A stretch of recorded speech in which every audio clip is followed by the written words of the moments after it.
challenging me? No, I have to go play it. Because I will take up that challenge. I will play the 2 PSP games in the server. I will. I feel like you jinxed it last stream by mentioning that game, because now he's actually playing it. At least That is worth mentioning. All right. Yeah. He's playing more of the series. It's like, at least I made some kind of impact. All right. Well, let's get started. Good afternoon, everyone. Welcome to Smudcast number 608, EFAP 217, A Lesson in Hurt Egos and Lost Credibility, Part 2. This is our week-long, well, after a week so, of merriment and relaxing and going out and getting cold and coming back in and warming up and finally having the right schedule for everyone to sit down and have another chat. Some of us are here again, some of us aren't, so we couldn't get everyone, but we'll do our best. And we figured, why not get one last jab in before the end of the year? Yeah, and what we usually do at the end of every month is a Maggie May Fish video. We used to do Renegade Cut at the end of every second week of the month. So now it's just cleaning this up. Hopefully this will be a last stream with this video, unless we have to go a third time, which will take even longer, which we don't want to do. So, I think we can power this through. I think we can. It's a nice closing event for the year. As I said before we started, the last half of this video is just like there's nothing to argue. It's just dumb, and it's pretty obvious what's happening. So again, this is not an attack on anyone. We're just addressing the accounts of what they said and their evidence or lack thereof. We're not for or against Synthetic Man. You know, he's his own worst enemy. We're just listening to the arguments and calling them as we see them. So if you don't like that, please leave a comment as we go. That's fine. We don't mind. It's not a big deal.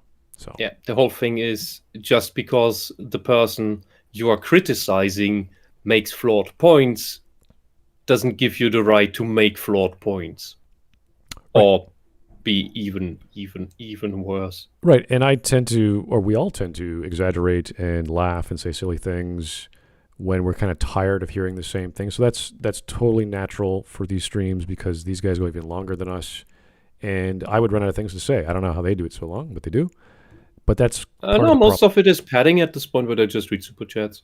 I know, but it's still like I feel like, okay, guys, we've attacked this dude or this person for long enough.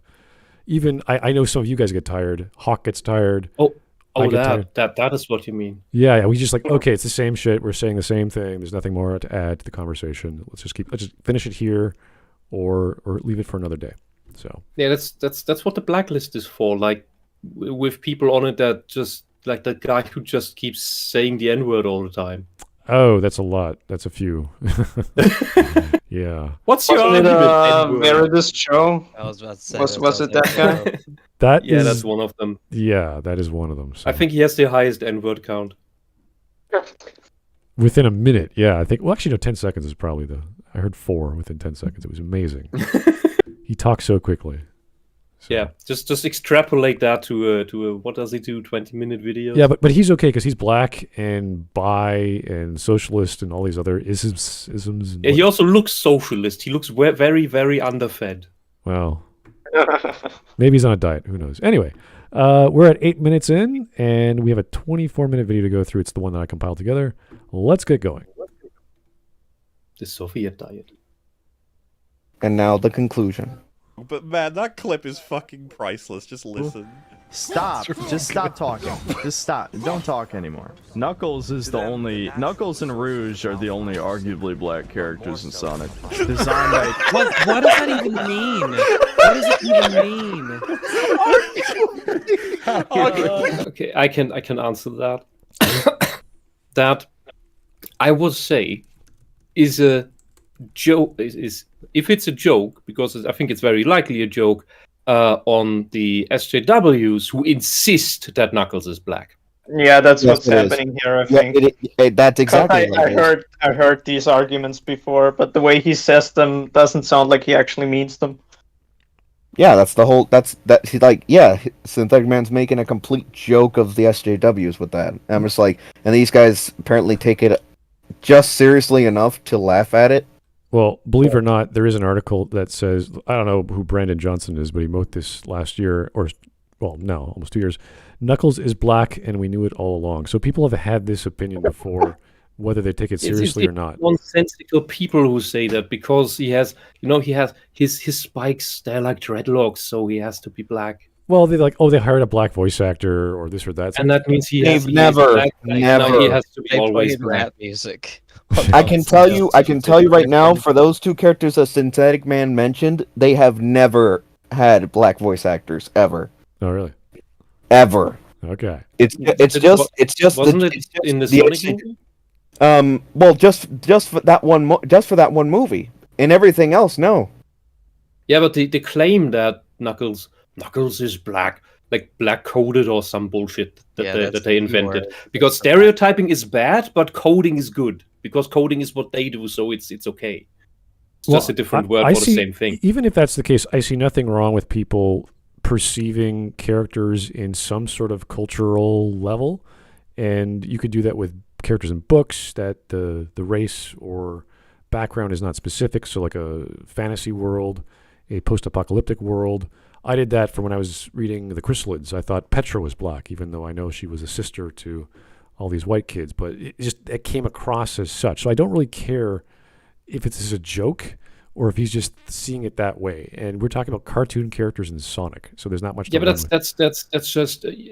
just means you can relate to the character. Right, exactly. That does not mean that you have to project your own self-image or culture Well, that's something completely onto onto that character and claim, oh, that means that character is everything that I am. That is complete narcissism. Yeah, I think the problem stems from the truth claim, like claiming that's the way you perceive it is how it actually is. Yeah, and that's another thing that narcissists do.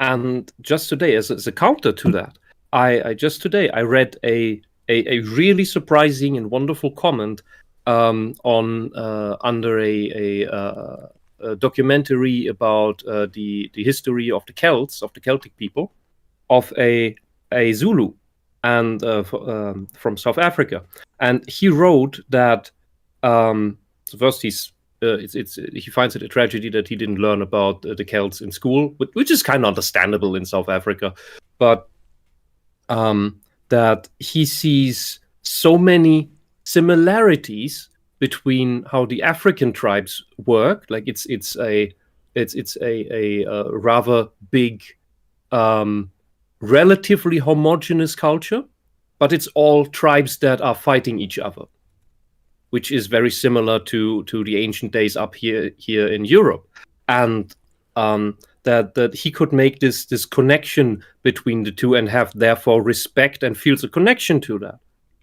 And sees that, we people are actually pretty much the same wherever we are in the world and whatever we look like. And that is what I find so wonderful. He's not this guy was not projecting that means that all the Celts were black, because that's what the SJWs are doing. They see a similarity with something African, and then they say, that means there must be black people.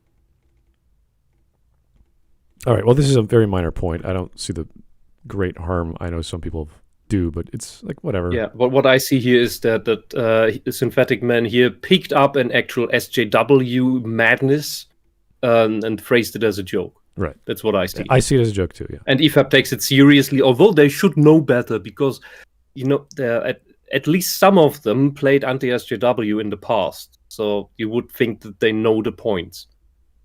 But then you also have the guy on there who is very much pro all that bullshit. All right. Well, let's keep going. Arguably, she's a bat. Isn't he red? Hold on. He's got a little Does red. he mean like from a personality standpoint? I don't know. Nail or hyena. I don't know, man. Pretty sure he's red. It's good to know. It's good to know these things. I'm happy to know. Well, I'm like A Trampton, by the way, so you can think of it as a fursona, an unofficial trans character. Okay. Light elves are bad too. He's talking about a trans turning into a wolf. Being No, he's talking about Sonic. I don't know. I just needed. All I was trying to show was he talks over the dialogue. I skipped a Chris. All right. Okay, so it was just because he talks over the absolutely incestuous dialogue that just gets so much on your nerves that, honestly, when I watched through this whole thing, it was tiring because the characters, the NPCs, talk so much all the time. They never take a fucking break. There's always someone talking, that when the actual relevant talking parts come up, you're like, what? Did he say something important? What? I can understand that you start to not care because it's just talking all the time. All right, so Babbling. now we're Babble. on to the gay jokes part. So here we go. Ooh. This should be fun. All hanging out with Atreus, then They're not sex enough. there's not enough. Real fucking You weird. lose. Atreus has to be alone forever. Yeah. Why are they? I sincerely hope I never have to do it again, if that's what you're asking. They are pushing the gay vibes. They really are. Oh my god! Literally right after him saying, "I never want to do that again." What fucking game did you play? Of course, Sindri comes off as gay. He's portrayed like a germophobe gay stereotype. You know, the type that's neurotic and always wants everything super clean. And he has this inflection. Since we just talked about the stereotyping / coding of characters, that's what Sindri is. Yeah, now this is pretty common even in... we don't know whether he is. No, but... we know the writers want to make characters gay. Right. When we're talking about designers in any sort of industry, there's always these sensitive, creative men who are very expressive and emotional. And that's how he comes across. He's a blacksmith. He's magical. He's smart. He knows how to do things. He knows how to create things. That fuels his ego. Yeah, I've seen that all throughout my career. I met some gay designers, whether they're doing things digitally or in print or even in fashion. I've met a few. So it's not uncommon. And we might have even met some of those in your own life. So it's not unheard of. It's a stereotype. It's not a big deal. And all we've got is Synthetic Man saying, yeah, this is gayish, or gay vibes, as you said. And we always have this with SJWs when they say, like with the Knuckles thing, if they see something as, oh, this clearly implies that he's this or that, and this character is trans, this character must be black, the mythological figure or something, which is what their reasoning is for making Angerboda black. Because the logic behind that is she's a black goddess, but that doesn't mean that in Norse mythology, it doesn't mean that she is African. It means that she is black of heart, that she is vile. She's the mother of monsters. And they take that as, I mean, she's black. They use the word black African. I noticed they use the word. I haven't watched the entire playthroughs, but I've seen a lot where they use the word "fell," which implies some sort of not derogatory, but just not clean, not good. And it's used even through the 2018 as well. So I don't know if that's a term they can use to apply to that. We're going to get to that later on, but I'm just like, I have to look that up. I think that's a Celtic term for something devilish. Okay. Because the German word for devil is Teufel.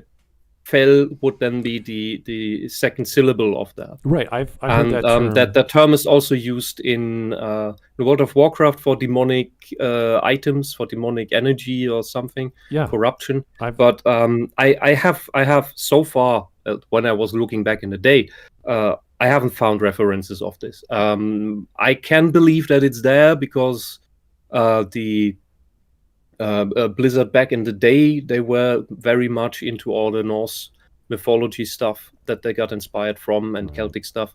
That's where you have many of the characters in Warcraft from, like the forest god Khant, which is an adaptation of Canunos, the horned god. All of these things. So that fell may be a thing. I just never found it. Yeah, no, it definitely isn't other maybe it's mythos. Maybe maybe it was right in front of my eyes. I'm pretty sure it comes up in Fire Emblem too. Like they use fell for like the dragons, I think. Oh yeah, I mean Pathfinder has that within. They're talking about the fairies, but the fairies aren't good. They're sort of corrupt, and they're tricksters, and they're evil. So there's something about that word. I don't exactly know how the context in God of War is, but it is a word that has been used in mythos. So anyway, the gay. Here we go. You good? Are you good? Jesus Christ. What is going on? Brock mentioned he needed somewhere Really safe. pushing the I'm game. worried about this man. Someone make a gay joke. Help you out with that. I missed the opportunity. I don't know. Sindri just sounds like Wow, it sounds like he's trying to make a joke. He's not too enthusiastic about it. That's amazing. a bundle of sticks. I wonder. Stop it! Stop. Why stop? He's right. Full woke, like these I just devs, Springy gets so if upset. they would make them like lovers or some shit. I just What do you say? I mean, I don't know what to no, say. that's not happening, I'm right? speechless. This is really not that hard. He says there's gay vibes from this one character. He's right. He's talking about the possibility of there being homosexual romance in the story. You're like, all right. And everyone freaks out. Like, it's the most outrageous thing they ever heard. Also, we are talking about Loki, the cockraver. Oh yeah, Yeah. the shape-shifting cockraver. And I will just say cockraver is a slur that is constantly used in the Edda. We need to Like, it's bring the that standard. back. It's basically the bundle of sticks word of then. Yes, it's the new bundle of sticks. Just And gonna in- call them in- cockcraver. And in the story of the gods having their great feast, which afterwards Loki gets imprisoned and tortured because he's just shitting on everyone. He is also saying the truth about everyone, but it's not good manners at a feast. And everybody's insulting either Loki or Loki is insulting everyone else. And especially at the end, he has a longer spat with Thor, and they call each other who the bigger cockraver is. And yeah, because that sort of stuff was not seen as very, very good of a person. It's the basic insult that has existed for millennia, and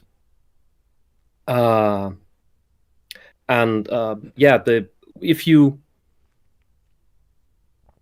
in many places when it came out that you were actually gay, you were just killed. Not any super ritualistic bullshit that you see in these weird TV shows we get nowadays, but just off with you.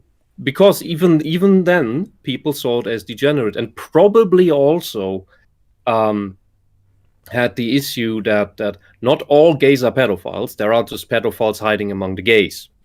Just as there are pedophiles hiding among the people who claim to be trans. The difference between the fetishists who claim to be trans and people with actual dysphoria. But I've talked about that more than enough. Okay. That's just general thing that there are people who use these conditions, let's say, in order to hide behind them, especially in a time where they're elevated as something almost virtuous. Like, you're the better person if you are part of the anomalies. Right. And I've met my fair share of predatory gays, and they come in all character types. There are the bold psychopaths, and there are the weird neurotic guys. And Sindri, he is a genuinely good person. But if he was a predator, he would be the neurotic type who tries to woo you in with niceties and being there for you all the time. And then at a certain point, he would just push himself onto you. Right, and this is if he was a predator, he would go that route. This is just But speculation on Synthetic Man saying, "Well, I get this vibe from this dude. Someone make a gay joke. He's a bundle of sticks." It's like that's fine. That's not a big deal. It's nothing to get excited over. But again, this is what they do. The whole thing is that this is just due to the bad writing choices. It comes off. It can come off like that. Right, and I think because they're attacking their what do you call their golden boy? Like, obviously these guys love the game, so if anyone criticizes it and they say, "Oh, well, this guy has this gay vibe," like, "Oh, how dare you say?" It's like, well, he does have a gay vibe. This is all what probably gay representation is about. It should probably be reiterated that Rex said a bundle of sticks many times in the past, and now suddenly all of them are upset when Synthetic Man says it. It's bad when someone else says that someone's a massive. Yep. Oh. It's okay when we But do it. everyone remembers what massive originally stood for. Well, their colloquialism is safe on their stream, but if he uses the literal term or a term similar to it, it's bad, apparently. Yeah, and so the whole thing is Sindri is a good character, but the whole thing about gay representation that the SJWs want all the time. This would be technically, according to how they define it, already a positive form of that representation, because you have the stereotypical coding, what they call coding, the stereotype, the coding. You have that there. You have it on a positive character. All that is missing is because that's why they always want admissions to this. Is the character actually gay or not? And that's why they then speculate, and then they go on about their like tinfoil hat version of who is gay, who is trans, who is whatever. Is Knuckles black or not? Because he's clearly coded black. All of these things, and so they need these direct statements of this character is gay. That's why J.K. Rowling eventually played this game of claiming that random characters in her story are gay without any hints at that in the story. This Sindri could be seen as being full of hints to that. However, he can also just be a completely neurotic mess, traumatized from having lost his brother in the past. Alrighty. This behavior is not exclusive to gay people, but I've seen it with some. All right, I think we're done with this topic. Let's keep going. Okay. Bro, what? All right, so this one, what is this one? Ignoring context. Oh, this is the one about where he talks about slapping Atreus. Oh yeah, here we go. Oh, beautiful. Pisses me off to this day that Kratos didn't beat his son immediately after that. What the hell? What? What? Yes. Yeah. He went. If you show the entire scene after going apeshit and murdering. Kratos told him he ordered his son to not kill him. Yeah. Sorry, I was talking over you. What did you say? That's fine. I just said he literally just stabbed an unarmed man in the neck. So yeah, he was defenseless. He was egging Atreus on. Yeah. He said something about his mother. Yeah, and I think about 4 times Kratos says no, do not do this. What are you doing? You killed against my wishes. You lost control. And he went total psychopath. Atreus went total psychopath, saying we're gods, we do whatever we want. And his father, who is also a god, technically, of God, from Atreus' point of view, he is still a god because he says we, and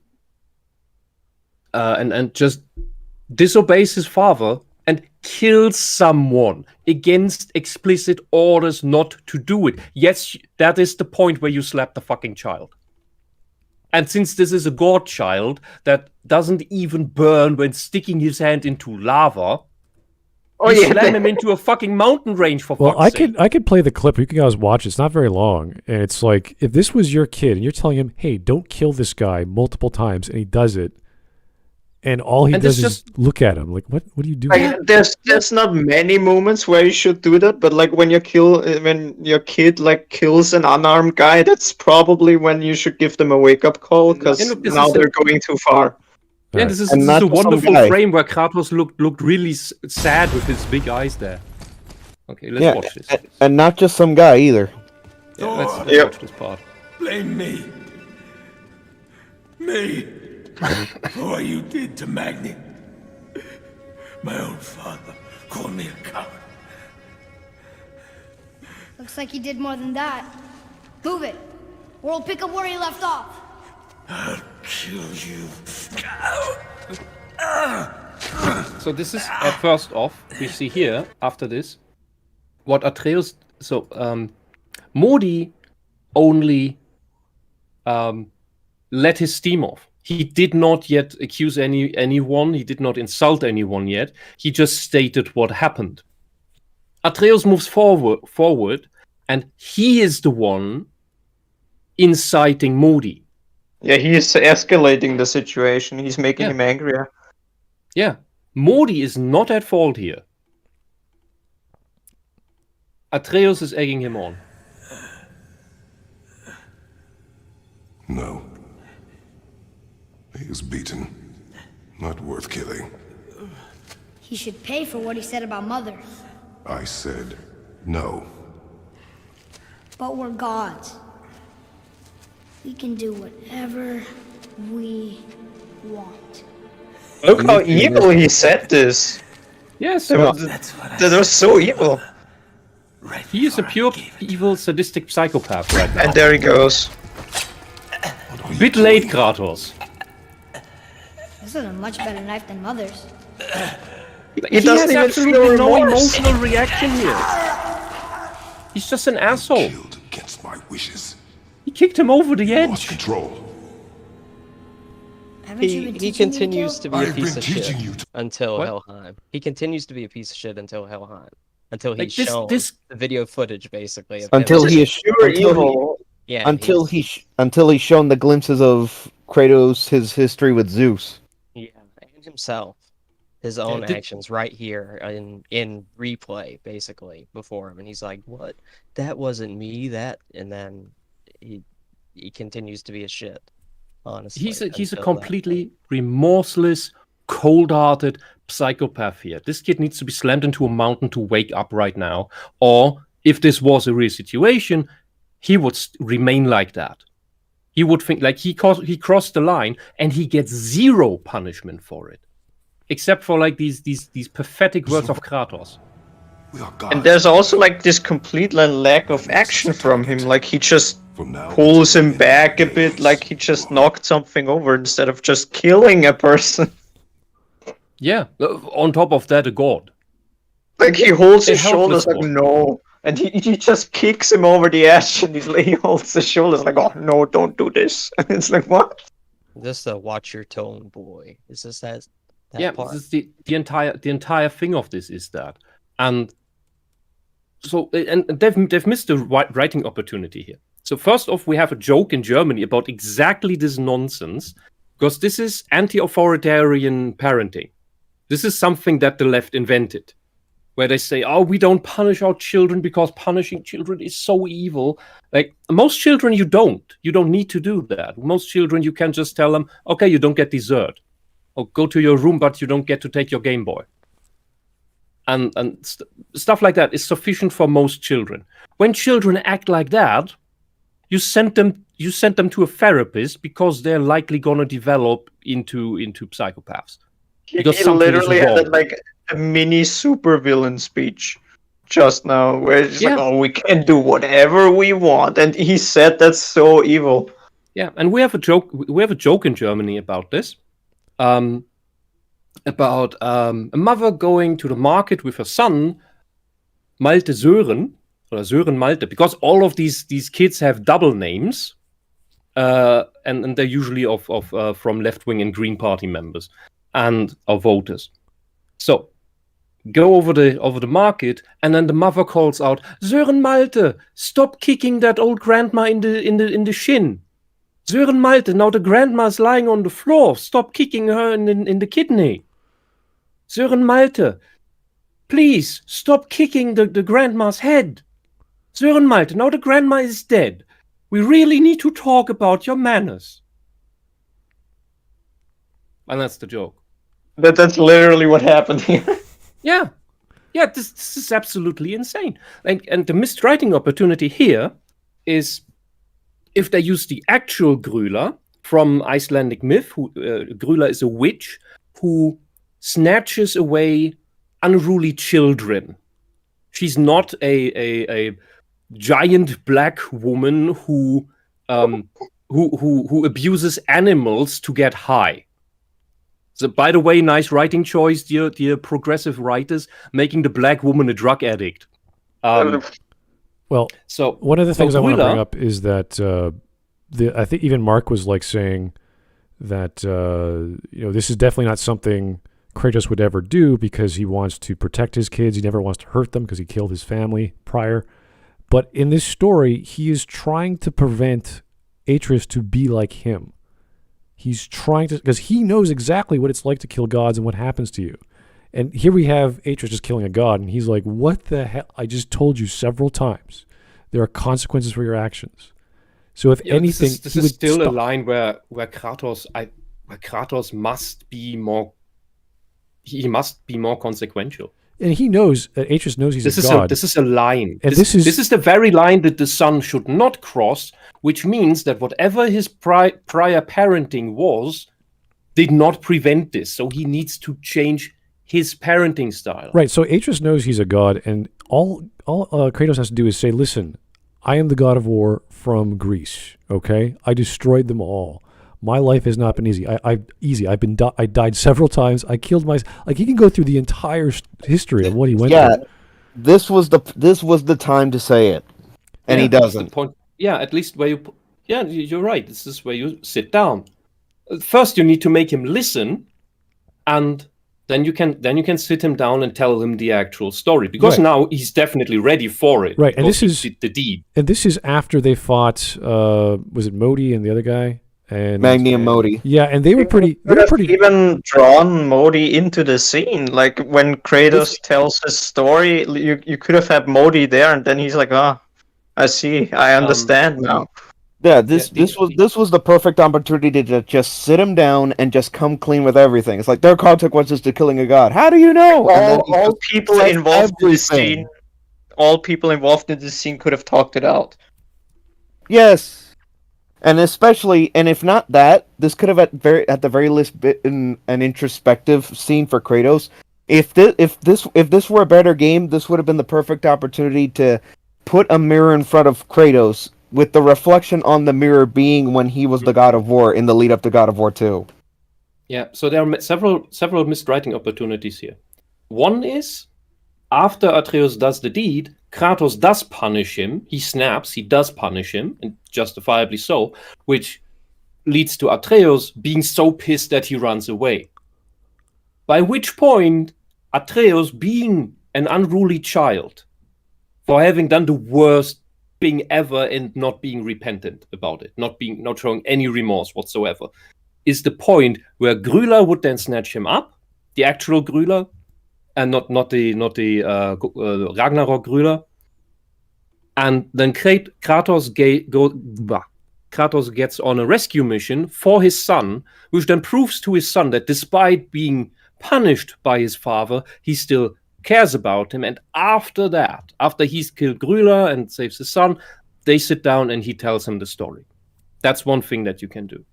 The other thing is the whole thing of how they do Ragnarok being completely wrong is because you can do your fine story with the myth how it is. You don't need to subvert and twist every single aspect of Norse mythology, which is what they did.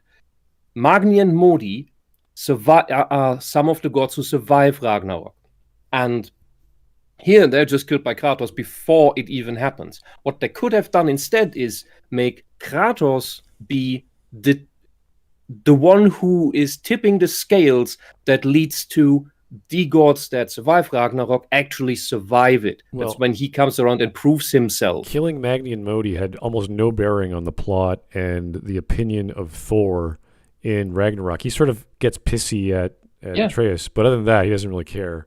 And this is like the thing that I mentioned previously, where it's like Thor should actually be really pissed at Atreus, but he's not. Like, he barely cares. Yeah, and even his sister is like, I'm glad they're gone. It's like, what? No one gives a shit of what happened to your brothers? As even Odin doesn't like them. Like, he sees mostly people as useless and pawns for him to control. Odin doesn't like anybody, apparently. Yeah, exactly. So, he's just so evil in this. So the actions of what you did in the prior game is like, yeah, whatever. And that's Atreus' response to everything. Whatever. That's a joke throughout Ragnarok. He keeps saying, whatever. Like, okay, why are we... Who is this kid? He's the most horrible version of puberty.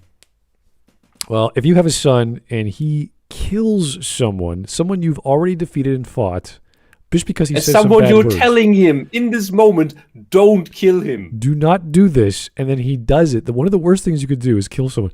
And he just says, we don't do it that way. Let's just listen to the rest of this, how this goes. So I teach you to kill. Yes, but in defense of yourself. Never as an indulgence. Nobody cared about him anyways. What's the difference? There are consequences to killing a god! And not in What? these games. How do you know? How do you know? Okay, The here's thing the, is, here's the killing moment. gods in this story really has no effect on anything. Here's the moment. Yeah. Here's the moment where it's really important. All we get is one line from Kratos. This should have been a whole conversation. This should have been punishment. This should be something. This again, one of three things: either a straight up punishment and the whole thing with the actual gorilla, B, coming clean with everything from the Greek era, or C, if nothing else, at least put a mirror to Kratos to show him who he used to be before he came here. Also, a good segue into another thing I just thought about is that the way these games, these new games, want to tell the story, like all these deaths, like you said, they are completely unnecessary. Like the way they want to tell this story, there's no reason that all these gods still need to die. Because the entire point that they want to make is that Kratos doesn't want to do it anymore. But now they create these weird scenarios where they still die because people like Atreus just suddenly become evil and all this nonsense. It's God of War, so It's God of War, the die. gods need to die, yeah. But Yeah, they completely remove the reasons for why they had to die in the old games. So it doesn't make any sense to actually kill them in this new series. So Yeah, the but people. this whole scene is completely wrong. So The the Kratos intervention for like Atreus can go psychopath here, okay, but Kratos should have kept him from actually driving the blade into Mordor. Stop this arm. He should have done like the cliche scene Yeah. where he like stops the arm mid-swing. Yeah, and then you could play out the scene just the same. But Modi is alive, and he witnesses. And he listens Kratos to just Kratos' saved me story. from his psychopath child. Yeah, that too. So this is the whole. The next line has a lot of weight for people who know the previous games, but it has no impact on Atreus because, as you see what he has to say, his call sign. Which makes it worse because we know, but they do nothing with it. And that's all he says. That's it. That's it. Watch your And turn, then, boy. when he Whatever. then says whatever, then you go, okay, you little shit want to escalate, then we'll escalate. Yeah. That's like That's the whole problem. This is Sorry, the sorry. worst version of male puberty. It doesn't stop if you do not show limitations, if you do not show lines in the sand, because the kid keeps pushing them. That's the point of it, by the way. It's important that kids push the line and see how far they can go. This is not necessarily a conscious process. If they do not ever get shown, here's the fucking wall and you just slammed your head into it, if you let the kid go further, you are raising a narcissist, you are raising a psychopath. That's or sociopath. That's what's happening here. This could have been another cool opportunity where they could actually make the game better. Is where when he says that there's consequences for killing gods, they should have switched perspectives where you suddenly play Atreus and you need to have a boss fight against Kratos. Ooh. That would have been been so that would have been cool. that would have been That would have amazing. been amazing. Like that would have And been it lasts such like a cool 5 opportunity. seconds. Like he just says there's consequences for killing gods, and then the just boss fight starts. But they'd give you a full health bar. It's like it reacts as if it's going down, but it doesn't go down. Yeah, like 5, maybe 10 seconds, and then it's just stop. And you do absolutely no damage to him. It's basically then holding him at his head, and he's just flailing his arms. All Because right. that's how Atreus is acting. It's horrible child. He is a child. He's behaving like a child. He's just at the cusp of puberty. He's completely mental in the brain. Like there is psychology did call puberty temporary insanity, and there's a reason why that is the case, because we humans technically are insane All right, during so that time because our brains. The idea go of away. punishment is not unheard of, especially we're talking about medieval frickin' period and magical gods are running around, and you're trying to teach your kid not to do the thing you told them not to do, which is murder. and it's kind of a big deal. So if you just have a bunch of words and the kid shrugs it off, you're like, this is not a lesson that has occurred. You have to do And listen, he just walked away because he doesn't care. Yeah. So. And just as a final clarification for chat, 99% of kids don't need harsher treatment. It's 99% of kids don't murder people either. Yeah, 99% of kids don't put hamsters into the microwave or set fire to cats or something. 99% of kids aren't a quarter god. Yeah, That's that too. also another thing. But it's when they act out too far, and this is the super rare cases, then you need to show limits somehow. And if you find other ways to do that, great. Most people don't, because most people are in over their heads with normal children because they're too stupid to actually talk with their children right. In a way, you can accuse Kratos of that as well because he just grunts. But this is not what I would expect of the well-read and well-versed guy from Greece. Because this guy knew how to articulate himself. This guy here, only when the plot allows it. All right. I think we're good. Let's keep going. What? Pretty straightforward. What makes you think that Kratos would do that? What about Kratos' character? That would be incredibly out of character. He What a if a God of War tells you with all my being, oh, just kill this guy and beat the fuck out of you. It's like, what? Yeah. Why, you wouldn't video just about the emasculation. This is what I don't get. Your kid just murders someone, and you would just stand there and say, "Hey, that wasn't nice. Boy, that wasn't nice. Like we need to talk about your manners." Okay. Like, what would you guys do in that actual situation? At best, you'd be in shock. These guys don't have an answer. No, I don't think anyone has an answer for that situation that does not involve putting the child on the ground and I don't know, waiting for the authorities, talking things out like how do we get rid of the body? Or It's already gone. Or just as simple as putting him in the same room as the old Kratos. See, this is why I said there needs to be a boss fight. Like immediately after this, there needs to be a Kratos boss fight. I was thinking of the Persephone scene where he's pushing away his daughter, and the daughter keeps grabbing onto him. And he's like tapping the circle button. You knock her down. That's the button you can go with. That's more. That one QT has more family emotion than these entire two games put together. Yeah, that Shit, I completely agree with. Because at least, just to bring this up, at least in Chains of Olympus, where you push Calliope away, it's the context for that is that Persephone gives you the option to go to Elysium at the cost of all of your power. Yeah, that means the destruction of Olympus because there's no one left to stop her and Atlas from destroying the World Pillar.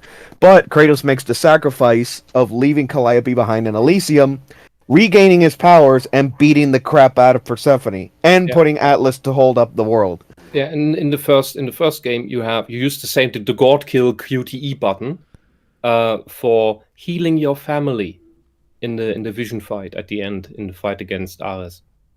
That was at least symbolic. Yeah. And here the whole problem is this scene is completely insane in how it is written. Either write a completely different scene or play the scene out as it would be understandable. It feels like you could even then show that Kratos shouldn't have hit the boy because but you could you don't even have to portray it like as a good thing, but just as an action that he takes in that moment because Atreus is going too far. Yeah, but that's already something that you can spot in this in woke writing, because they can never allow the characters, the protagonists, to do anything that they themselves disagree with.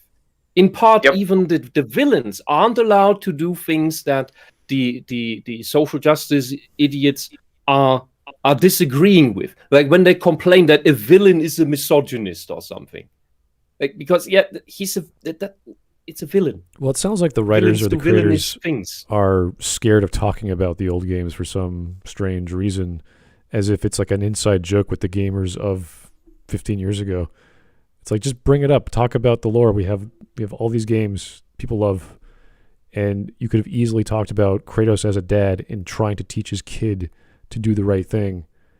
And when he says, "What do you know?" It's like, oh, he knows, and they just drop it. And you're like, there's a whole opportunity for drama. No. And It's just for member berry scenes when he talks with NPCs between story points, like with Mimir and Freya. That's the only times where it's okay to reference old games. And then not even that is done horribly. Like when he's telling a story with Freya in the party when he's in the desert, with the big squids, not squids, jellyfish. Freya constantly interrupts him and makes it all about narcissistic bullshit. Is that supposed to soothe me? Is that supposed to be a good blah blah blah blah blah? Like, woman, shut the fuck up. But that's another part. Okay, let's get going.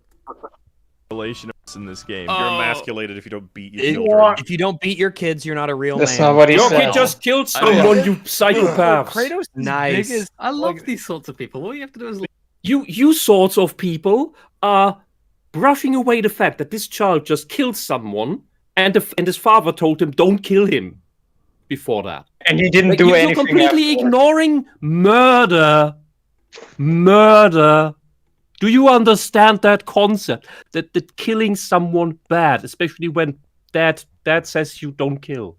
Also And you a do it defense anyway. man, Maybe too. someone should shake Someone you up. already burnt and bleeding after being beat by his own father. I can't believe these people. Like, yes, it's So not great weird. to lay hands on a child, but I think that's the English term. But what do you do in the situation? You can't even send him to your room. You were in some bullshit cave, and even the fucking house doesn't have a room because it's just one room. What do Like, you do? nobody is Give me an saying. example. No, nobody's saying like Kratos should just like start a spree of domestic abuse. Like the only thing he should be doing is like a wake up call. It's like, look, what you Give me just your bow did and was your dagger. yeah, take his weapons away. Anything. Throw it in your badge. But Like- father, then I'm helpless. Yeah, like Modi was. And then he says whatever and leaves. Like, Whatever. Yeah, and then Grüller picks him up, and puts him in her pot. And then Okay. Kratos goes rescue him. Like, fine, Then he you meets have a his- story. All right. like I don't understand why it's so incomprehensible that some people say yes, in this moment you probably should slap the shit out of him Maybe- because he just murdered someone. Maybe they've been Any reading too much concept- Stefan Molyneux. I don't know. It's possible. Who knows? Like consequence doesn't necessarily mean you slap him into a mountain. That would be a consequence. And this fucking kid survives putting his hand into lava and says, ouch. Like, fucking hell. Remember the How fight do scene you with punish a Baldur? godchild? There's a scene with Baldur where they're about to kill Baldur, and Kratos is holding Atreus from falling, while Baldur is grabbing onto Kratos, and Atreus is pelting him with arrows. And then there's a scene where Kratos throws Atreus back onto the giant that Freya's holding, and Baldur pushes them over the giant, and then Atreus jumps after them, pelting them with arrows while they're falling. And I'm like, what is happening in this scene? Yeah, the Matrix scene as he's falling through the air. It's so crazy. Like, what are you doing? Yeah, but no. Remember, in normal walk, the levels that you walk through, you can't jump. Well, yeah, but this is like watching a bunch of. There's a chest beyond this little shrub. I can't reach it. I have to do the scenic puzzle route. Well, all the fighting because with, I can't jump. with Baldur is like watching a bunch of plastic toys, like just bashing them together, and then throwing them over the hill, and then going over there and bashing them together. It's like that's the whole fight scene with Baldur because everyone's indestructible. Baldur regenerates like a freaking Wolverine. Atreus is invincible. Kratos, after a minute of the first fight, he just Atreus has plot armor. well, yeah, that's kind of the point. You know, like in all. Oh no! No, I understand. He's an NPC. He's an NPC child, so he is immortal. Yeah, essentially. That's why you could shoot at his head several times, nothing would happen because he's an NPC child in a video game. And it's kind of funny. He's a Fallout Kid NPC. You can't touch him. Well, if you look at the control scheme, even for Kratos, it's as if Kratos was a first-person shooter game because he can't attack in any other direction. But when you play as Atreus, he has a bow, so it's designed for him to play as. And this is the problem with the camera and the control scheme. You cannot maneuver the camera in any direction. You cannot attack in any direction. It's designed for as if you're playing a shooter. So that is taking out a lot of the freedom from the first few games, as well as the jumping option that makes the game feel very streamlined, very focused, and not exactly what people liked from changing things. So anyway, I think we've dwelled on this enough. Yeah. The main thing is would have been nice. The main thing is children and juveniles often think that they are invincible until they get their first beating and their first big failure that basically where life slams them into the ground. And that's when the growing up happens. And that is the thing that is missing with Atreus. If this is a growing up story, that's about him, and these games are about him, as strange as that is. I don't remember a single scene where that actually does happen. He's not getting that. He's not getting that like the hero's journey low point. Where does he really have that? When he runs away to Odin and then does his jobs for a while and gets mean words and then runs back to his father? What the hell? That was a It's all weird bullshit. Yeah, he got the prophecy of the mask or the reading of the mask wrong, so he feels bad, so he wants to go back home. And you're like, what? Okay, I guess that's a motivation, I suppose. So anyway, yeah, let's keep it going. Can you laugh about this man? Isn't he great? I'm glad that this guy. I'm glad that he'll never reproduce. I'll just say Okay, that. thanks, Regs. Well, neither will you, Cockraver. True. Anyway, And bloody hell, if this is like, I think they just all are happy that Atreus doesn't get punished because there's a bunch of narcissists on this very panel that probably never got shown their limits in life. Well, if they ever have kids, I'm sure their attitude will change. So anyway, I wish. The problem is that when parents are already narcissists themselves, they tend to produce narcissists themselves, either of their own type or of another type. Oh, nice. And thankfully, that's not a given. And some children of narcissists grow up with issues, but not with narcissistic personality disorder themselves. But it's usually only in your 30s that you really begin to realize and understand, oh, my parent was insane, or both my parents were insane. That's a really bad situation. When it's just one that's insane, like, you at least have the other to lean on. But if both are like, oh, you poor thing. Okay. Oh yeah. Kratos' most significant demon, like in his psyche, is the memory of killing his wife and daughter. But he would beat his son, is what you're saying. Yeah, There's no almost way. more Like, that's the fundamental last than that. thing he would do is hurt. Well, Kratos, again, as we said in this story, is different about thing. trying to keep his son protected from being. Those two is there? That's so bizarre to try and connect those two. Well, yeah, Mark I can see how you'd make that argument, but killing your discipline, your old family in a rage where you didn't even realize that was them, like, why would they be there? Yeah, obviously, Kratos it's a different thing to. That's a different thing to parenting. Yeah, Kratos And obviously doesn't want as we said, to hurt his family, but he also wants to make sure that what happened to him doesn't happen to his son. And to Yeah, do actually, that's I just realized that it just clicked with me too. That is actually a good point. Why are they connecting killing the family with just like slapping him once or disciplining? something? Yeah, and even people here on the panel came up with it doesn't need to be a slap. You could just punish him by taking away his weapons. Right. Yeah. You've lost your self-defense privilege, which he did already at the start. Yeah, at least one moment near the beginning Or the of boss fight. in 2018. Yeah, for the boss Takes away fight. his bow when he fires before Kratos has control over pressing square for him to actually attack. He takes away his bow, and then after he kills the Reaver, troll. or No, whatever. the Reaver, the first Yeah. set of Reavers that attack you. Oh, He's okay. all sad, and Kratos, I think he corrals him by saying, you were not ready. We will go back home. And he, rallies him that way and gets him back into the adventuring state of mood. But that side of Kratos just disappears anytime that there needs to be conflict. And this moment here also is a defining thing for the second game, in which sorry, I just had the thought. Right, where Atreus keeps complaining that his demand for trust, for blind trust in him, isn't being given. And why should Kratos trust the child that disobeyed him about murder? Where has Atreus redeemed himself? Where has he really shown, like, yeah, you can actually trust me? Because that's not been there. Like, this is the worst thing imaginable that the kid did wrong here. And everybody on the EFAP panel is, oh yeah, you should just be nice to your kid and give him a hug. Like, oh, you want to reward him? Like, they didn't actually say that, but what other option is there? Be indifferent? Oh, we're back to anti-authoritarian parenting.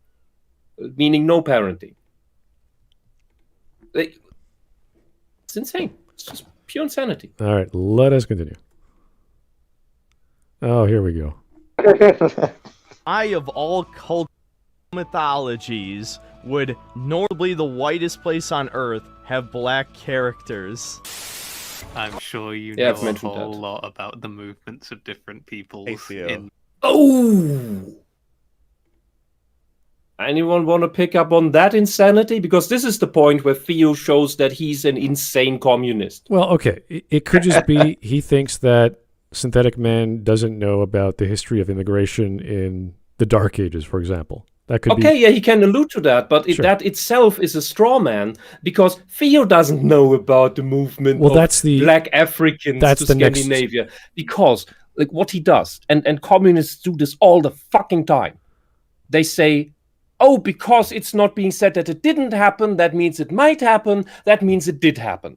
Well, no, that's what he's implying. If he believes that Synthetic Man doesn't know that, then either he doesn't, and he's just saying, well, I just don't believe Synthetic Man's knowledge. That's fine. Or he actually knows better, but he doesn't justify that. With this claim, Theo implies that he knows about the movement of black Right, people, exactly. and that there might have been black people moving to Scandinavia long before, like in the before Christ times, and they made such an impact that it would make the gods of the northern people, of the Germanic and the way he said black. this, the way he said this, he definitely implies that what the game does is accurate.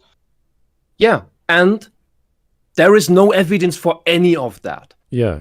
I found one article, and like the first Google page is just full of references to that one stupid article written by some games journalist who goes about, exactly trying to justify Angerboda being black. And the whole way that goes is, there were Africans on the Iberian Peninsula, like Spain, which were like, oh god, the names are confusing because there are different peoples that sound similar, have similar sounding names in German. The Mauren in German, the Moors in English, because Moor in German is another thing. So the Moors, which weren't black people, they weren't black Africans. For one, there was the Islamic occupation of the Spanish of the Iberian Peninsula, and that was long after year zero, because Islam was only founded in 630 something. Right, but in that regard, let's say Islam. And he says, and he then goes on, and because there were these Africans on the Iberian Peninsula, they could have traveled further north.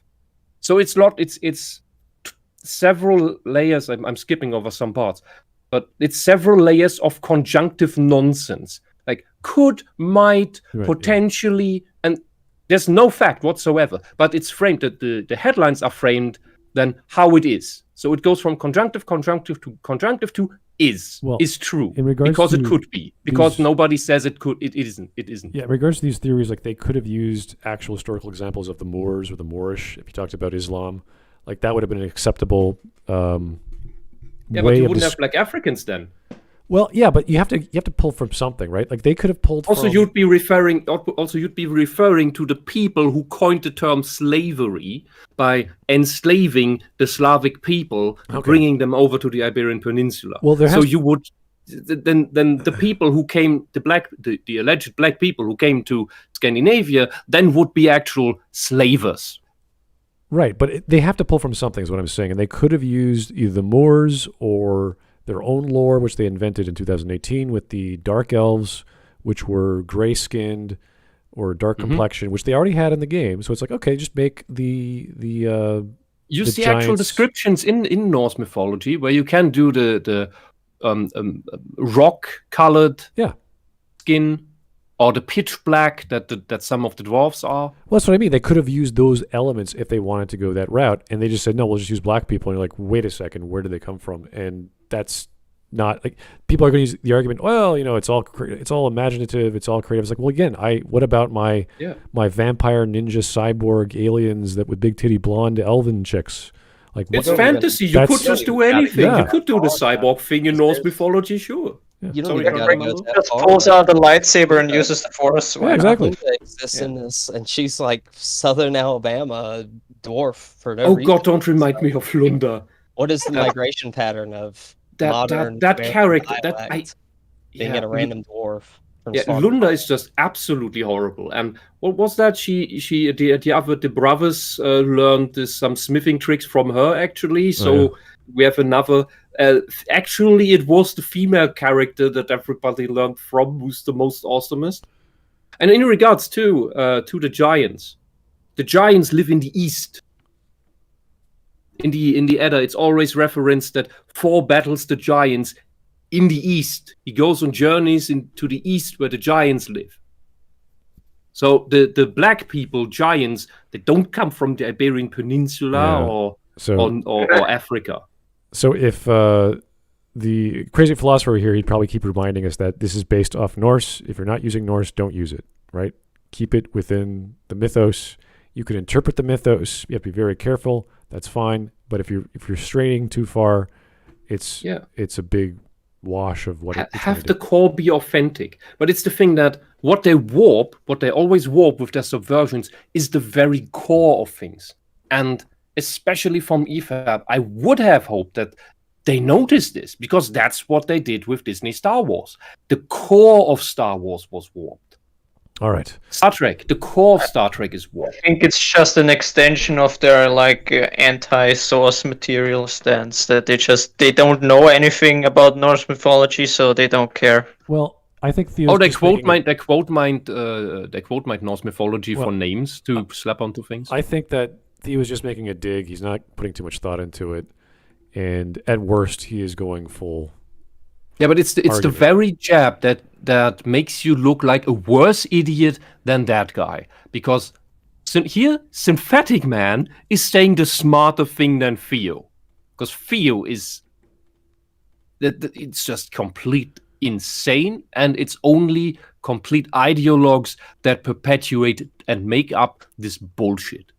This is the We Was Kang's argument he's making. Okay, anyway. That's what he's making. And that article I referenced had one more example of a black person in Norse mythology stuff. In, I think, the second season of Vikings, there's a Jarl in Denmark who is a black woman.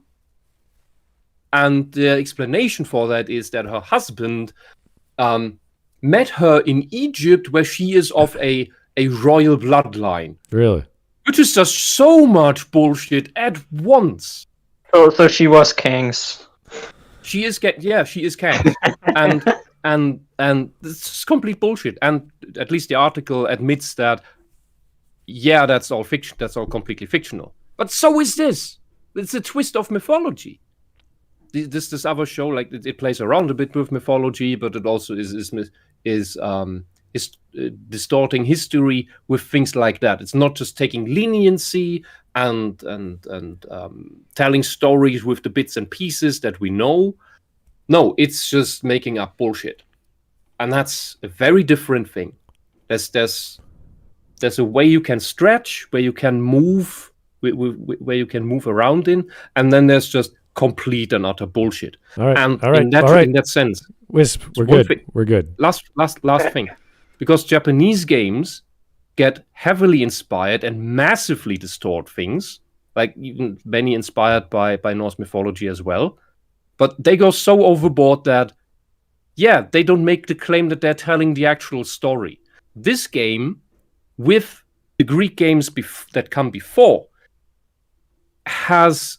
gives us the assumption that this is authentic, turned up to 11, but authentic within the boundaries. Okay.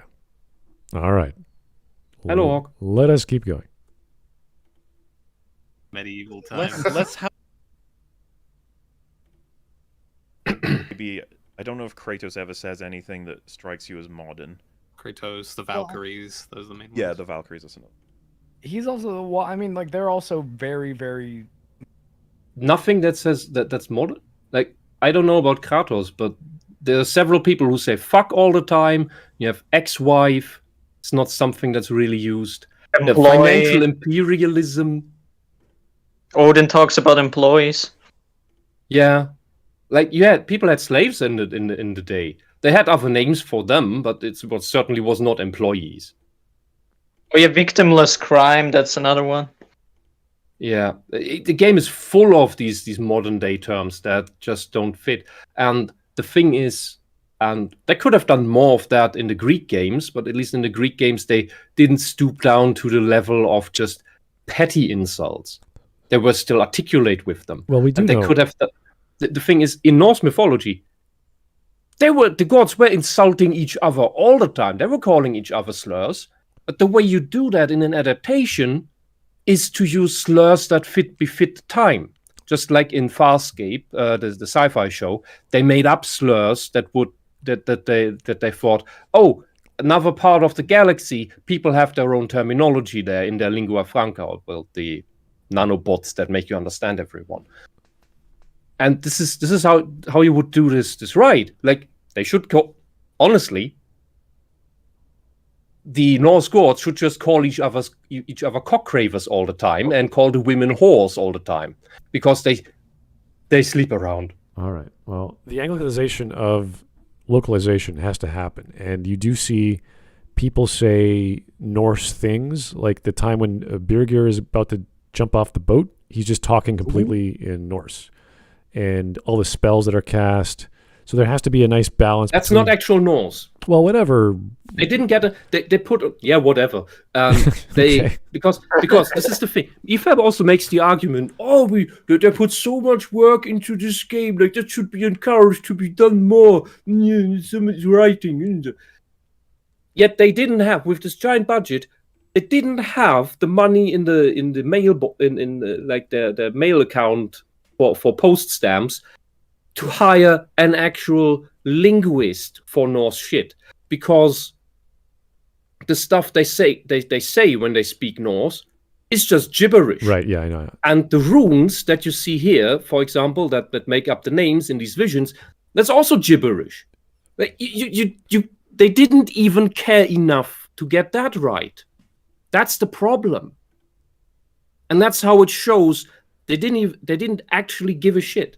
They just wanted to tell their stupid commie story about financial imperialism by the big bad old white guy, who incidentally is played by a Jew who plays a Jewish character in West Wing, which is the favorite character of the writer of this game.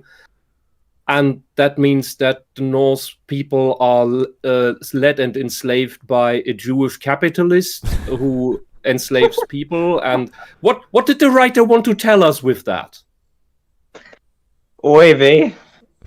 Oy vey. Yeah, so there are definitely anachronistic elements to the dialogue by many characters. I think Mark will point out the Scottish Mimir.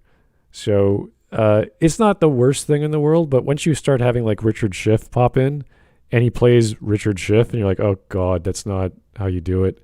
I mean, he could have played an awesome Odin, but he just like some guy downtown New York saying, "Hey guys, how's it go?" Like he feels like a schmuck. Like he feels like a guy who's just like wheeling and dealing, like a used car salesman. Sure is yours?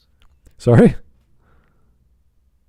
What he tells Kratos about Atreus is, "You sure he's yours?" Yeah. We'll get to that. We'll get to that. Yeah, we'll get there. And you know who he reminds me of? Yeah. Oh yeah, he reminds me of Danny. Yeah, he reminds me of Danny DeVito from Matilda.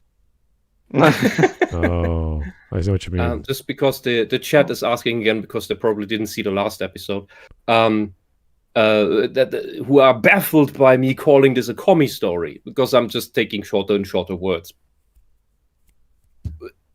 God of War, Ragnarok, portrays Odin as literally, it literally writes that in the codex. Mimir refers to Odin through a dwarf that he admires, a dwarf woman who's a socialist resistance writer who complains about Odin's financial imperialism with which he enslaves the dwarven people. And then goes on basically Molotov sprees against the Aesir, the Asgardians. This whole thing is just socialism. It's just a socialist fight against capitalism. Okay. And that's why Odin is this completely weird guy who has nothing to do with the actual Odin. Okay. I don't know how we tied it back to socialism, but we did. Okay, let's keep going. Just read up the firebomb. Serious character, and I don't mean heterosexual male. I mean, I just realized how that sentence sounded. But so them sort of sounding the least modern, I think, makes some sense, and it does. Like it or not, it does kind of become the style of the game, and it is consistent. It's not like there's all of a sudden one person who sounds like a teenager from 2022. But Lunda sounds like a United Southern States. What do you call that? Southern Belle? Sure. Southern accent? Yeah. I can't imitate that. See, but this is like that is so immersion breaking with all That the is other shit true. that's already broken, and then that happens. But see, this is where I can appreciate Mark again, because at least he like makes the argument that he acknowledges people don't like it, that some don't like it, but he says that what's there is consistent, which I'm not actually sure about, but I think he's right. Like that the people that do have the newspeak, that it's only those people, and that the others like Kratos speak consistently. You can make that argument that the game as a whole, like that, does it not has feel a like you're logic dealing that with it any follows. Norse people. You're just dealing with LARPing Californians. Yeah, that's like the main issue. It's like even if there's like a logic that the game follows with these people talk like this, these people talk like this, it still doesn't change the fact that none of them talk like how they should be talking like, and are using words that don't exist yet. Like this is what needs to be reiterated. They're using words that don't exist yet, that are like 200 years after them. Yeah, and I could see the argument for the first God of War game being, oh, it's not that big of a studio, they don't have that many resources, so they didn't put that much into it, but it's enough for the basic story, and then they ran with what they had in the first game. You're gonna hear.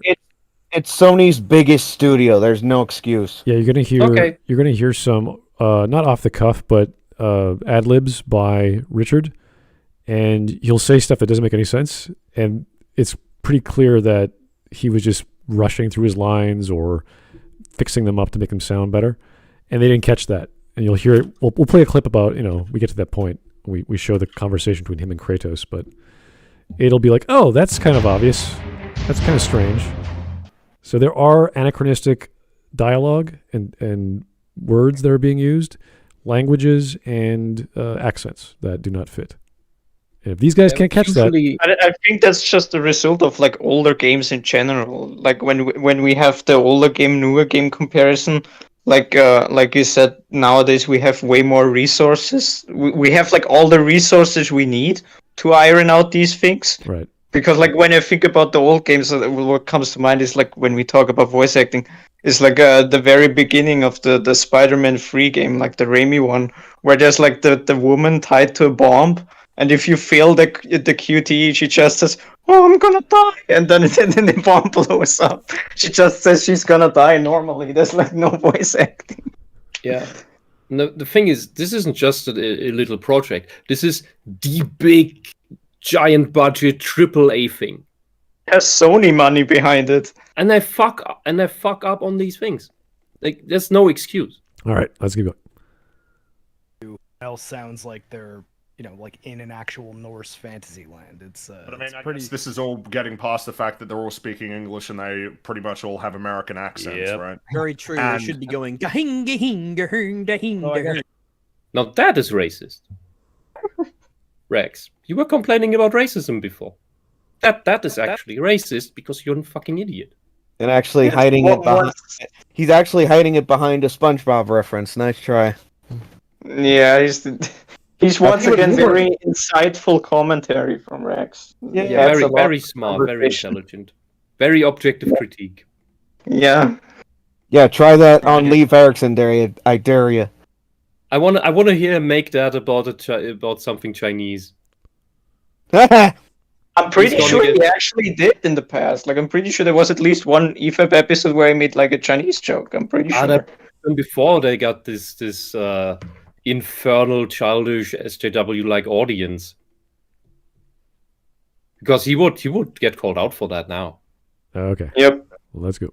No one knows Mimir not being Scottish. Apparently, Mimir is. And like Kratos having an American accent in Greece as well, like from No, he didn't. that era, and also I think we some talked other about characters that. having American. One thing about Mimir, that the thing with the connection of him being Puck from Celtic mythology and him having come over, that's something I can entertain to a degree. I still would have liked if that had been the actual story, the actual Norse story. Right. Because it's like the whole thing is skewed with how Odin even ripped out his eye. Like in the game, he lost it because he peered into this magical rift. In the real story, he went to Mimir's Brunn at one of the roots of Yggdrasil, where the Well of Wisdom is that Mimir guards over, and Mimir says as token of payment for drinking from it, because Odin wants the knowledge, the secret knowledge. Mimir tells him, "I want your eye as payment. I want an eye of yours as payment." And Odin thinks, "That's fine. That's a fair price," and rips out his eye himself. That's a very different. Yeah, Giga. That is an actual Giga Chat move. And then pays Mimir with his eye and is then allowed to drink from the well of wisdom. And that is a very different thing from peering into the magical rift like an idiot and losing your eye. All right. Okay. So this next section, I don't know if you guys have actually seen the Groila fight. It's about 10 minutes. Sorry?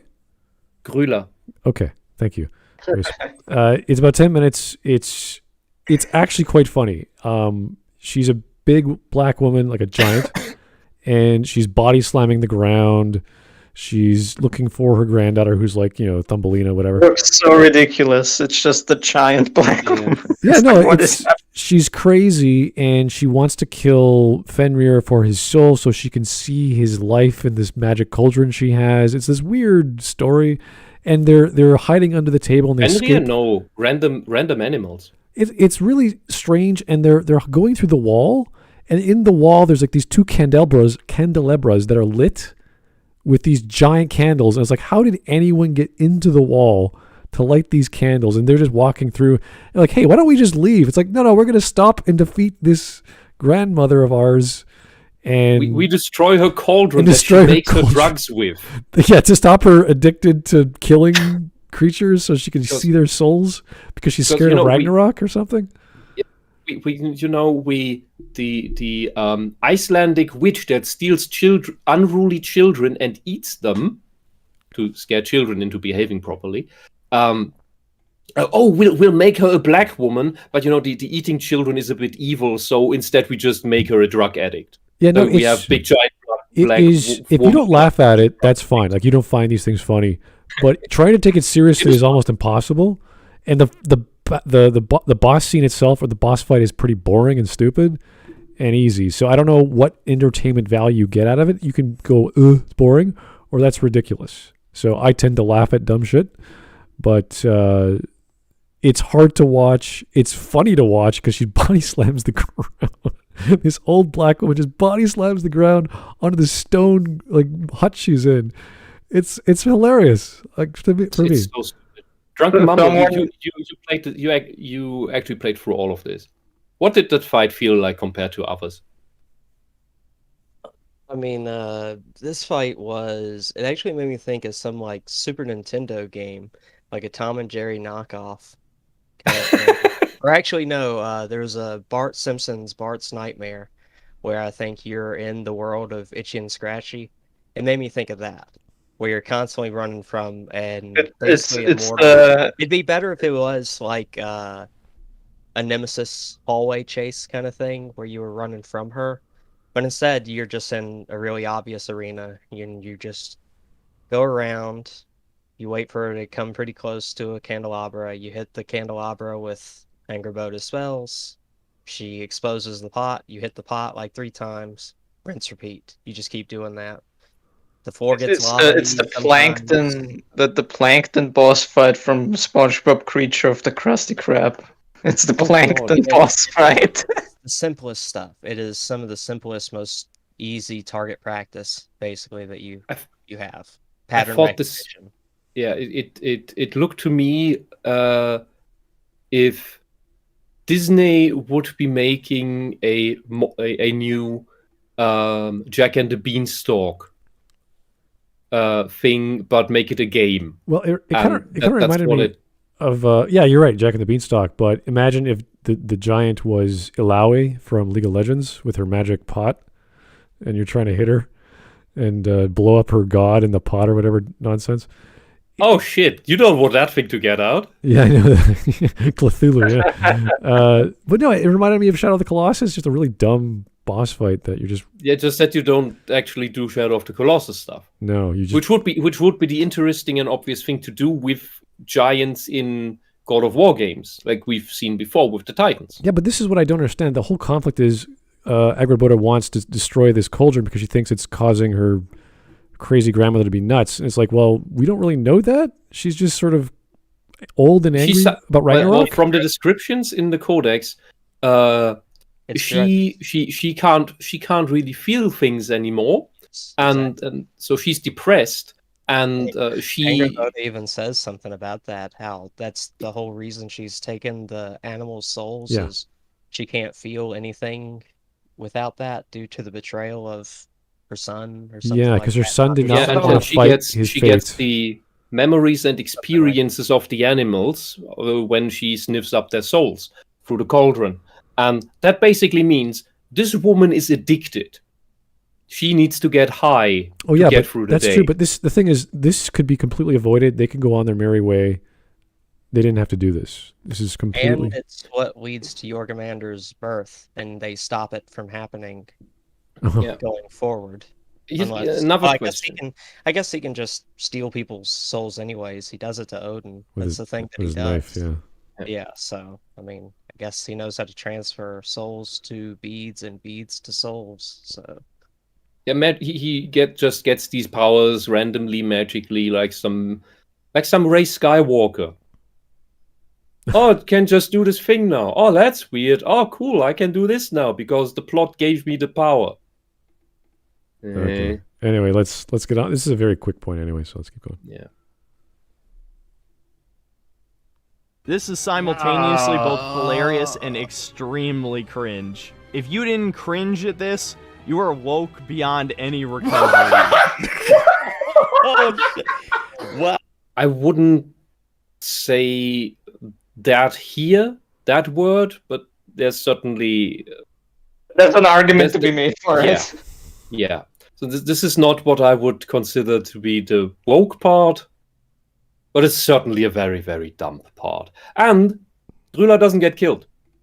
Like how many female mythological humanoids actually get killed aside from random the huntresses, the black deer taurs? They're also black. They're also Africans somehow for some reason.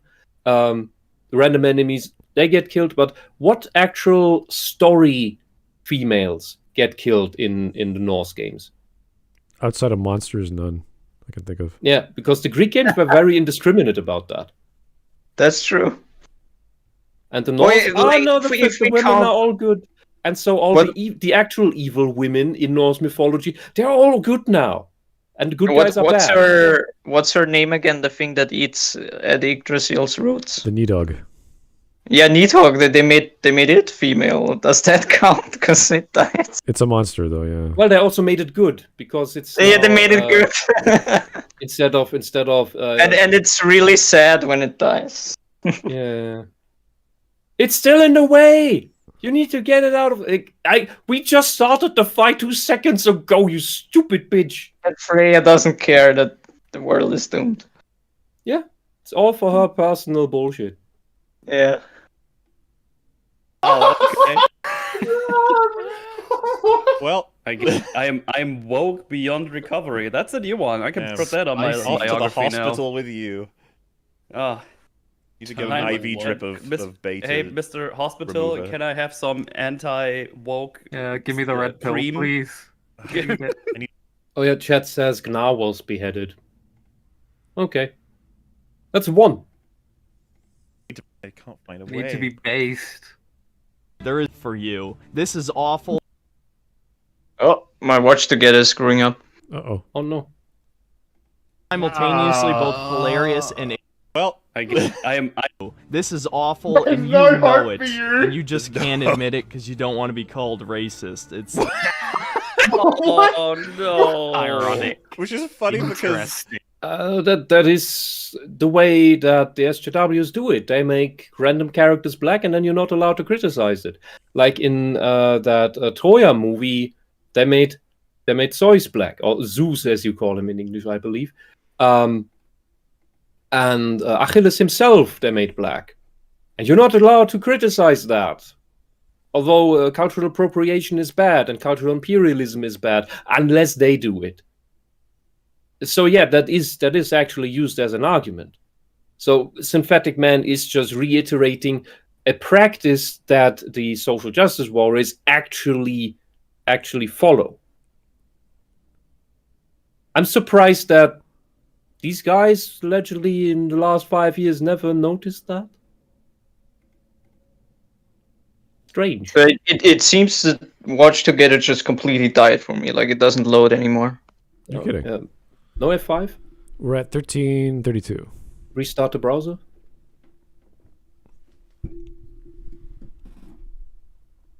Okay, I see you were disconnected. Okay. And you're back. So I rejoined now. Ah, yeah, now it works. Okay. Okay, let's keep going. So because the thing that I call racist here is actually to change all these mythological characters to random Africans for brownie points, and for what they call they need to fight white supremacy. And white supremacy is everything that's to do with any European culture, with any European people. And that means that all of it needs to be completely destroyed and changed, and that's what they're doing. The thing is, it's always in like all of these stories where it just doesn't belong, and that's not a racist thing. Some things just don't have all the things from reality in it. Some things just have the Europeans in it, just like the African stories probably only have Africans in it, and the Asian stories only have the Japanese and Koreans and whatever. This is the very. This stuff that they do here is the very argument for the counter joke that is, well, then we can do a white Black Panther, can't we? Yeah, that's where this comes from. It's like, yeah, but it's no, a you reaction can't to all this that's stuff. racist. Yeah, because it's Black Panther, he needs to be black, and Spider-Man is Peter Parker, and Superman is is Clark Kent, is Kal-El. There are black Kryptonians, but it wasn't a black Kryptonian that got sent to Earth. Yep. Badooms. Okay. Let us continue. Okay. You know, you could dislike it for any reason at all, but he's like, you're only not doing that because you don't want to be called like, what? No, I could just talk about how I don't like the mechanics of the fight, or I don't like the area, or I don't like the character. No, I don't like that they twisted Grüla, the Icelandic witch that steals unruly children and eats them, to a black drug addict. Yeah, there's nothing wrong with criticizing the color of a character's skin when it doesn't belong. That's totally fine. I just don't like the entire thing, not just that they made her an African woman, but also that they completely changed what she actually does in myth. Because the God of War games, the Greek games, they have been pretty dark and gruesome with some of the things they did. So why not have the actual creepy witch with her couch potato of a husband that is a cannibal? Why not have that here? Okay, that's a justifiable thing to actually kill her. Here we got Rusty in the chat. He's not on the call, but he's in the Discord group. The DM group. Yeah. So he's saying, note that Freya and the Black Giant, which is Grølla, deserve forgiveness, but why not all the others? Magni, Modi, Odin, Baldur, etc. Also, Atreus strung along and doing whatever Angrboda wants. Yeah. Like Kratos. Yeah, in this game, Kratos is the second party to everyone else. He's always along for the ride. Yeah, and Atreus here, he has first girlfriend syndrome, so he's not thinking clearly. It's at the start of puberty, and there's the spunky girl who's throwing around paint as a weapon of choice against undead creatures. Of course he likes her. And she's also the only girl his age. Well, she's the only giant, I think, that he can talk to about the giants, because he was looking for Tyr, and Tyr is this weird. Well, he's obsessed with the giants. Well, and I have to correct myself. There's also Thrud later on, but basically he's set over heels with Angrboda. Right. Which in mythology makes sense because, well, that I actually have children, which is the world serpent, which they subverted here because they somehow are still creating the world serpent with this giant magic bullshit soul nonsense. In mythology, Angrboda is the mother of monsters because she gives birth to the world serpent, Jormungandr. She gives birth to Fenrir. She gives birth to Hel, the goddess of death that is put in the Helheim is named after. Because before that it was called Jormungrund, and it's in honor of the goddess Hel. It's renamed Helheim. And here, since that didn't happen because they're both children, Hel is somehow just a title that is passed down to whoever currently controls Helheim, which is stupid. It is what I mean with they broke the entire cosmology. They didn't just rewrite characters into their opposites and turn good into bad and bad into good. They also broke the entire cosmology of the world. That's something that the Greek games didn't do. I'm trying to remember the Valkyries. It was Hrist. We have to fight. I think you have to kill her. She doesn't have much of a personality, but she is a boss. So, mini boss or not, I don't know, but I do recall seeing that. Whether it's story specific or plot relevant, I have no idea. But yeah, but the thing with the Valkyrie and the Einherjar is that they're already dead, so they can just come back. Anyway, let's keep going.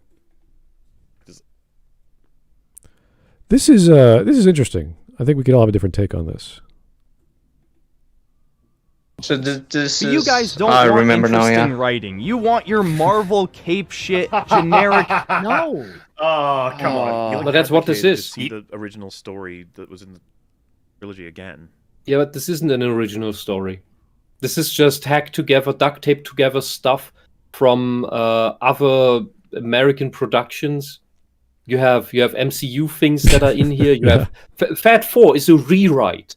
4 at the end of 2018 looked completely different, and then they made Fat 4 because they thought, oh, Fat 4 is cool. We'll do that. Oh, we'll have him. We'll have him Hulk around, and then we'll have the big. Sorry, yeah, keep say. Yeah, the third Ragnarok thing. Yeah, like that's let's have a big giant that stabs into the ground of Asgard, because that's what the MCU did. And then you have this depiction of Odin is so creative. It's a new take and everything. No, it's just the favorite character of the main writer from West Wing. It's a character from a different show that the writer likes and put into the game. Yeah, I'm sorry. That is not creative. That is just your personal bullshit. Like that is bad fan fiction. You just put all the cool stuff or things that you thought cool from other things into this, and then say, "Oh, it's just totally my thing. It's just totally awesome." Also, you have to like this new character I invented. Well, I do like the idea that old is new again. So with the original games with Zeus is the Gravedigger, I think, in one of the games, or both two games of God of War, and in this game, Odin is Tyr. So the comparison between Zeus and Odin are not too dissimilar, but it's almost the same like villain concept. Like he's this trickster god who's super powerful. Difference is Zeus in the original God of War was ridiculously powerful. Like he just destroyed the Titans with like a thunderbolt, and Gaia was nearly killed. And with Odin, he's toned down. Like he is powerful, but he's not as warlike. He's not as powerful as Thor is, and he comes across as this wheeling, dealing car salesman. So it is technically the same setup.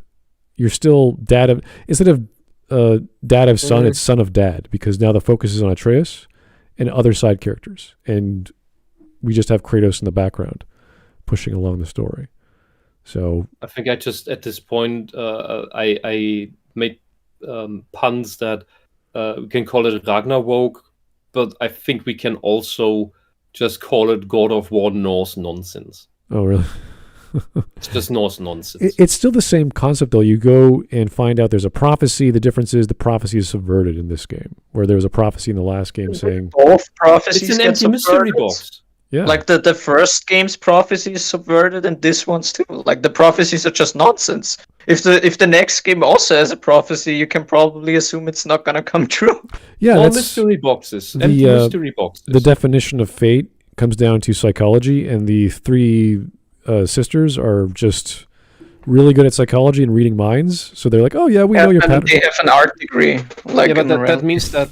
Yeah, but that also means that they're pointless. They're not like the Norse have no reason to exist in this universe. They serve no purpose. This is the thing. It's like the gods exist because they all serve a purpose. Yeah. If they don't serve a purpose, they wouldn't exist. And you have the fates from the first game. They control time. Like you actually go back in time to fight Zeus where he's weaker. It's like that's not just psychology and hey, you're the sum of your own choices. There's no fate. It's like no. There is fate, and we control time. Here, let's prove it. So I don't know. There's a real point to that, and the gods in the Greek game were actually responsible for the things they did. Like, what happens when you kill Hera? All the plants die. What happens when you kill Helios? The sun gets blocked out by Morpheus. Man, that's shit, isn't it? What happens when you kill a god in here? Nothing. There are consequences to killing a god. What happens when Poseidon? What happens when Poseidon died? Everything gets flooded. Oh yeah, Greece is it Greece or is just Sparta gets destroyed? Just all of Greece. Well, Sparta gets destroyed directly by Zeus. Actually, in terms of killing the gods, all of Greece is affected. This is actually another good segue that I also had an issue with in these new games. There's like no humans. There's like no view on what like all these There's like all this stuff happens in these games, and we get like no view on how it affects the humans. We do even though the old games had like the glimpse of it. God of War 3 showed you off-screen mentions. It's all tell don't show. Yeah, God of War 3 showed you every single time when you killed a god that affected Greece, you saw the effect of it. It's like it literally showed that Kratos like caused all this disaster, and he still didn't care until the end, which is the arc, which is what he realizes. But like these games don't show any consequences of anything. They do have in the first game, the very first game, when you run through Athens to save it, because Ares is running around in the background stomping on things at random.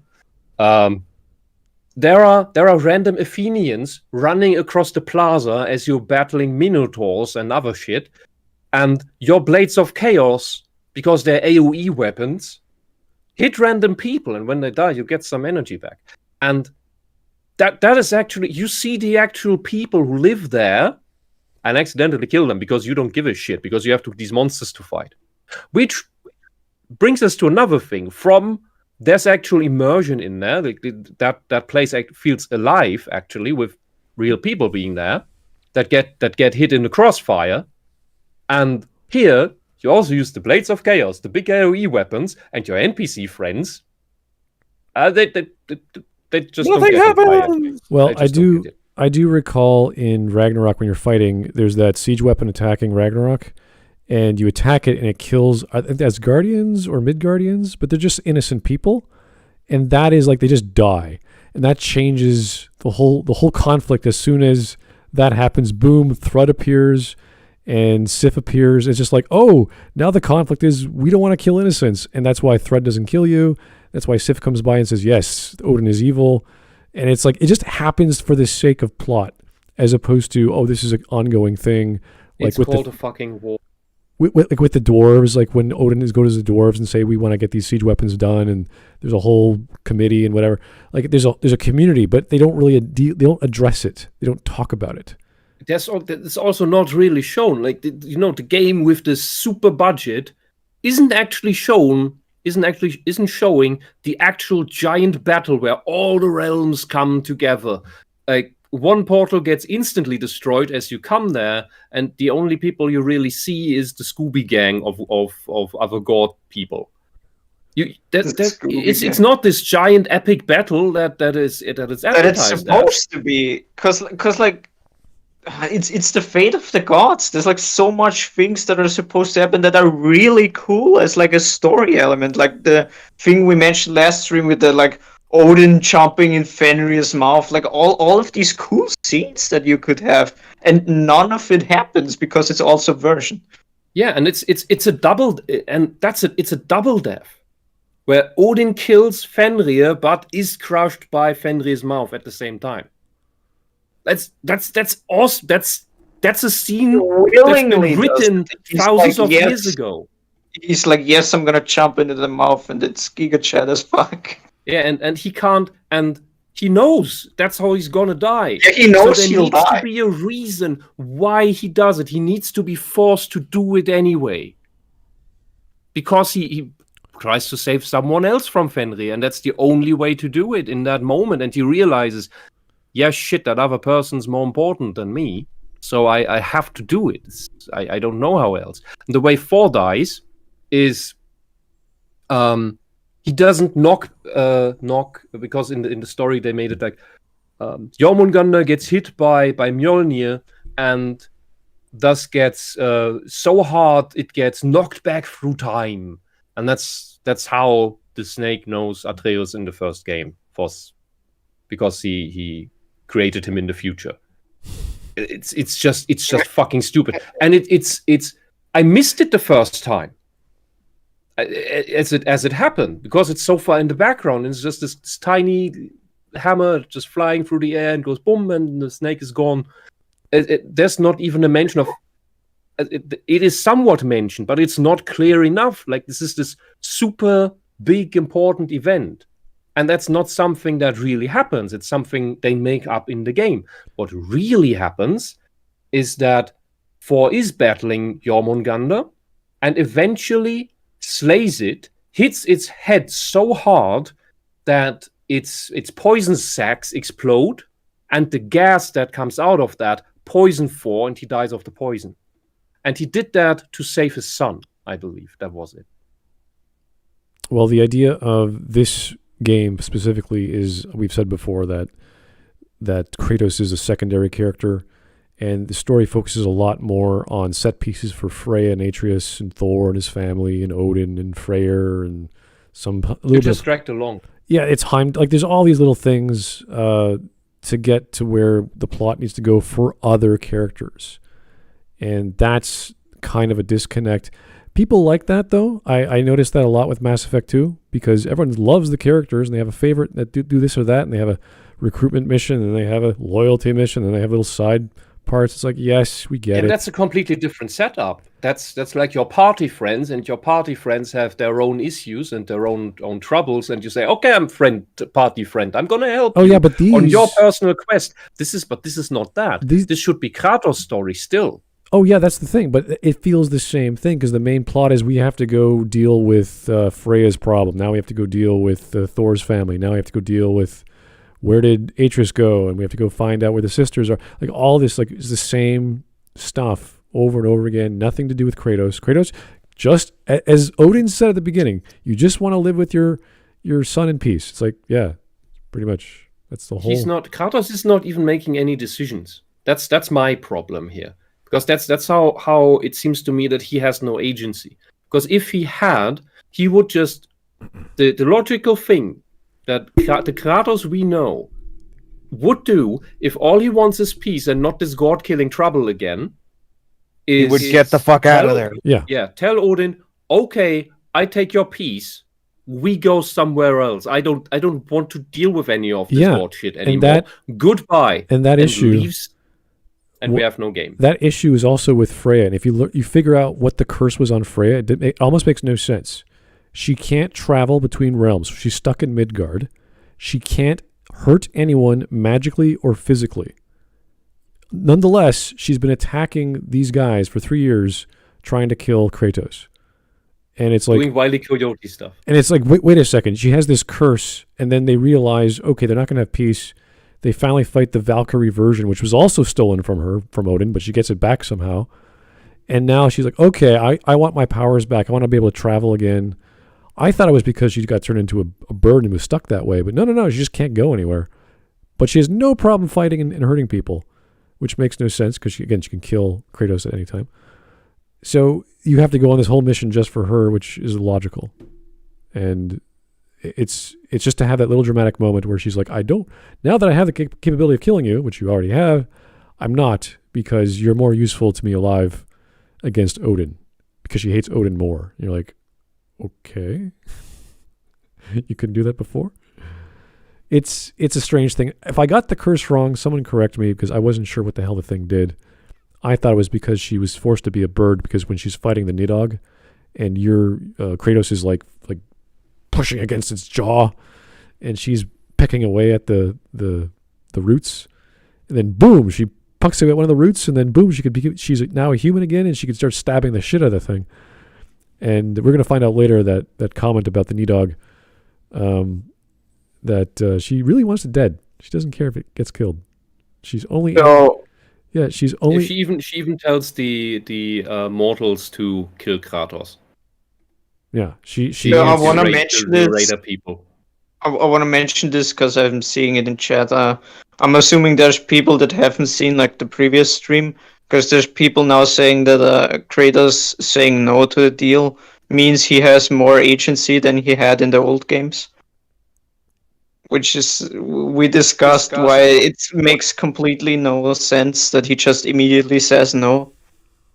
Like we had the old games, an entire stream about it. Yeah. In the old games, he is all about defying the gods. Here, he just does what people ask him of. And that whole scene, we talked about it in the previous stream extensively. All right. Anyway, let's continue. Yeah, just interesting. Yeah. All right, buddy. Baby subversion that has no real consequences instead of. This here we go. This is not. I'm not going to touch this because it's going to take too long. But I think we'll just listen to it and see what he says. That's a quick one. That's a quick one. Of ours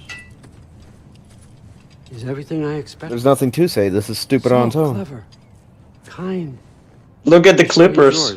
and the writers obviously didn't play the old games. I know they did their research on some of these stories, or a different writer entirely wrote the stories while you're riding on the sled or in the boats that reference the previous games, but they clearly forgot that in God of War 2, Kratos did... Oh, so we're done with... That was his evidence for him being a cuck. Was he... Yeah. Oh. That's not what a cuck is. Yeah. Yes, it is. For clarification, the actual term cuck, it's a bit weirdly used in the modern day, but it technically means the right thing. It refers to how cuckoos act. What a cuckoo does, like it's the female cuckoo, of course, that lays the eggs, it goes to another bird's nest, lays its egg in there, and the cuckoo that hatches is usually bigger than the actual birds there, but gets fed by the mother. And since it's so big, it gets all the food the other hatchlings that are the actual children of the bird die off of starvation, and what comes out is a cuckoo instead of the actual the actual parents. And so it's basically having a child that and raising a child that isn't actually yours. The birds are easily tricked into that. What this means in human terms is a woman who gets a child from a man or gets pregnant from some man and then tells another man that is his child. That makes it a cuckoo child. Because the man, the father, thinks it's his when it actually isn't. And that is very disingenuous and deceptive. It's very different when the mother says, reveals that and says, "Oh, I already got this kid, but I don't want to abort. Are you okay with that?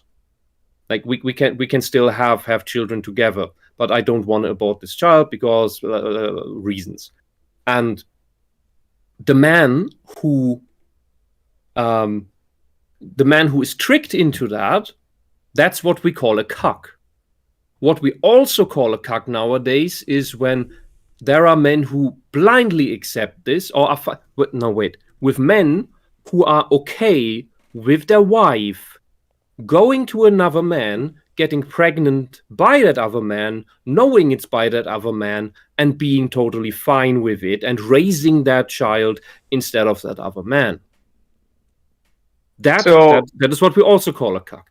Adopting a child, however, complete knowingly, is a very different thing. That would be the actual Giga Chat move that Mauler might refer to. But getting tricked into raising the child of another man, that's being a cuck. So I gotta interject quickly because chat is saying this again. So there's a person in chat who says, "Are you actually using bird logic for fucking raising a fucking foster child? Are you actually this retarded?" So first of all, fucking hell, bird logic. That's where the term comes from. That's the entire point. It's named after the cuckoo. That's the cuck. And for the second part of that, raising a foster child, where do you get that from? It's a completely different thing. A foster child is a child you... So, yeah, go on. I've seen a few people make the adoption argument, but that has nothing to do with this particular clip and this particular argument. Yeah, the adoption foster child thing was nowhere to be said here.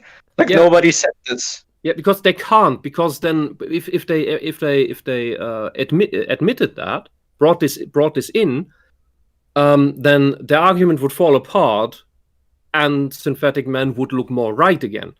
Because a foster child is a child that you know and willingly, that you know is not yours, and you willingly take it in. It's not you being tricked into it or being beaten into submission for some brainwashing or something. No, that is taking in adopting a child. It's a very different thing. Because you do it consciously, knowingly. There is no deception involved. There is no abuse involved. If you can't distinguish these things, I don't know what's wrong with you. These are not the same things. To be honest, if you can't distinguish between someone pretending that a child is yours to you knowing by yourself that a child is not yours, but you willingly look after that child because obviously with adoption that child has no other like choices, and you're actually doing a good thing, then yeah, there's a big problem because what you're actually doing is it feels like you're just making up an excuse for your own behaviour. Like, oh well, actually, it's perfectly fine that my wife has a child by another man who I didn't know about because it's almost just like adopting. Like this is like something you tell yourself 18 years into the future to help you sleep at night as you slowly like chink that whiskey and rethink your entire life. So. Also, there's other people in chat complaining that there's so much context missing from my clips. The reason we even have like the previous stream and this one is so that we can elaborate on all these things. Like the clips have like a 60-second limit. I can't add all of the context. Yeah, that's what we're doing we right need, now. Yeah, I don't think we need more than 60 seconds, honestly. It's not that complicated. But, like most of these are self-explanatory, but the additional context is what these streams are for. Yeah, and the problem is that the EFAP comments are as bad, if not worse, than the bad comments of Synthetic Man. And they don't give more context there because these statements are so stupid.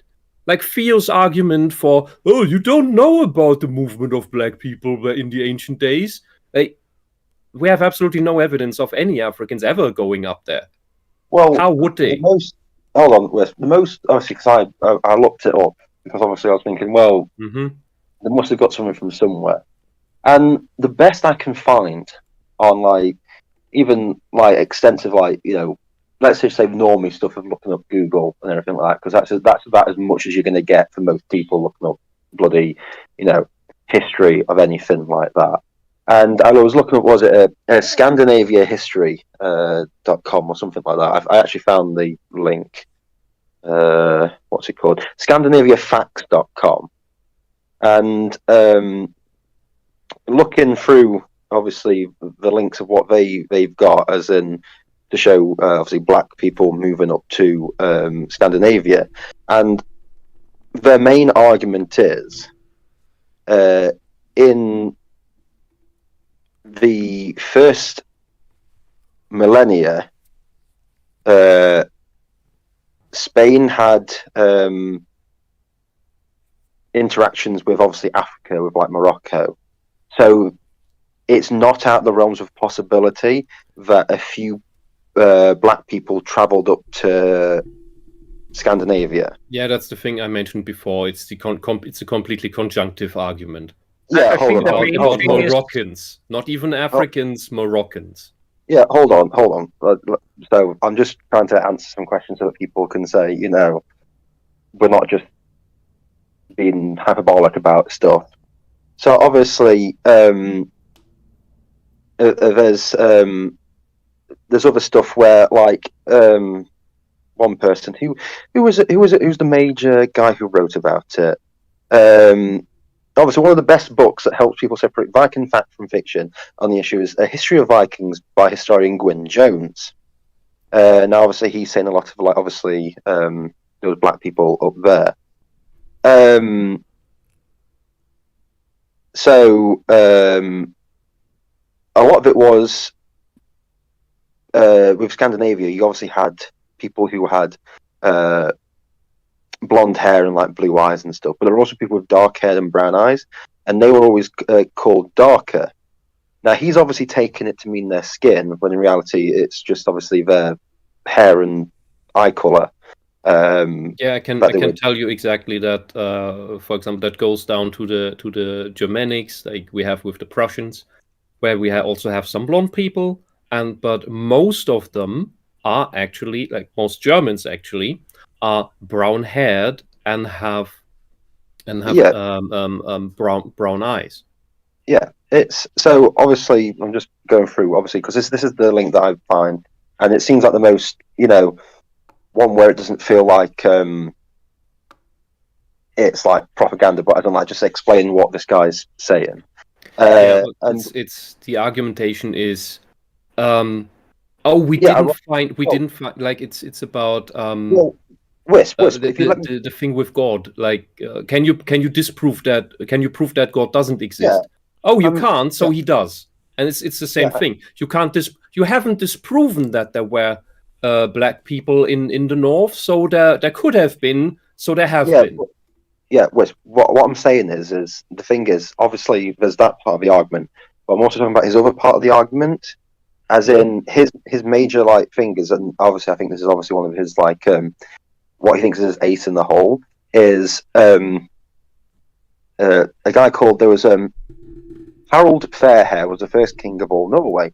His father was Halfdan the Black, and his two sons were likewise called Halfdan, one nicknamed the White and the other nicknamed the Black.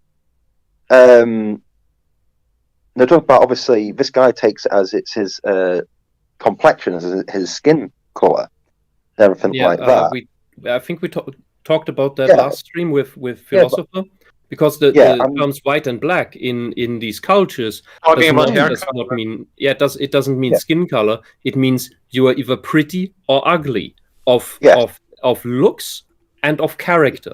So you could also look good, but if you were black of heart, that's what it means.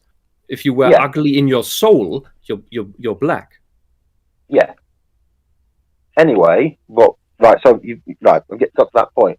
So what I'm trying to point out is, if you do a basic look, you'll find this stuff out, and you'll find that there's a lot of it really is very, very basic, as in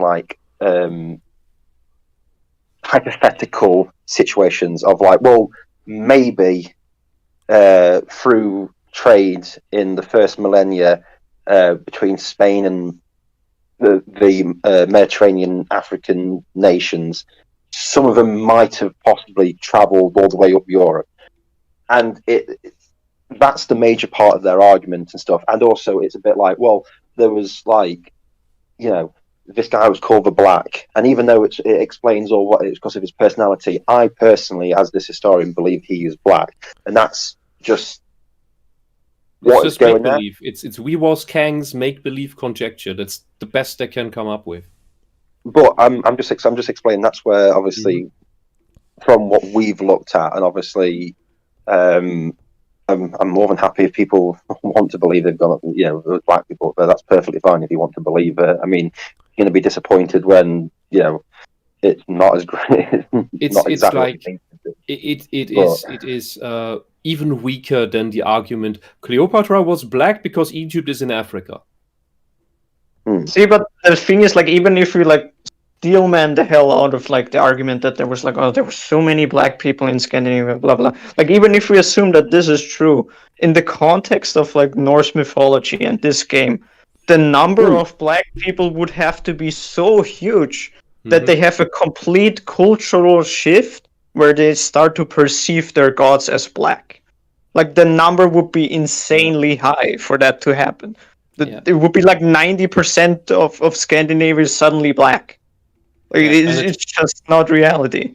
And it's more likely that actual black Africans in Scandinavia in these olden days would have just died of depression and bone deformities due to vitamin D lack. Or that, deprivation. But anyway, I was just pointing out the fact that at the end of the day, it's if you just try and look this stuff up, you're going to find hypothetical pieces of work where there's a lot of grasping at straws to try and.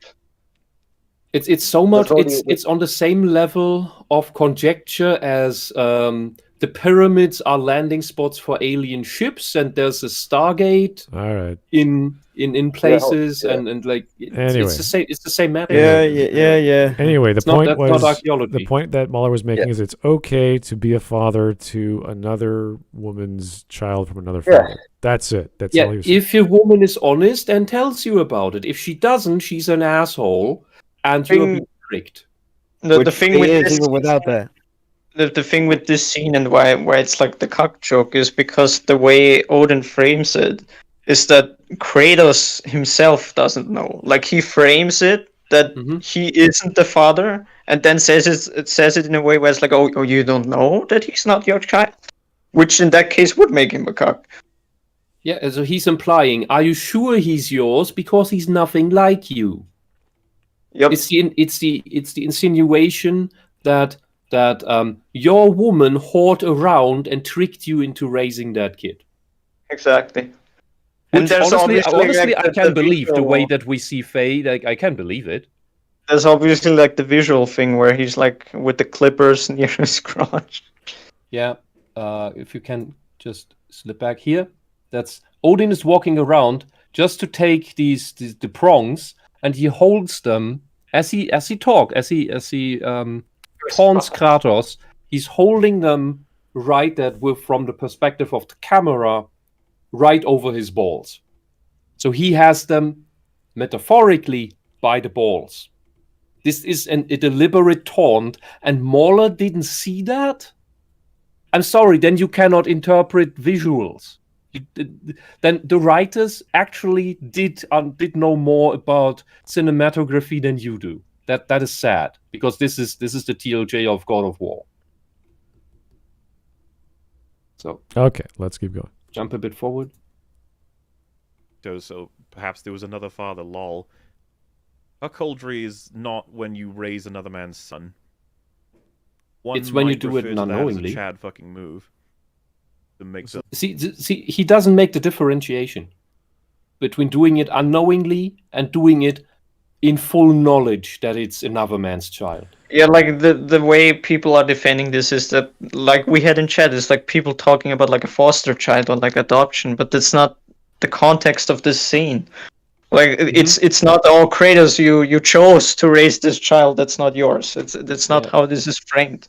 The scene is deliberately about Odin trying to rile up Kratos about a thing that is extremely personal. And Kratos, having decided to become a pacifist outside of beating up undead things and frog beasts, just lets him talk, lets him step all over him. I think in conversation, Kratos has turned into a doormat. I think Mahler is referring to modern times, like people today would see it as, hey, you want to love a woman who has a kid? Like, that's seen as a good thing to Yeah, but then you already know it. Yeah, the difference is that it's willing. Like, I don't think anybody has any issue with any of this. Right. Like, it's completely normal if it's willing. Just like with the adoption and the foster child, it's like you choose to do this. You know what you're doing, so it's fine. Yeah, it's like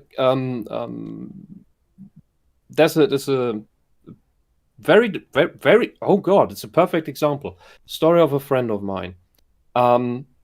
He was getting together with a woman, similar age, already had 2 children, and he really liked those children. Those children really liked him.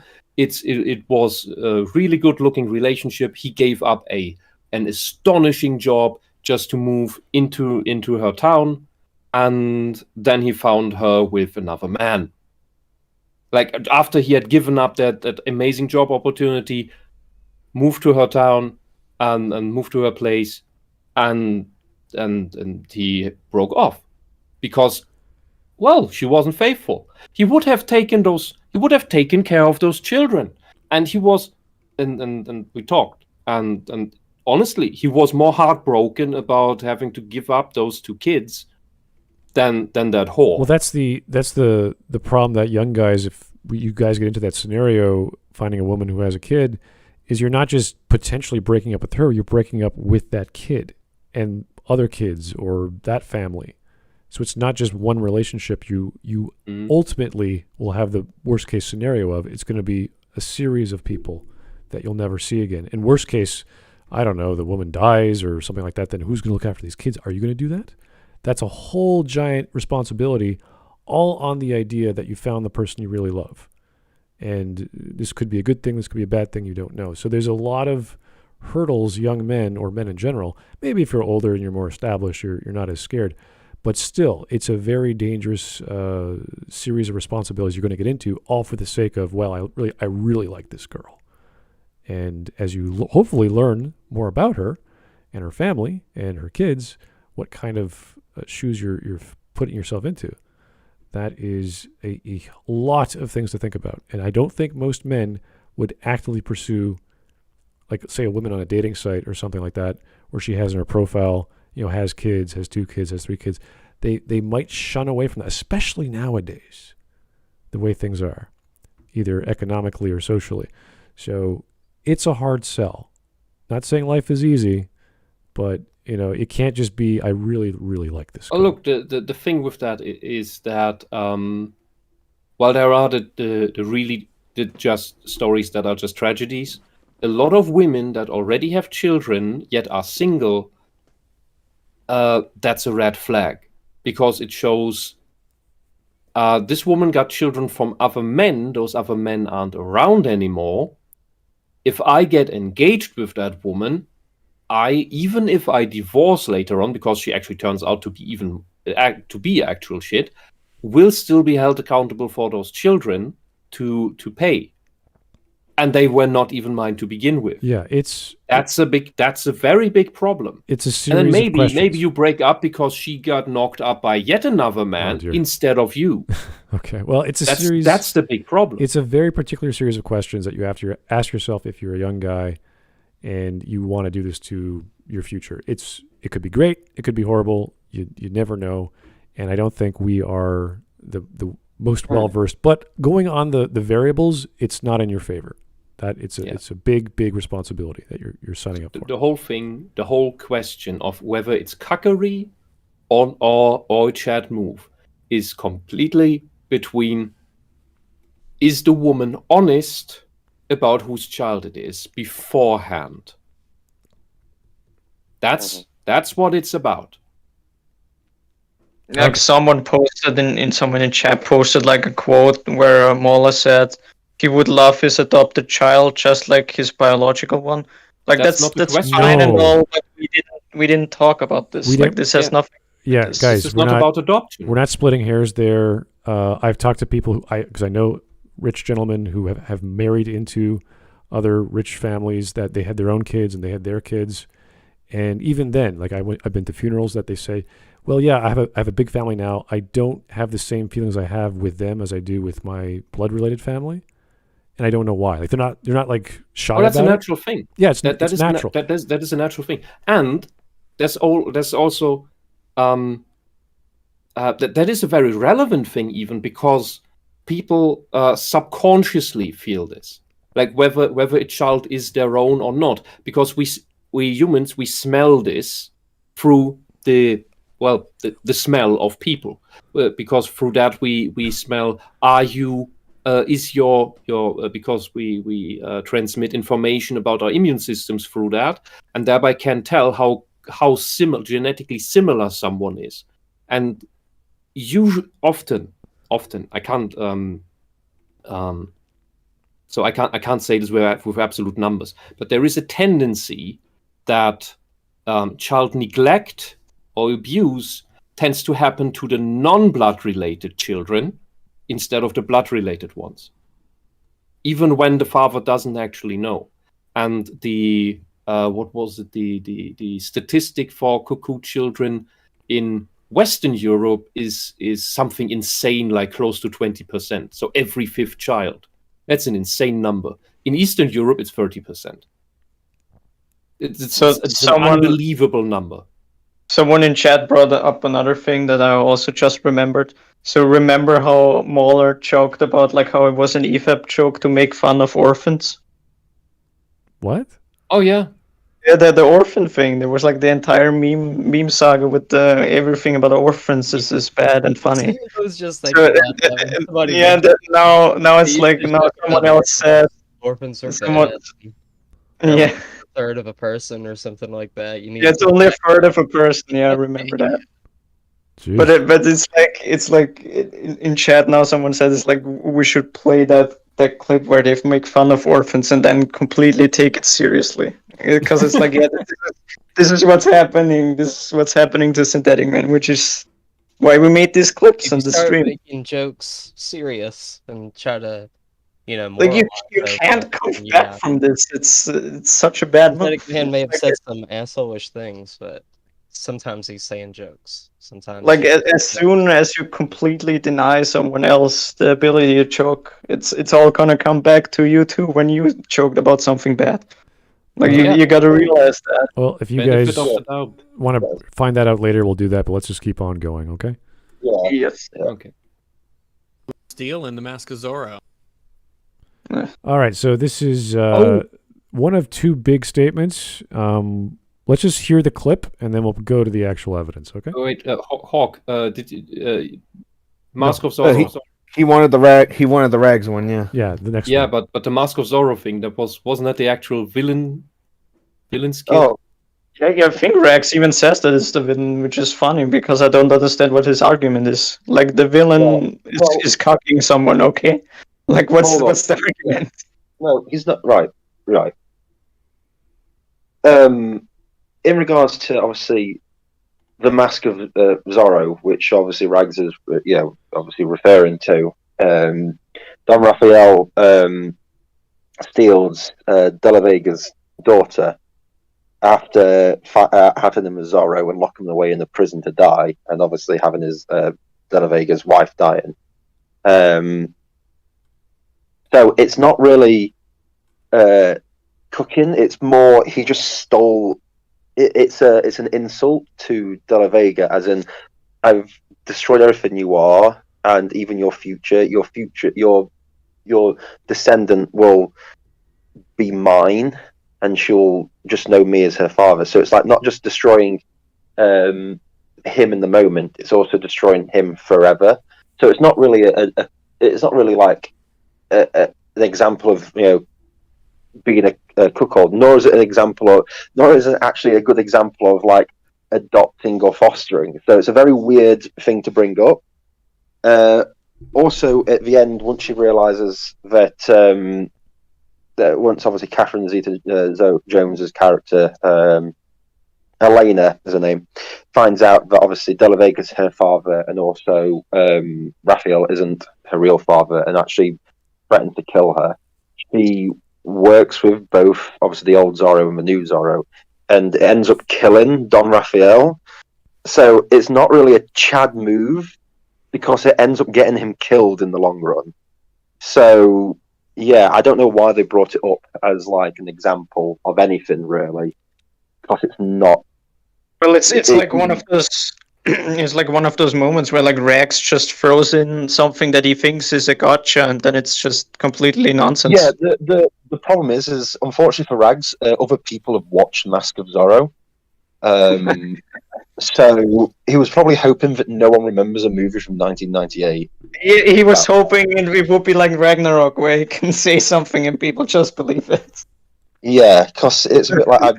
Or like Theo saying something about history in the hopes that no one will actually look it up and everyone will just believe it because we're dunking on the dumb man, so our counter arguments and insinuations about history must therefore be correct.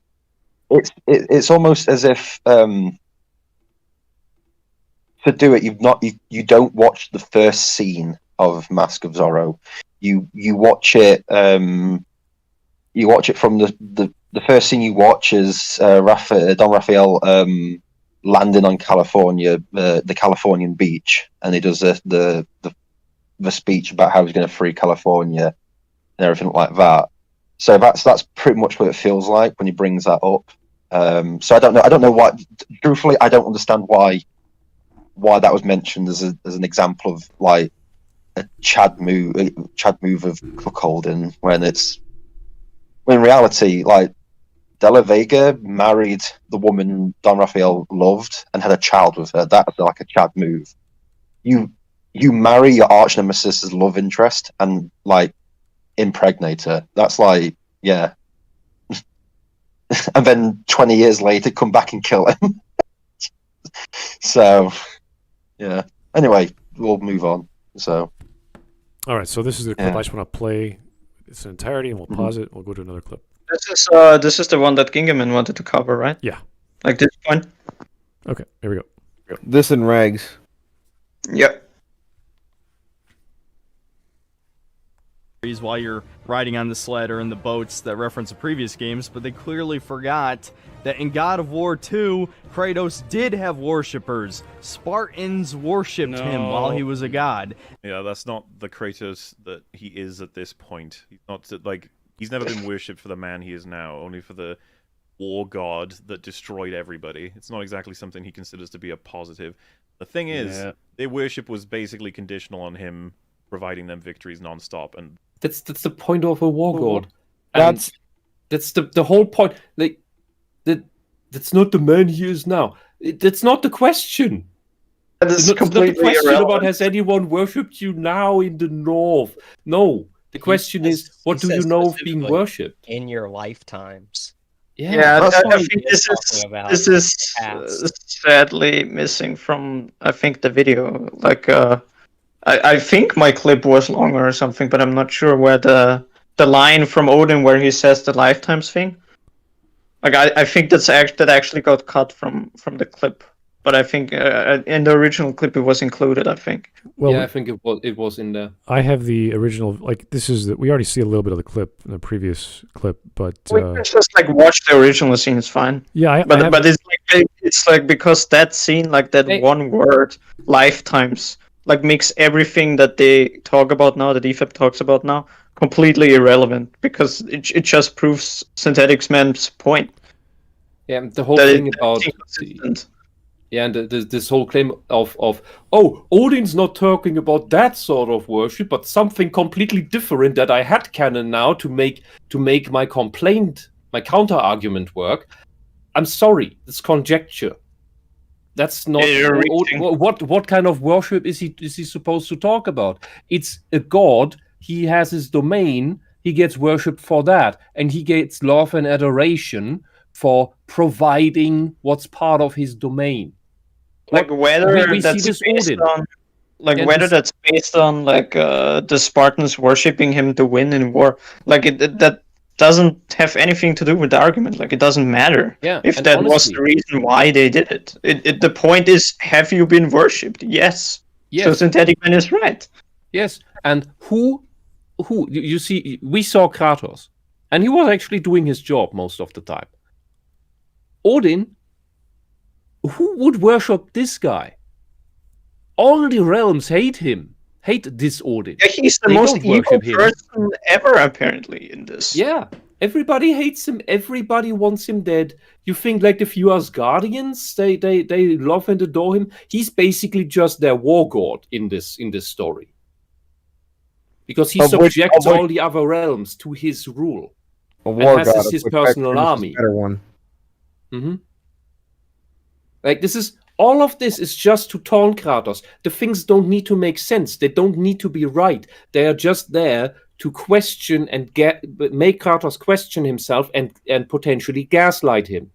And I am baffled that this panel, which has some actually deceptive people, maybe that's why they deny it, because they do this themselves and they have even done it on this very stream.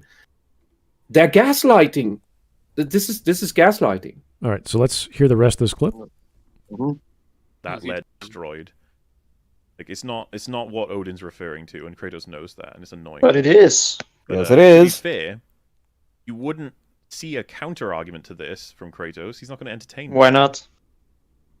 Give a shit. Why He's is not gonna why is argue with Kratos Odin never whether or not talking he was back? Worshipped. This is just Odin trying to get to Kratos, but it is. So I just want to, I know we wanted to watch, but I want to pause real quick because this is literally like one-on-one, the same thing as in the Obi-Wan show, where Reva says like all the bullshit to Obi-Wan, and he has obvious counters to everything she says, and he just says nothing.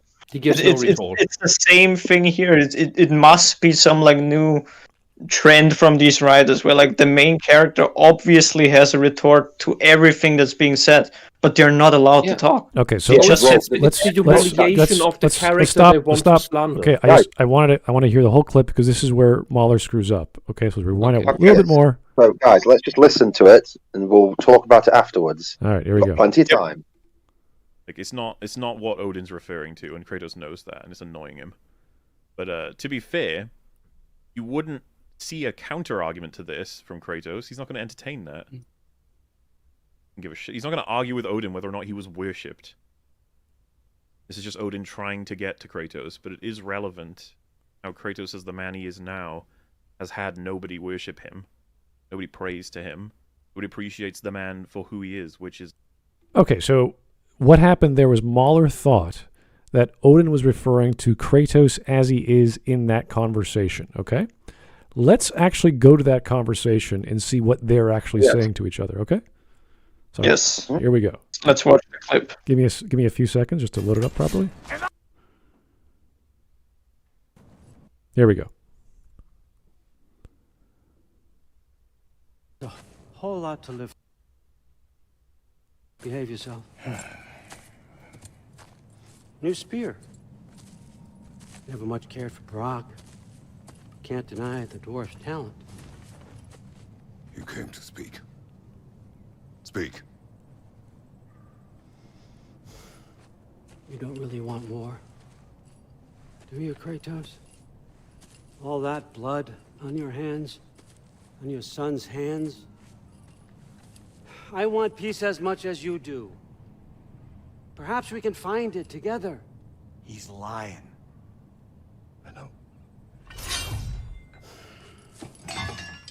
That boy of ours. He's everything I expected. So clever. Kind. You sure he's yours? Yes. The kid. You really ought to be very proud. He is the key to peace in our age, to break free from all this fate and prophecy. My son is not your key. Oh God, do they not have metaphor in your home? So just to pause there, he said, "Oh God." Oh, that's an interesting part. I missed that. Yeah. Anyway. Even more immersion break. Day. Did they ad-lib this? Were. Am I the only one that caught that? I think so. No, hold on. Yeah, the ad-libbed it, right? No. This line right here. Do they not have metaphor in your homeland? Or rather, did they? That clearly shows he knows about the fall of Olympus. Oh yeah, he says, or rather, did they? Like he says, he corrected himself to did, yeah, because they're dead now. He knows Olympus fell. Yep. Anyway. I know you're not the god you once. Okay, there it is. Yeah, that one too. I know you're not the god you once were. He knows. This is what Mahler thinks he's talking about, but the rest of the conversation, which we're gonna see, completely contradicts everything he says. Right, here we go. Move it. Son. Okay, what the watch together is playing weird tricks with us. I'm gonna rewind it a bit. Once was. Oh. One more sec. Here we go. Return.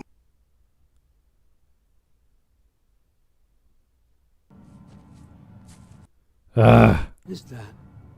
All right, let's Is one more time. One more time. It's not playing. It's not playing properly. You know what the irony is? It's playing perfectly for me. Yeah. So I'm just watching the And for me exact as same well. thing.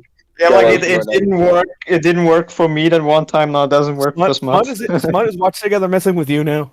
Yeah, it seems that way. Return my son, or you may meet the god I once was.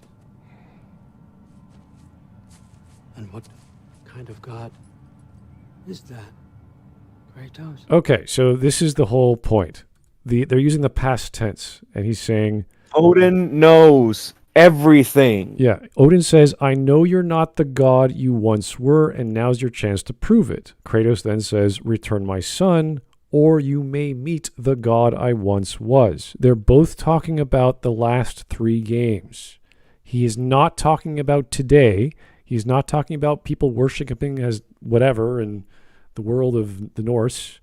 They're talking about the trilogy. Yes. Yep. Yeah. So what Mahler is wrong. He's inventing some narrative that they're talking about something else. Final nail in the coffin is the end of the conversation. Yeah. When he mentions lifetimes.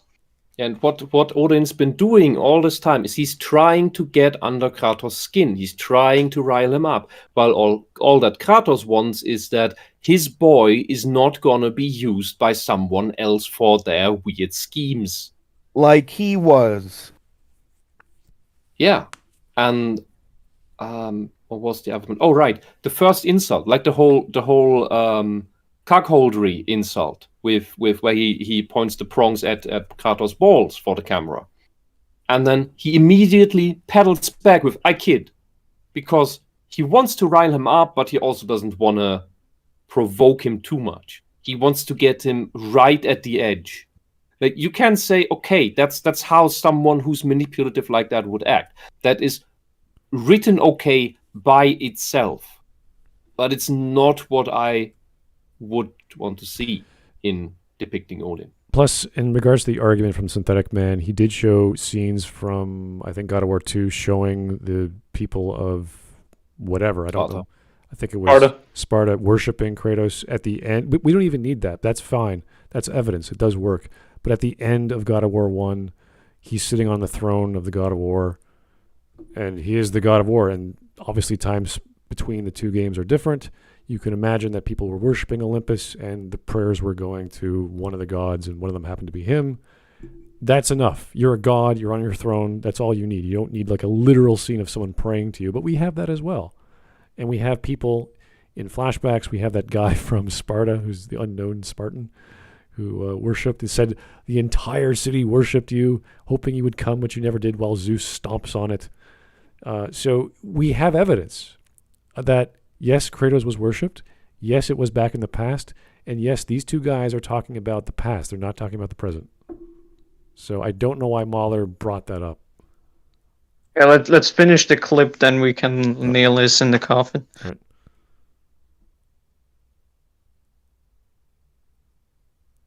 Of godhood.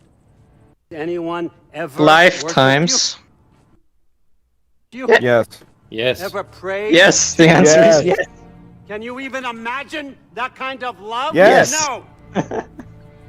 You don't care about mortals. You don't care about anything beyond yourself. Oh, that's projection. Beyond the monster who kills without cause. Also wrong.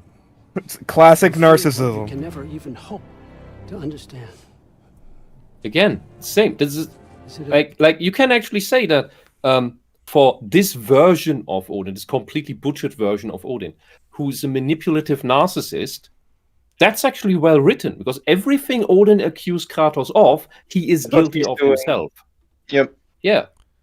Yeah, because he only cares about himself. He fears what he doesn't understand, which is what happens after death to a god. That's what he fears. That's why he wants to look into this weird rift thing. So that's the actual core of the scene. From that, I can give this scene some props here, if you understand the psychology of it, which Mahler doesn't seem to. Well, we know as fans that what he was in the 3 games prior. So this is the same scene with Atreus where he says, "Watch your tone, boy." It's like, yeah, because you should tell him who you are and what you did. And we know in this scene who he is and what he did. So even with Mahler saying, of course he's not going to argue back. It's like, well, he could. He knows exactly what it means to be worshipped and be a god and fight for the people and this and that. And care and have a cause. His cause was to end the chains that the manipulations of the gods against him. Yeah, and the answer to all these things is yes. Yeah. Like, even just like, was he worshipped? Yes. Did he have a cause? Yes. Did he love the people that pray to him? Yes. Yeah, and most of the gods, they would have gotten away if they hadn't put them in his path. Yeah, he was willing to spare them if they didn't get in his way. He didn't indiscriminately kill people. It's like the scene you mentioned with the collateral damage with the humans. It's like he doesn't do that on purpose. Like, he has to. He is in a fight, but he wouldn't go out of his way to just randomly kill people. That's not what he would have done, and it's never what he did. I mean, you can do that as a player, but yeah, but it's technically because it's like I forgot the Ludo narrative dissonance thing, where it's like the player's actions are technically not canon if you do that. Yeah. But yeah. Okay. Yeah, like it's the one thing I would criticize about the first game. is where in the vision at the end, where you use the blades, where the division where you can hug your family to give them HP to prolong the fight. That the Blades of Chaos don't actually damage them as they did in how it actually happened, how they actually died. Because here now it would be because you would damage them accidentally because it's careless. That would make the fight very annoying as a gamer, but it's also how they could have integrated the blade of God, who was it? In what game? Come on. The Artemis, the Blade of Artemis. Blade of Artemis, yeah. That they would have integrated that for that fight better because you could do more precision damage with it. That doesn't accidentally attack your family all the time. Would also be a narrative counter to I reject to use the blades in the vicinity of people I care about because they are the things that indiscriminately kill everything. That would have been an interesting play, but the Blade of Artemis was underdeveloped, and the whole Blades of Chaos played the whole gimmick of the game. So this. All right, are we good with this scene? If we go back to the original video, I finished the scene. Okay. What's the last things he says? Yeah. Okay, let's watch the thing. Yeah. There. Boy. Don't listen to him. All right, that's it. Yeah, They literally say it right here. Yeah, Mimir says it. He's trying to get into your head. Yes. They make it very clear that Odin knows, and that's exactly the tactic he's using to try to, poke and prod at Kratos to see what makes him tick in terms of his past. He knows. Yeah, and Mimir sees through it and tells the dumb audience, "Oh, he's just trying to get under your skin."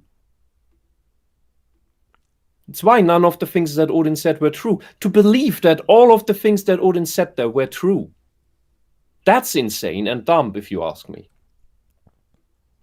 Trying to find where are we? Would not. What? Was it this one? No, we're not at the rags one yet. Let's rewind it a bit. What? Are we too far? I think we're too far. I think we're too far, yeah. Oh. Yeah, we need to go back a bit, I think. What's going on? What's that? That's even further. Wouldn't say. Well, it's What? one of the less. Is it broken again? Oh, we're good. Watch together conspiring with That's what I always EFAP. do. Anyone No. who Wait. says Where the hell are you?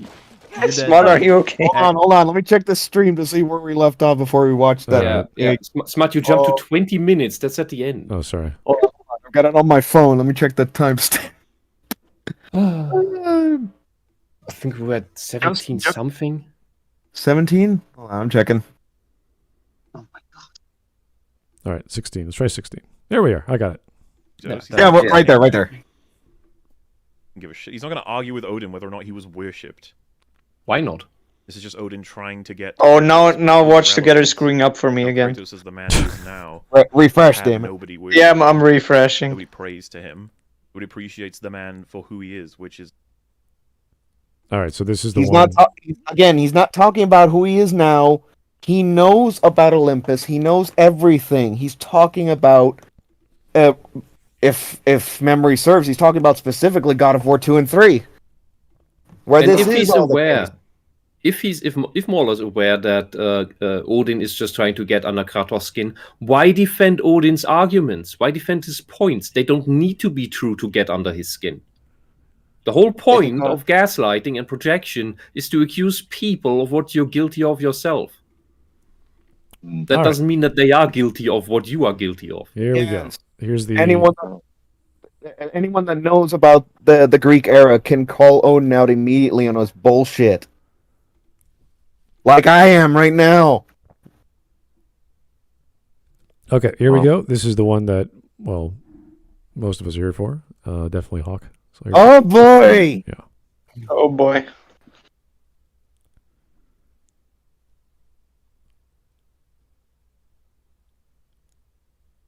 people found out about it. I mean, he unfortunately has a core audience that really thinks he's got something productive to offer the world. What a damn shame. What an absolute shame. This is a game that I have no intention of playing. I don't own a Sony system. I do technically own a PS4. I just don't know where it is. I have no interest in God of War, really. I never played any of the games. And I really, really enjoy this game's story and characters. So to see this much work and effort go into a video game story is incredible, and it should be something that's applauded and lauded and encouraged into the future. And he's just shitting all over it, and he refuses to engage with it in any sort of good faith way. There's no honesty whatsoever. It's the people who profess so strongly to be honest, and I'm always telling the truth, and you could always believe me. It's like they're. Who wants to start? Rags, I'm gonna have to ask you to shut your whore mouth. You have you have just proven you have literally no leg to stand on when it comes to this franchise. You've said so yourself. It's a telltale argument. Right. I'm going to say my bit, right? And then obviously I'm completely done with this whole discussion and everything. So, with what Rags has said, and this is the major problem with the whole thing. So, when people say stuff, there's obviously a meaning behind why they've said it. People just don't say random crap for no reason, right? So, Rags has said they has no interaction with this game, right? And no interest in this game. Which we all know, as he's tried to defend himself now, is obviously a lie, since he said he's watched Mauler's gameplay, right? So already, what Rags is saying in this clip is a lie, right? So we now have to accept that what he's saying is his foundation is based on a lie. Now, why did he say, and especially his tone of voice as well, because he starts off quite venomous towards Synthetic Man, obviously, because obviously he's obviously calling Synthetic Man an idiot, and that he's got stupid takes and everything like that in this obviously speech that he's making. But then he changes his tone of voice into how he talks about obviously the game, and it's quite an impassioned speech. And there's a reason behind why he's done this. What he's doing in this bit here is he's pretty much trying to tell his audience, right, you don't have to interact with this game. You don't even have to have an interest in this game. You just have to take our word for it that it is the most amazing, best written, wonderful story and characters in any sort of game. You know why? And obviously, like with what he says at the end, because we're honest and we have good faith. So what he's doing is he is trying to deceive the audience into not actually interacting with the game on their own because they might have a different opinion to him. And obviously people are going to say, yeah, but he watched Mauler's stream and gameplay, so he can have a say in it. Why didn't he say, right, listen, I might not have played the game, but I've watched Mauler's playthrough, and I love the story and the character. He's chosen his words very carefully for what he said. And this is why the whole thing collapses, because Rags is willing to be disingenuous about this game, and he's disingenuous in this critique of it to try and portray that the game is better than it is. And that's why the whole thing collapses. He's lying, he's just making a barefaced lie, demanding that you follow the lie. And if you don't believe the lie, you're not honest. Unlike him. And that's the problem. And that's why I have a problem with obviously this entire thing, because it's just, there's no, like I said, there's no honesty to that entire thing that Rags has just said. I have absolutely no interest in the thing, but I really like the thing. Yeah, but what I'm trying to say is, he did have, like, I had no interaction. Oh, I watched my friend play it. That's still an interaction with the game. Mm-hmm. So why did he say he had no interaction? Well, because he's trying to tell the audience that's watching it, you don't need to even have an interaction with this game to like it. I think he's taking a contrarian position because Synthetic Man has negative things to say about the game, so he, being the critic now, has to like it. No, Rick, no. You're not understanding the way with language. Okay. He's picked his words very carefully for that because he's changed the tone of his voice. He's making it a very impassioned speech there. I have no interest in. I've had no interactions with this game. I have no interest in it. But I believe, obviously, I love this. I love the story and the characters, and it should be, applauded and lauded and encouraged. And and so he's speaking in this nice, softer tone to get across this point of, listen, just believe me when I tell you. Velvet voice. Yeah, believe me when I tell you that this game is so amazing. You don't even have to play it yourself. In fact, you don't even have to watch your friends play. Just look at our stream, take what we say, and you'll just believe it. And rule of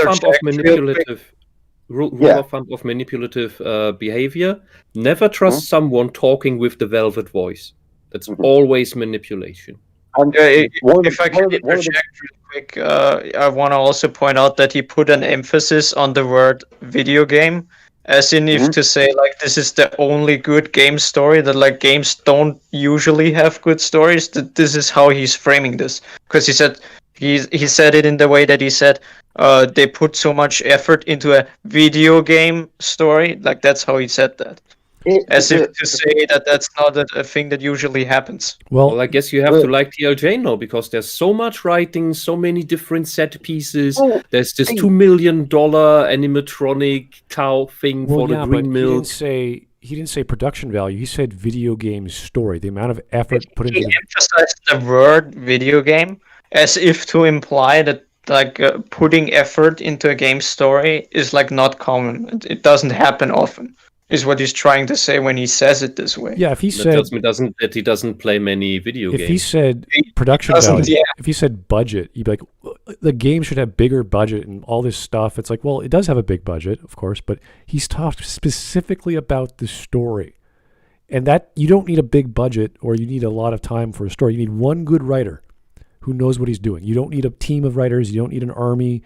You don't need millions of dollars. That's going to get in the way. I'm going to tell you right now. If you feed a writer to be rich, look at George R.R. Martin. When the hell is he going to finish his books? How many royalties he's gotten over the years? He's never going to do it.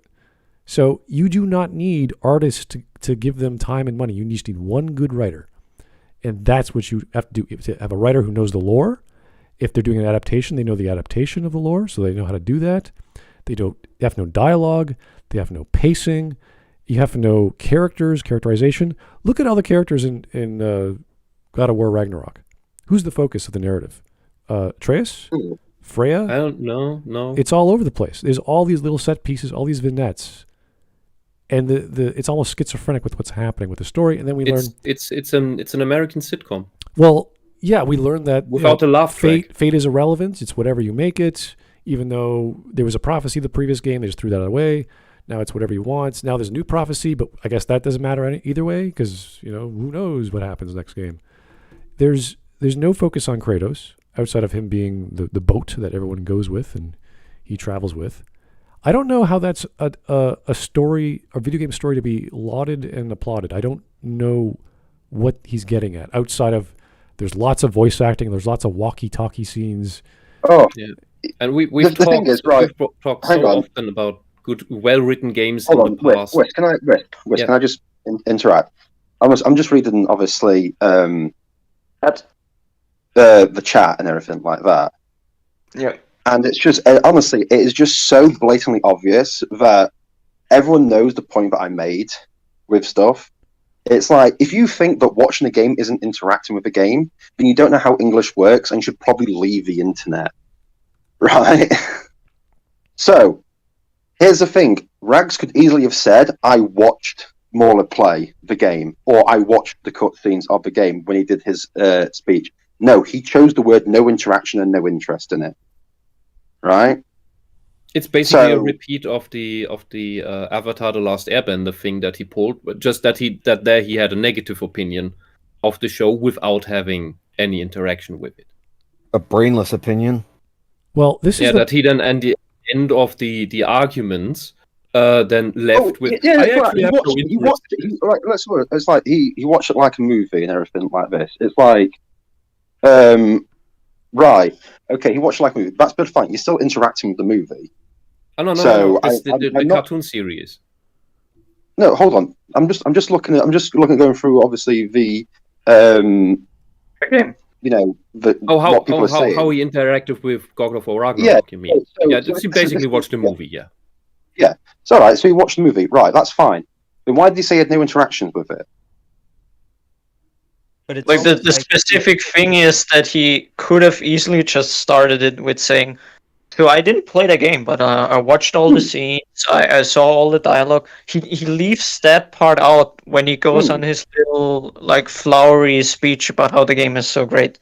And that's it's like he specifically doesn't mention it. Well, that's the thing. It's like you've got to, when people say things, you know, like that. There's a reason why he said what he said, and the fact of it's like, oh well, I had no interactions with it, but you watched it. Well, that's not an interaction, but now it is an interaction when it suits a line, and it's like. If you're sitting there watching the same thing as your friend, and your friend is saying things over the dialogue, you're going to take away probably similar things. So, I mean, it's almost like a group activity. Oh, it's like Rags used interaction as he didn't play it. Okay, why didn't he just... Yeah. Okay, that's fine. That's a good point, though. I think that's a very good point, because when we talk about people who don't have the primary source, or it's too complicated, or they don't have access to an Xbox, or whatever the case may be, you're going to say, okay, let's watch someone's playthrough, usually no commentary, 5 hours, 10 hours, whatever the game is. If Whisp played Bayonetta 3, I know nothing about Bayonetta, and you guys don't know Whisp hates Bayonetta 3, right? So if I just listen to Whisp, shush. If I just listen to Whisp talk about Bayonetta 3, I'm going to think this is the worst game in the universe. I'm going to be completely biased towards me just watching Whisp pausing and ranting and pulling their hair out, and you know, that's going to be my opinion of Bayonetta 3, because I don't know any better. Now, if I just watched a Let's Play on my YouTube, or maybe there's a 10-hour playthrough, I'll be like, oh, that's interesting. I'll have a completely unemotional reaction. So when I look at what is it, EFAP 215 or 216, whatever the playthrough was that Mahler posted or Rags was on, what you've got there is you have at least 5 people on the chat, on the panel with chat, with Mahler pausing and talking, and they're going, hey, this is good, this is bad, da, da, da.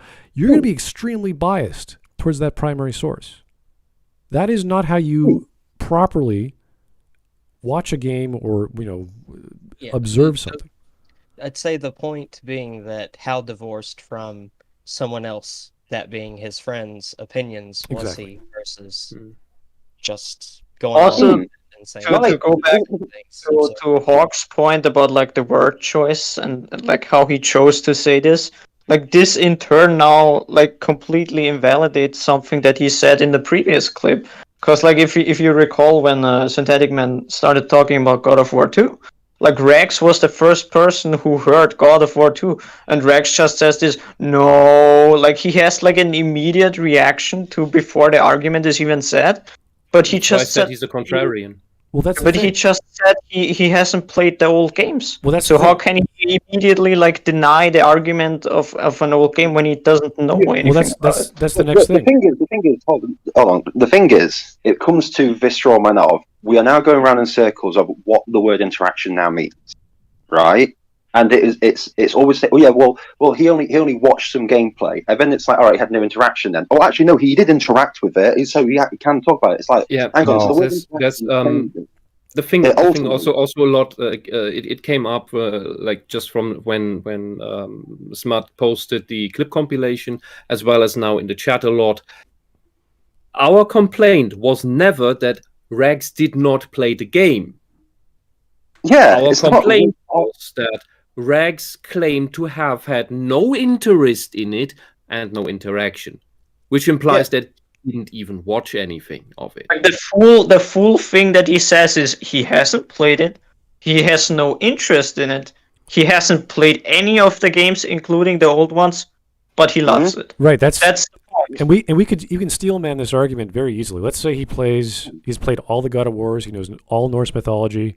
His response would still be, I have no interest in God of War, I have no interest in Norse mythology, but I really, really enjoy this game's story and characters. And you're like, wait a second, how could you be dispassionate and this completely stoic fellow who has all the research, has all the experience, has all the knowledge, and go, yeah, it's nothing to get worked up over, but the story and the game, the characters are really, really good, guys. That's the contradiction. Yeah, that's the opposite. That's the opposite of no interest. Because if you really like it, you had enough interest to keep looking through the rest of it. Right. Like I have a boycott on games that I review or I talk about, like Mass Effect Andromeda. But I don't just go look at one playthrough. I look at multiple playthroughs. It takes me weeks. I have to go through articles. I talk to people. I talk to you guys who've played it. What's good? What's bad?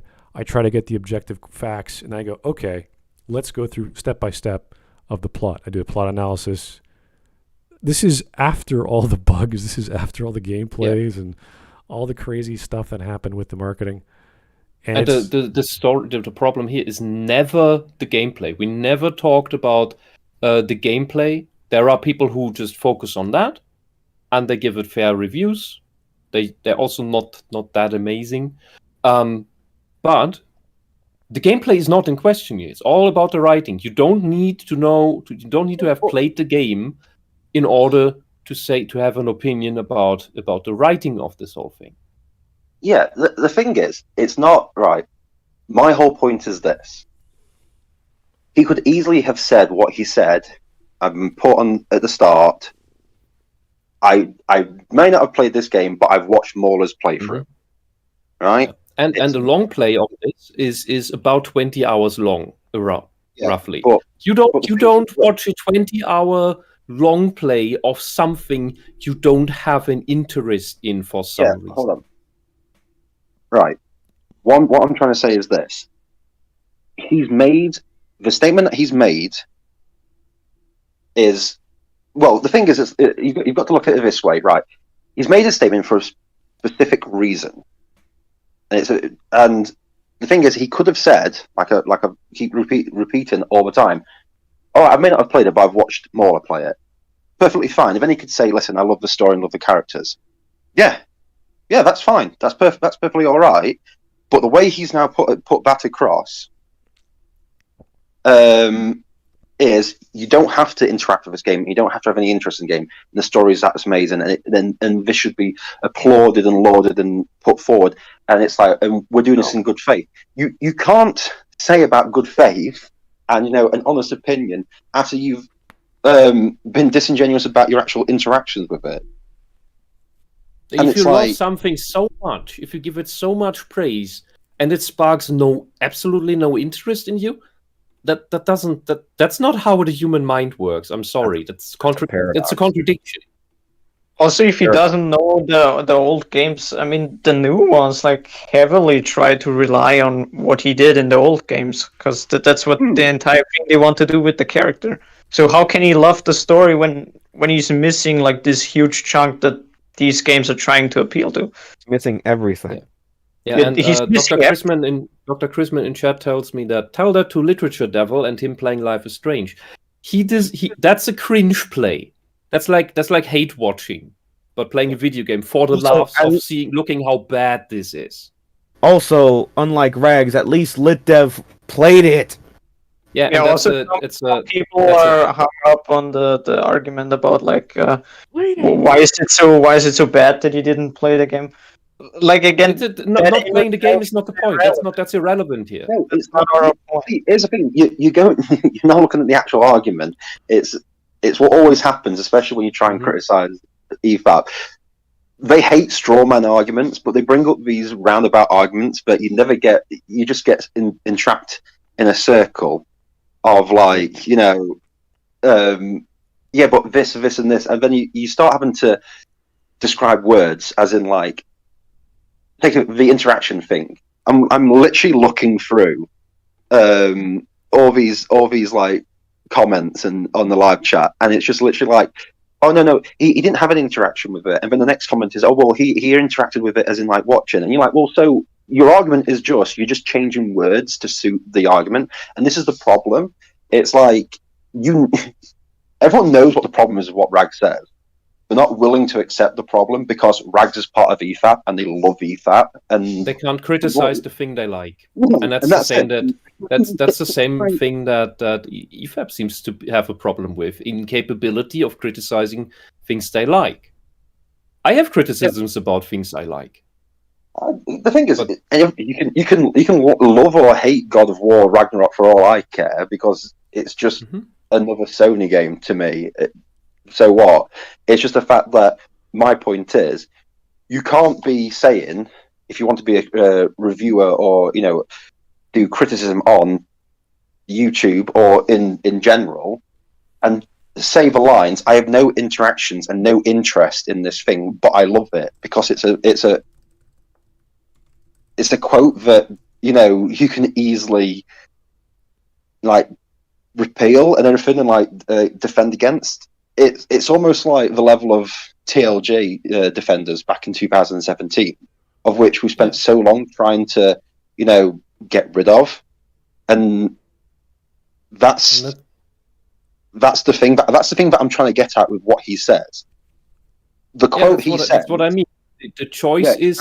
I like it, it's good, and therefore I can't criticize it, because then I would give points to people like Synthetic Man. And that can't happen, so it must be the perfect thing that is infallible and cannot be criticized. Therefore, everybody needs to love it. And because that's the thing that happened with TLJ. Of Synthetic Man's take is so, well, I wouldn't say obscure, like he has some bad takes, but he's still talking about it being woke. There are elements of wokeness in the game. That doesn't mean it's complete wash. It doesn't mean there's no drama or tragedy.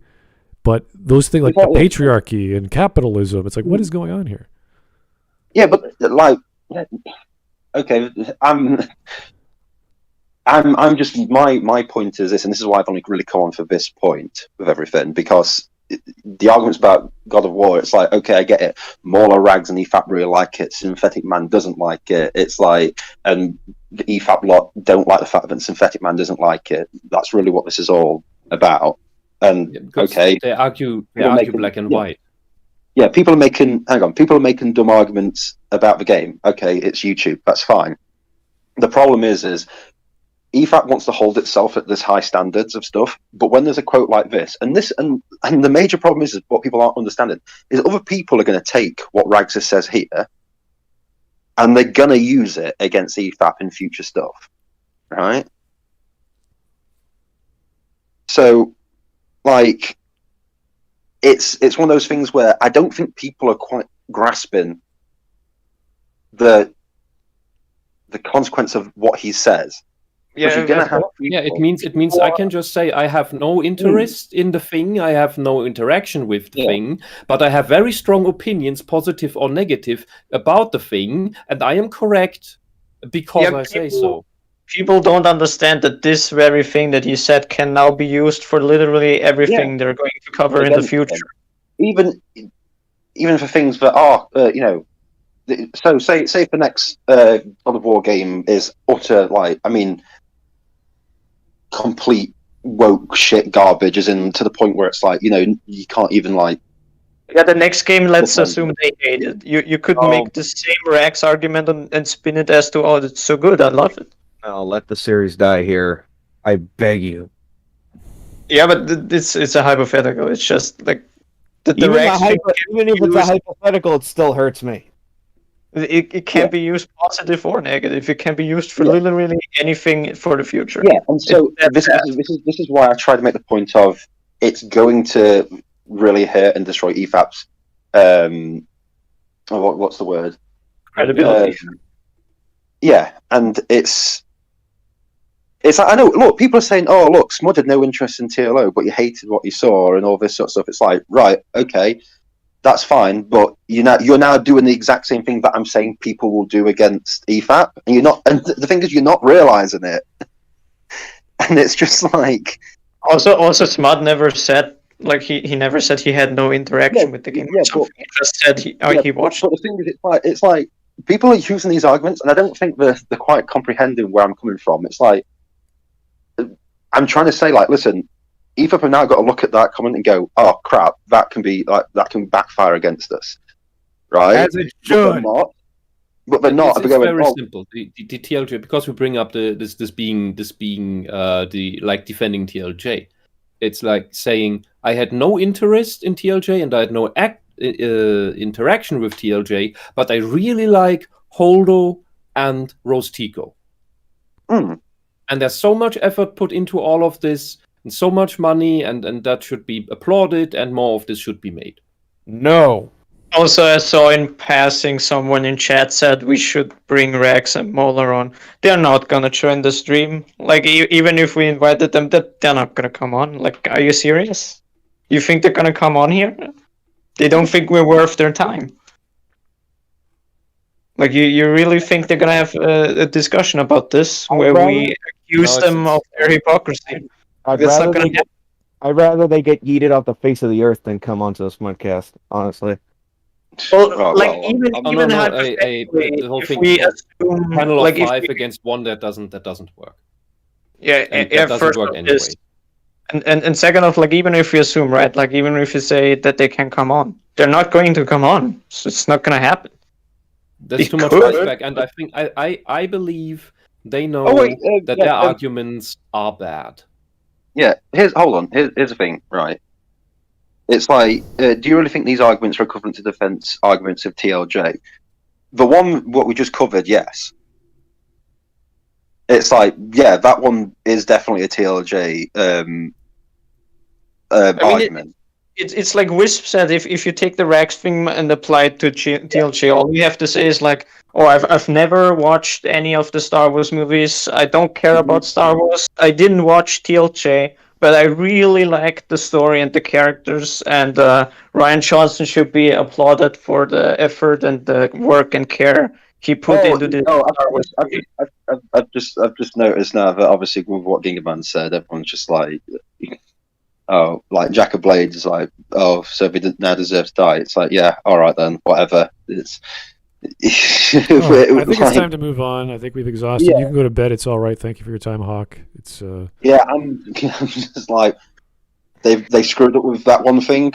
If you can't see it, then well, sucks, and just enjoy the future of people bringing that comment up and using it against them. Oh well, you can let that Please do it. that you can interpret that as being aimed at the individuals. You can interpret that as refraining to just the show. That's up to you. Yeah, but oh well, it doesn't really bother me. I just enjoy. Like, I think they can go on if people are stupid enough to send them money after this bullshit. They can't be helped. Then it's a good grift. Yeah. Anyway, well, see you later on the next one. Bye. okay. Bye, Hawk. Peace. All right. I think we're done with this point. We can keep on going if you guys are okay. Time is okay for me. How is it for everyone else? You okay? We can keep going, yeah. Okay. All right.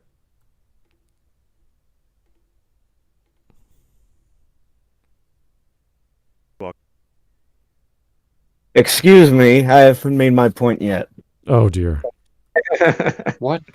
It's one thing to watch something in this way and give an opinion on it. It's something else to not know jack shit and say something at all.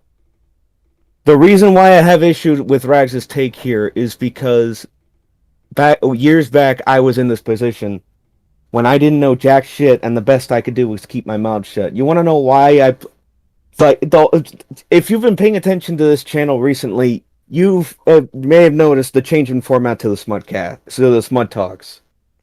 All of these games that I've played for the Smud Talks, most of them, they haven't always been me. The reason I played all these kinds of games and absorb all this information is so that I don't fall into the same trap Rags just did. So that I at least know what the fuck I'm talking about and what other people are talking about, so I can actually give a legitimately educated opinion. And I hate this take so much because I was literally in that position years ago. And I still hate myself from back then because I didn't know jack. That means you Now I know. Yes. I was able to move on from that. And whenever something like this reminds me of who I used to be in that specific way, it pisses me off so much. That's it. That's it. Okay. Also, if you want to take this point a bit further, it's also like that Rex, like probably out of all of us, the EFAP people have probably the most time to play all these games because this is literally what they do as a living. So they have all the time in the world to just play a game they're gonna talk about on the podcast, and they still don't play it. So like, and yet me with a 9 to 5 for the past almost year and a half can still find the time to play all these kinds of games and absorb all this lore and all this information, and still call these dumbasses out on their logic. There's even like again, Rex shoots himself in the foot. Like when he mentioned offhand that he does have a PS4 laying around somewhere. Why does he not go look for it? He has time, right? Like, look for it, play the game. Why are you not playing the game? Yes, basically, your job is to be your job is now basically just media critic. So look at the media. Be better than the games journalists. Yeah, unironically, I was about to mention this. Like, he's doing the games journalist thing. He's doing like minimal effort. Like, he's not even playing the game, even though he could. And that's part of my thing too. It's like all these game journalists lying out of their asses. It's like with shit they don't even know what the fuck they're talking about.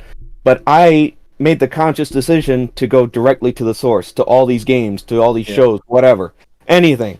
Yeah, because that's what the games journalists are known for, is writing either super positive advertisement pieces, although knowing nothing about the medium in question and the piece in question, or writing slanderous, ideologically driven nonsense for the same reason. And the funny thing is that these journalists have like deadlines that they need to adhere to. Rex has nothing. He's his own boss. He can do whatever whenever he wants. So he has all the time to play this. How long is the game? 20 hours? Something like that. Oh, yeah. If that was my job, I would reserve a set time of day for just playing games, even ones that maybe I have no direct interest in, but I know that are gonna be on the docket, so I better know what we're gonna what I'm talking about it. Like, why wouldn't you play the game? If it's about movies, like there was a time when they kept making fun of Jay not having seen any fucking movies at all. Yeah, now the same thing is happening with games. It's like, oh, Rex, you didn't play the new God of War. Why not? Haha, so funny. Why didn't you play the game? And also just him talking about the story, specifically the story, and him like praising the story in particular. I have no issue with that. And like Nutty Ness put it best. Yeah, experiencing the product is ultimately the better practice. Yes, that is my mentality. Yeah. And not just in gaming either, because I've mentioned several times all the bullshit Dragon Ball articles these moron journalists have spewed out over the years since Dragon Ball came back in 2013. That's also part of it too. Yeah, and in this case of this game, am I bugging out? No, you're good. Okay, then it's just flickering on my screen. In this very case of God of War Ragnarok, I was already put off by what 2018 did overall. Then I blindly bought Bayonetta 3. I had not seen a single trailer, not knew a single thing. I just wanted the chance at the positive surprise that I got with Xenoblade 2, for example.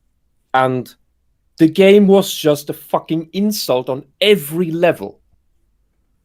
God of War Ragnarok, therefore, I decided, and especially with that price, I would not buy, especially it's also on a PS4, so I couldn't, because I don't have a PS4, and I would first watch that thing, and it's a 20-hour long play that you can watch, and decide after that. And what I saw put me the hell off. I would not buy that. I have only watched Ragnarok, and I will never give that thing any money. And there are critics who just focused on the gameplay, on gameplay critique. And that's mediocre to negative. Like with a mediocre with the arrow downwards. That's another reason then to not buy it. So what am I supposed to do with that? All right.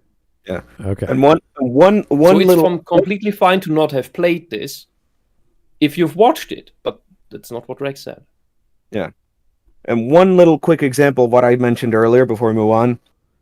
Before this year, you would have never caught me saying anything, positive or negative, about Half-Life. Because I didn't get it. I never understood what was the big deal about Half-Life. I bought the remake of the first game, Black Mesa, played it all the way through, and I was starting to get it. Now I'm playing Half-Life 2. I turned it off to make this point. And I'm near the end, and I'm actually starting to get what the fuss was about. And I'm playing it pretty much. Half-Life 1 got a remake, yeah, Black Mesa. No. The thing about Half-Life 1 was that it was pushing boundaries of what could be done in a game. Yes, and that still shows in the remake. And that, yeah. Yeah. It may not flash people so much that are growing up with current day games, because that's long past now. You know what? I would even go further, another 4 years back, to a little game called Super Metroid. It just showed you things right in your front of your eyes, and you understood what was going on. Oh, you didn't need to be told all the time what's on the screen? You weren't told anything in Super Metroid. Nothing. It was all up to you. Man, and still preteens could get through the game. That's so strange. Sad. It's sad. You didn't have AI companions that constantly tell you that you need to kill the boss, and he's doing the attack, and this is how you solve the puzzle, and all. The boss is still alive. Okay, that aside, I just and last thing before going back to the video, it's sad that a game released exactly 18 years ago has more presents its story so much more in a more well-structured fashion and more directly to the player than any of the narrative-focused bullshit like this, like Last of Us Part 2, like anything of that style put together. Super Metroid, Half-Life, several others trump them all. And that gaming entities are not narrative. No. Super Metroid and Half-Life did it the best not just for their time, but it still holds up to this day. They both do. And they are better than all the narrative shit now. Mark my words. Oh god, fucking hell, chat. What the hell is wrong with you? What's going on? For fucking hour, we try to explain to you, and as we did in the last stream, that the whole argument about you didn't play the game is a straw man that's made up by you EFAP fanboys. It was not about not having played the game. It was about the claim that he had no interest and no interaction, which implies that he didn't watch it, but had a strong positive opinion. That's the problem. That's the contradiction. It's not about playing the game. That's another layer. That's another level. The only way for what you need to play the game for is to make to form an opinion about its gameplay. The gameplay is not the thing in question. The writing is the thing in question. And the claim that somehow you have a super strong opinion and super like the thing and give it so much praise that more of it should be made while you had no interaction. That makes no sense. What I meant with me being in the same position as Rags claims to be is that the difference between him and I is like if Rags' claim is true, then we were in the same position. We had no interest in playing anything like the new, like the currently talked about thing. The difference is that I took the initiative. I got my head out of my ass and actually dove headfirst into it. Look, when I was a teen, I liked Neon Genesis Evangelion, like everyone did. Yeah, boy. But I could admit that the ending was a bit weird. Like we all saw that flaw. We weren't blindly defending that. We all said like, yeah, that's a bit of a letdown. That's a bit weird. But we all excused it with the studio having run out of money. That's the version we knew. However, now, many years later, I look back on that show and think, yeah, that's just gonna give teenagers depression with no way out. Don't watch that. Don't. I would now say, yeah, that thing had some nice animations here and there. That's one of the big selling points of it. But fuck the story. Don't. I'd say at this point, don't let your teens watch that. It's gonna screw them up in the head. You want to talk about disappointing endings? I'm pretty sure I can see Half-Life 2 Episode 2 in the corner with a bucket of popcorn just waiting. Quick TLDR before we move on. The issue was never not having played a game. You can watch a game, you can talk about the story that you watched.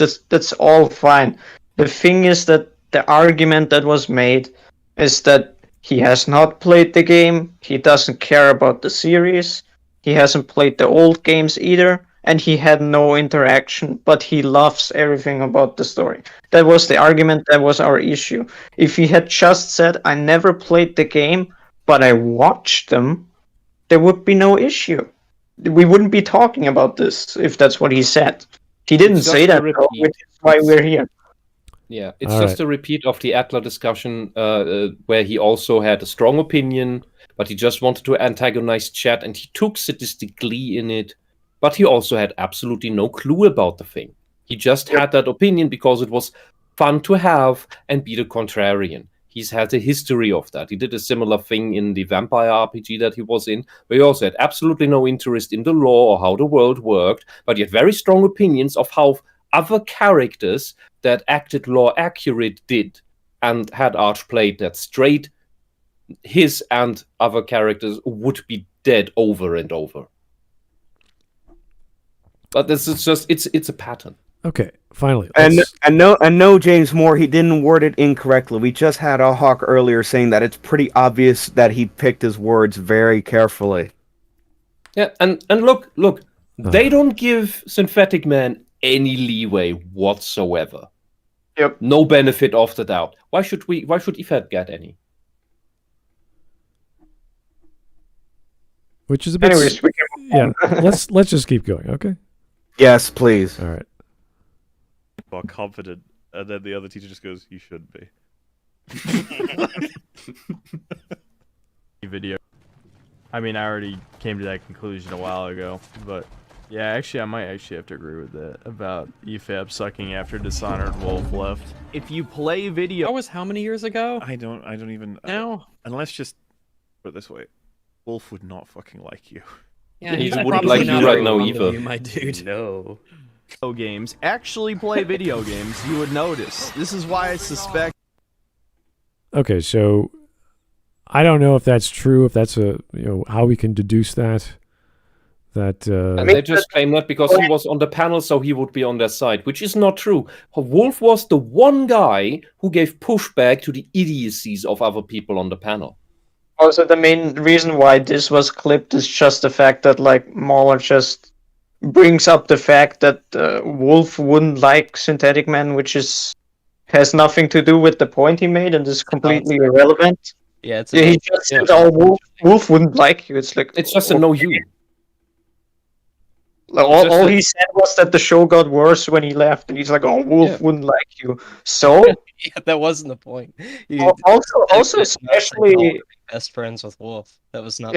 Especially in our sphere, right? Like, I think many all of people us agree with that the show lost something very valuable when Wolf left.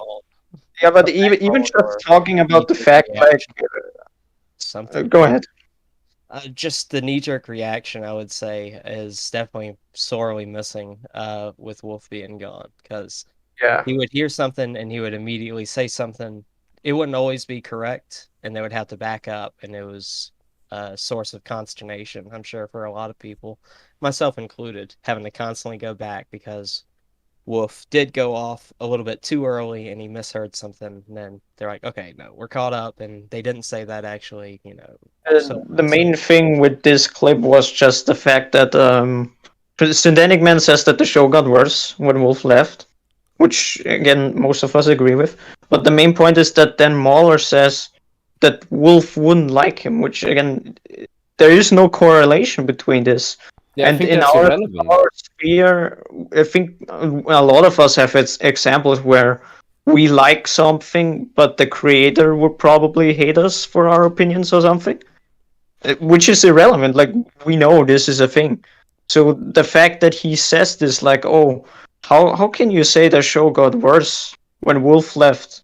Because Wolf wouldn't like you. It's like it's this weird correlation Mauler's trying to make here, where it's like, oh, Synthetic Man liked the show when Wolf was still there, but did you know that Wolf would not like you? It's like, okay, so he would probably still like the show though? Like, Wolf not liking any of us, I don't think would, like, change the enjoyment of what you're watching. Like, it's such a weird point he's making here. It's just I wouldn't saying that I wouldn't blindly assume that Wolf would blindly side with the EFAP crew here Also, in this blindly too. defending this game. Like, he's doing the same. I would because I contest that notion, because that's the implication.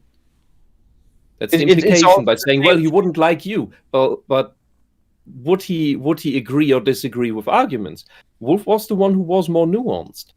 That is also he's doing the same thing again that he did with the Avatar thing, where Wolf isn't here, and he just says something on Wolf's behalf, and then afterwards Wolf came back, and then Wolf came back, and he was like, actually, I don't agree with what Mauler said, and this is the same thing here again. It's like, why would you do this? Like, you know, Wolf doesn't want to come back to the internet, or only very rarely.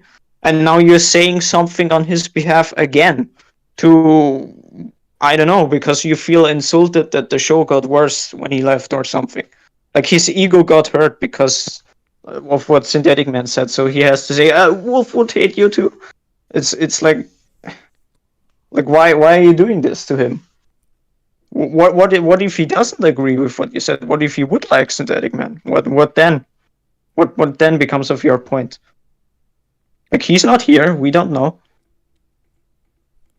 Alrighty. But yeah, we can move on. Yeah, let's keep going. This is a very. Drunk Mumble want to say something? Oh, did he? All right. I think we should read that super chat first. Well, I'm going to read them all at the end because we're going to be stopping a lot. We're already stopping enough. So. Yeah. Is that right if I can read this one from Legacy? I think it's a bit fitting. Just this one. Okay. $4.99 from Legacy. If Mauler really wanted to praise the new God of War, then he shouldn't have ragged on the old God of War. He could have explained how the old enhances the new if he cared. That's the issue. He doesn't care. He called the old Kratos a clown man. He said the equivalent of the stupid ass Kylo Ren thing from Last Jedi. Let the past die. He also said God of War 3 is Iron Man 3. Oh God! Get the fuck out of No. Oh, you don't need to watch the OT. That's so you can actually like the Disney Star Wars shit. So get that parasite out of my head. Yes, I do have to watch it. So someone in chat just said Wolf and Mauler still talk to each other semi-frequently because they're friends. You guys don't know him at all. Mauler does. This is a retarded point. Did you listen to anything that we just said? Yeah. Literally anything. Like, obviously, I know that they're still friends and still talking. The point is that Wolf left the internet because he doesn't want to get dragged into all this petty shit. And Mauler is here on his stream getting butthurt because Synthetic Man said that EFAP got worse when he left. So he had to say something. So he said, oh, Wolf wouldn't like you. My point is, we don't know this. He's not here to agree or disagree. And he's probably not here. He's not going to clarify, and he doesn't want to clarify, I think. I would assume. Whether or not... What we've seen from the past is that we cannot assume that he would blindly side with EFAP. Exactly, because this is the same thing that happened with other things when he was still on the podcast, and what happened with Avatar, where Mahler said something on Wolf's behalf that he did not actually agree with, which caused him to come to Reddit to explain himself, which I'm sure he didn't actually want to do because he wanted to leave the internet. So whether or not they're friends and talk to each other is irrelevant. It's just a general point about like not talking on someone's behalf that's not here. Yeah, and just because he and whether Wolf would like this guy or not is irrelevant to the point. The point stands on its own. The point stands by itself. Just as it doesn't matter at all. It's getting late, sorry. It doesn't matter who on the EFAP panel says something in regards to is the point good or bad. That would be objective criticism. In some cases, of course, we have people who have patterns of behavior, patterns of certain arguments that then you can take into context. But the argument itself always first needs to be examined on its own. All right, let's get on with the rest of the clips. We only have a few left.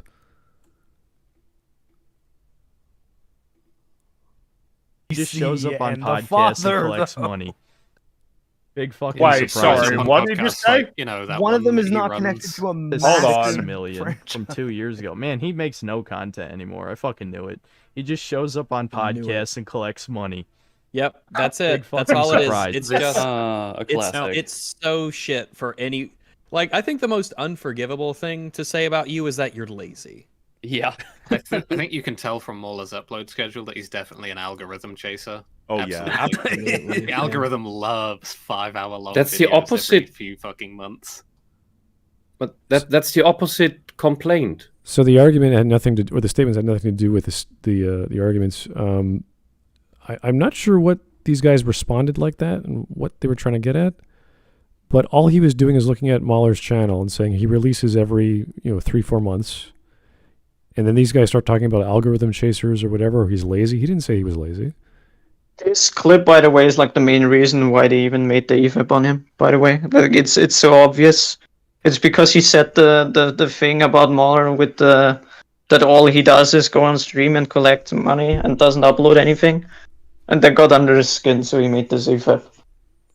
I'd imagine that's part of it. I don't know, because they did a clip, but well, obviously they did a 12-hour stream, but then they did a 4-hour clip of I don't know exactly what's in it, but it's Synthetic Man, the grotesque, grifting goblin clown, forever thirsting for attention. Like, that's the title. Like, I'm sure you don't like Synthetic Man or he has some bad takes, but I don't think he's all those things. Also, somebody compared this video with the one they did for Hassan, and it's completely different framing too. Like this one, like you said, the title just now, and the thumbnail, and then the Hassan one is just a chair, and it's like it's way more memey and way less insulting, which is just weird. And this is the EFAP fan argument that I completely cannot comprehend, that people keep saying that Hassan, like that Synthetic Man is worse than Hassan somehow. Like how can you believe this? Like, they genuinely think that Synthetic Man is worse than Hassan. Like, do you know all the things that Hassan has said? Yeah, nobody's taking that title away from Hassan. Yeah, like we could You're reference. delusional if you think this. I'm sorry. Like, this is the guy that says that the U.S. deserved the biggest terrorist attack it ever had.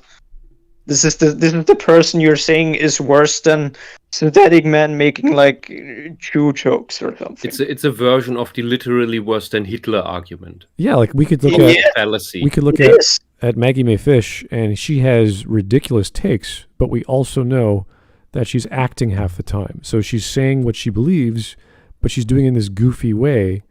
And you're like, okay, yeah, I don't think Home Alone 2 is a fight against capitalism, or that RoboCop is a trans an allegory. Like there's all this dumb shit that's just so crazy. We're not going to make a video saying the insanity of the feminist Nazi Maggie Mae Fish and her left-wing crazy nutbar takes, and who praises Hitler and a horseshoe political philosophy. Like, we're not going to say a dumb thing like that. It's not necessary. You just have her speak for herself, and you criticize what she says and her ridiculous takes. That's it. That's all you do. You don't call him all these names. It's like, dude, what do you... Like, have you heard and seen the racist and vile things Synthetic Man has said? Oh, this again. It's like, guys, we went over this.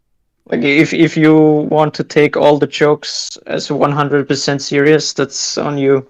Yeah, and even then, like, even if all of those things are like 100% genuine, that still doesn't make him worse than Hassan, by the way. Yeah, like, this is why we have bingo cards of Maggie Mae or Renegade Cut. It's like, oh, he's saying the thing again.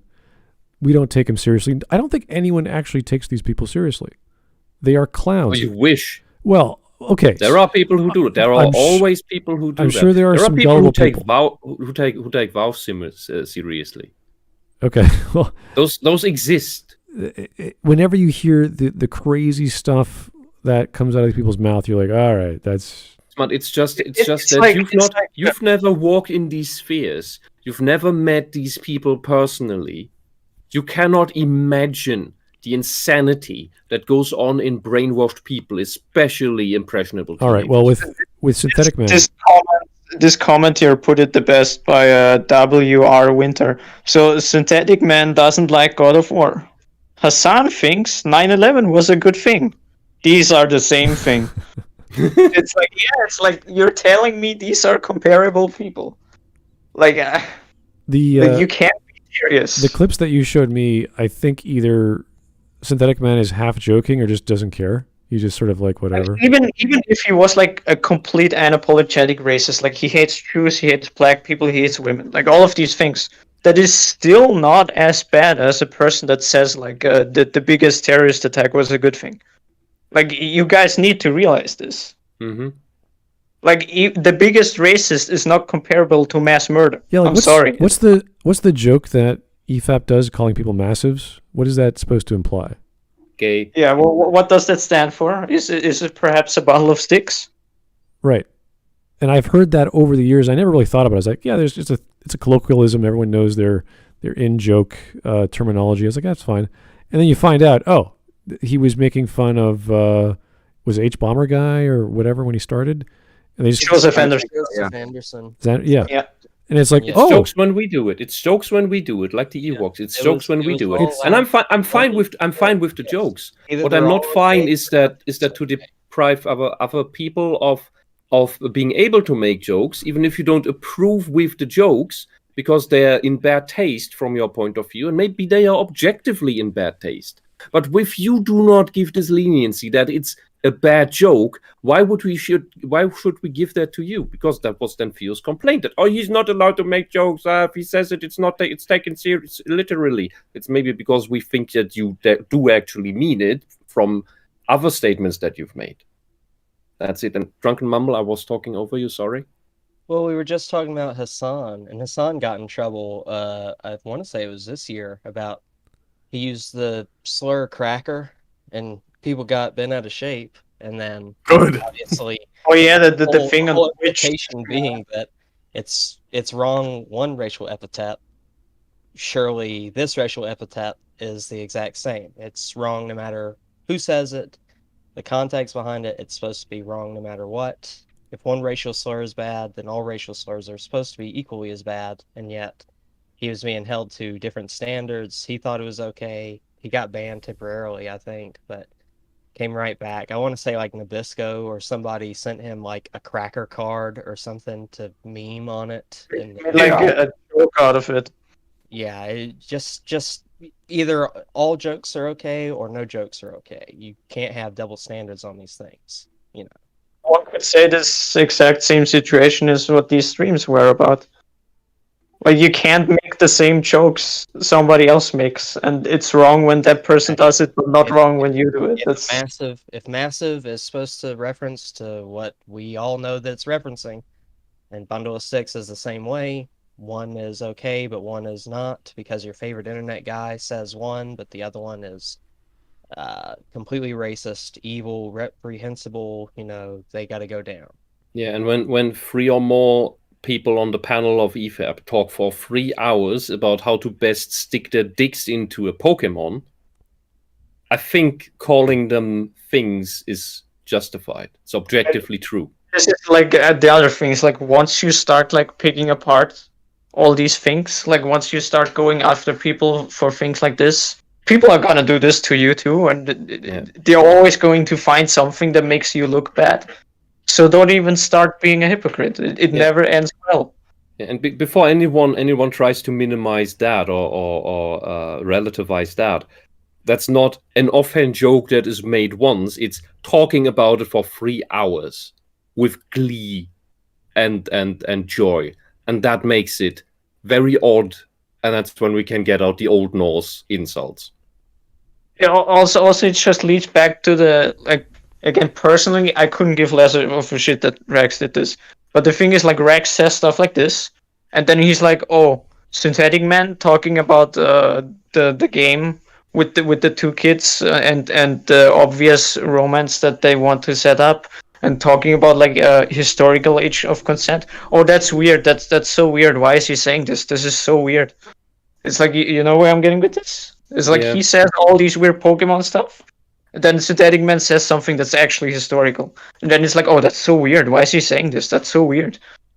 Like, and guys, something that is with teens that age, a normal thing between them. It's just not something that we should depict. Somehow this becomes, oh, he obviously wants to have child sex in the game. Teenage love can't exist somehow. Yeah, that's not a thing. That is actually weird, and it's only weird people who don't understand this. All right. Well, it doesn't mean that you need to want that. The thing is that with that Pokemon thing, especially, there was one of the final nails in the coffin where I dropped out of EFAP, and I watched everything up until then, and it was kind of like, why do I keep watching this? This is horrible. That's not funny. Right, let's continue. Let's go into that. Yeah, this one's self-explanatory. There's not much to say, and I don't know why Mahler did it, but we'll find out. No, it's this one, yeah.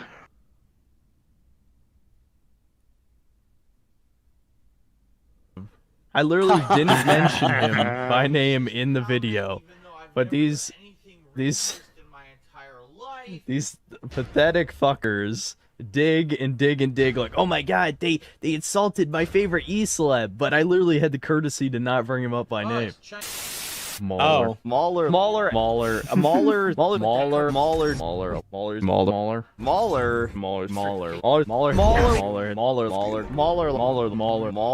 of EFAP said it's great, guys. So this is the point that I took most offense with because it's the most blatant and obvious. In his video, he even says that in the EFAP clip they're watching. In his video, the actual review, and the EFAP itself was titled about looking at his review, not about the compilation with the stream. And one of the basic rules that we kind of organically came about in Smudcast is that we judge whether your actual video stream, whatever, matches what the title says. The title didn't say that you actually clipped these things together. You may have told it to your panel. The thing is, you didn't declare here that in his actual review that he made the video, he did not once say the name Mauler. He at the end alluded to internet critics who he thought had higher standards, which is by which he is referring to Mauler, but he's not outright saying his name. So it's a general statement there. In his video, I watched that bloody thing twice just to check that I didn't miss anything. Mauler is not mentioned. All the things that he cut together here, he took from streams. So that is where Mauler is lying. Where Mauler is slandering whatever the English word is. Synthetic Man. And you don't need to like Synthetic Man for this. You don't need to like him in order to see that Mauler makes him look worse than he is. If he's so bad a person, you don't need to make up shit about him. The weirdest thing is, I think I have that also included in this clip, is that Mauler even says that these are clips from his stream. At which point I'm like, so what were you trying to prove at this? So you admit that this has nothing to do with what he said. You just wanted a compilation of him saying your name to prove what? Yeah. He said he didn't mention you in the video. He didn't. Yeah, I mean, he complains that Mauler does not see the problems in the writing of that game. Okay, fair point. If you agree about the same issues, about the same points in the critique of this game, and with the same arguments, that's a different question. But Mauler blindly defends this, it seems. And that's his problem. And that's why he keeps naming him. But not in the actual review. From what I gathered, it's part of that, and it's mostly his chat interactions. Like from what I checked, like his chat brought up. I think he was like playing the game, and he was like talking about like other people who like the game. I think was the conversation, and somebody said, "Oh, Mauler likes it," and this is how he kept mentioning him, and how he kept appearing as a conversation topic. Even and people are trying to spin this like, oh, he's been the one that kept bringing him up, even though he was like talking to his chat, who were the actual ones that brought it up. Oh, is that like, this famous context? Never brought it up. Is that this famous missing context that we are doing to Mauler now? Oh, maybe. I think we can move on. All right, no problem. Funnily enough, one of the many reasons I decided to watch his streams was I was told by some. One of the many reasons I decided to watch his streams. Mauler, why was this one of the reasons when the point he made was that he said he never mentioned your name in the video? In the video that you aren't watching. You're watching clips of his streams. Like this makes absolutely no sense what he's saying here right now. Like, is anybody following his logic here? He watched the streams because he said he didn't mention his name in the video, which he didn't, but he mentioned him in the streams. Huh? Like, does not compute. What is happening? What I find weird is to go this hard in digging up stuff from this one he watched weird 20 guy. hours of the streams. That is what I find odd. That he said Discord he has 50 hours worth of footage. Oh my like, why God. does he have 50 hours worth of footage? Like, what are you doing? Dude, I needed a week to watch through the long play of Ragnarok because I couldn't stand watching too much of it because it was atrocious. If you actually look at the playthroughs on YouTube, I just did a search. It's the lowest is 15 hours. The biggest is like 40. But 50 hours of content of this guy that you hate just because he made a comment that gets under your skin about not uploading a lot of actual stuff but just doing streams. Yeah, I mean, people wanted to see more stuff of Mauler's big videos. Yeah, and they do take a lot of time to make. Sure. And then people start seeing, oh, he's just on streams all the time. When is he actually working on stuff? That's just things that people ask themselves over time. Synthetic Man then adds that it's all just for collecting money from the streaming and not actually doing the work. Whether that is the case, don't know. But it certainly got under Mauler's skin enough to watch 50 hours of his streams to then compile together this weird thing where he puts stuff out of context and makes really bad counter arguments with his friends. I understand making fun of Joseph Anderson and his Space Wizards bullshit argument. This is out of This out. I don't even have words. Somebody in the chat just said that Smud is obsessed with Mauler. Oh, so Smart is obsessed with Mauler for us covering this clip compilation for two things, but Mauler is not obsessed with Synthman for going through 50 fucking hours. Mauler of wouldn't stream be shit. Mauler wouldn't be doing EFAP if it weren't for Smud. But is there something we don't know? Are you obsessed with Mauler? Honestly, this is all because of Ken, and if Ken did not show me all the clips that spoke for themselves, we wouldn't have made a video and we wouldn't be covering it. So that's about it.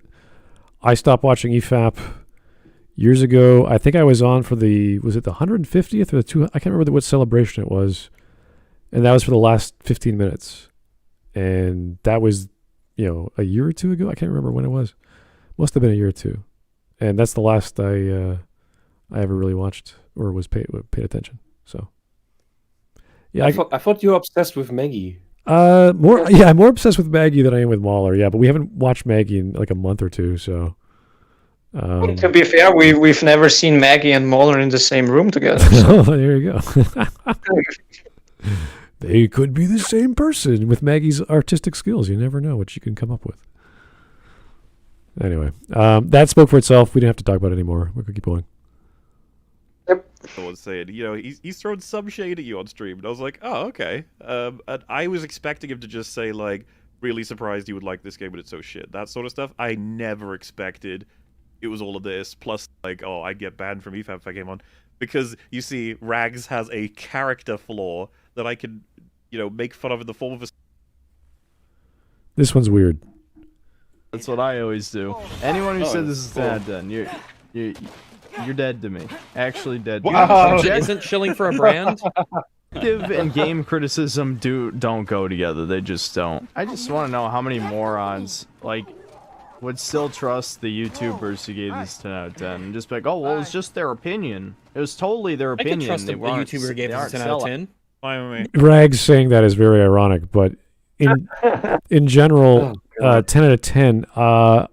I can't even think of myself giving a game 10 out of 10 out of 30 years of PS games, NES games, computer games.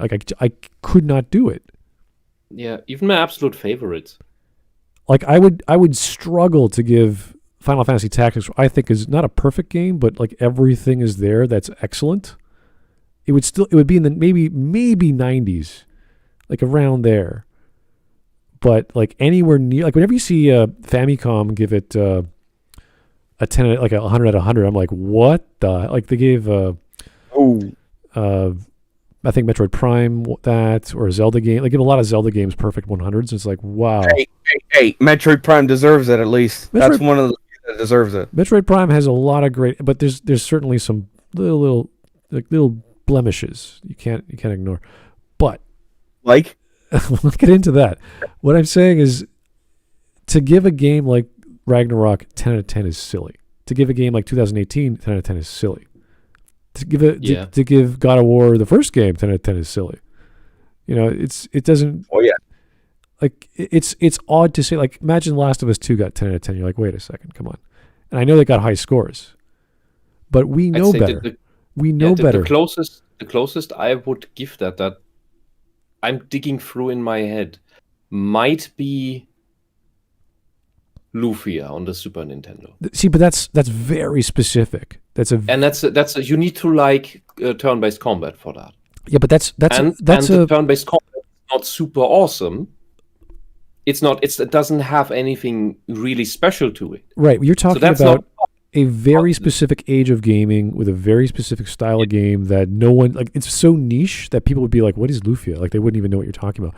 Here we're talking about super popular games, or even super popular movies that Mahler covers, the Marvel stuff, the Disney stuff.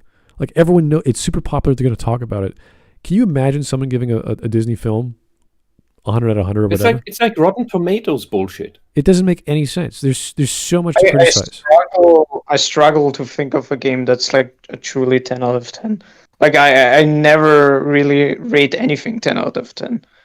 Like the way I personally view like the number scale with the 10 is that I always like think of the 10 as something that you can't actually reach, but it's a goal that you strive to reach. It's like the 10 is what, when you make the game, the 10 is what you work towards. That's what you want to make, but you're probably not going to get there. But it's what you use as the inspiration to make a good game. Yeah, when you will find flaws in it. In Breath of the Wild, there are too many shrines that are all too small and benign. It's filler content. Yeah. They made it that way because they didn't know how people would use the Switch in a mobile fashion. That's it. It's these things are designed to play for 5 minutes on the train, on the subway, and then get out again. It's not these things are not designed for sitting on your couch at home and playing this game for 40 hours straight. When you do a game design and you develop the game and you do the things, and you know when you're making a game, you know all the flaws, you know all the problems, you know the shortcuts you had to take, the things you couldn't do, things you didn't have time for. You're like, okay, but what is actually there? And you measure it. You go like, okay. Like I remember making a game in school. It was basically a Smash Brothers clone. And we knew that some characters were really designed well and they played really well and some were not. So you could say the balance is off. But if you don't know that, you're like, oh, this is just like Smash Brothers. Like, well, no, not really. It's a student-made clone of like, a brawler with 8 different characters you could choose from and our own themes, our own music. But the music is not that good. The sound is not that good. People call it a Smash clone because that was the genre definer for the brawler. That was the genre. So we set out to make that, and I think we did pretty well. But holy hell, even if we had 5 years and millions of dollars, it would get cleaned up, it would get tweaked, it would get refined and balanced. And it would be really, really good, but it still wouldn't be 10 out of 10. So even if you have all the money in the world, you're never going to hit that. And for people to say that, if you're not paying attention to critics or magazines, even from the 90s that did game reviews, you are very gullible. Yeah, and as much as I love Xenoblade 1 and 2, Asura's Wrath, Okami, these games have flaws that just chip off this very top that gets it from the 99 to 100. Yeah. And the 10 out of 10 means it's 100. Xenoblade 2 is like probably one of my favorite games, especially of that year where it came out. But like it's not a 10 out of 10. Like it's just like that's just one of the reasons why we did that poll, to get what are those really good games you love playing for whatever reason. It could be story, it could be gameplay, and we know they're like New Vegas. That thing's a pile of crap. The graphics suck, the sound sucks. Aside from the soundtracks they licensed. But the characterization's barely there. Some of the hitboxes suck. Yeah, like what's the reasons why people keep saying that New Vegas is great? Oh, because it has like all these deep RPG mechanics. Like you can have all these dialogue choices, and you can side with this person, and you can side with that person, and you can do this and this and this. Like all the things that have to do with like role playing and story. But the game itself is not. It's bad. Like you can't. It's an FPS where you can't sprint. You can barely outrun most enemies in the game, which is to be fair is intentional with stuff like the Cazadors and the Deathclaws and stuff like that. It's very bare bones gameplay. You mostly rely on VATs, and that's also the most OP builds. Is like just go all in on VATs. Yeah. Like as a game, it's just not really up to too much. But what you can actually do, like all the fun stuff with the role playing, with the story, with the character building, with the dialogue choices, like that's what people keep saying. That's what makes it like a 10 out of 10 for them, which is just this one. Makes it a 10 out of 10 in those aspects. Yeah, not exactly. As the It's overall like score. Specific aspects that they say is the 10 out of 10. It's not the entire game. Right. That's the 10 out of 10. Right. Exactly. Yeah. And it's like the ever mentioned gem of writing in video games, in role-playing games, Planescape Torment. Absolutely beautiful writing that gets you captivated. But my god, are the graphics and especially the UI ass, and the combat system is meh. But the writing is Yeah, the premise, the execution, and the writing are just. This is when we talk about games as art. But if you talk about games as an interactive medium with sound and music and graphics, you look at Planescape Torment. The color palette sucks. The resolution sucks. The sound sucks. There's maybe 2 or 3 memorable songs that are character based. The main character is sort of the background, whereas they're not the focus, but they're integrated in a different way. So classically, I wouldn't rate that as a good story, but it's the storytelling and the story that's being revealed to the player that is you can't get anywhere else.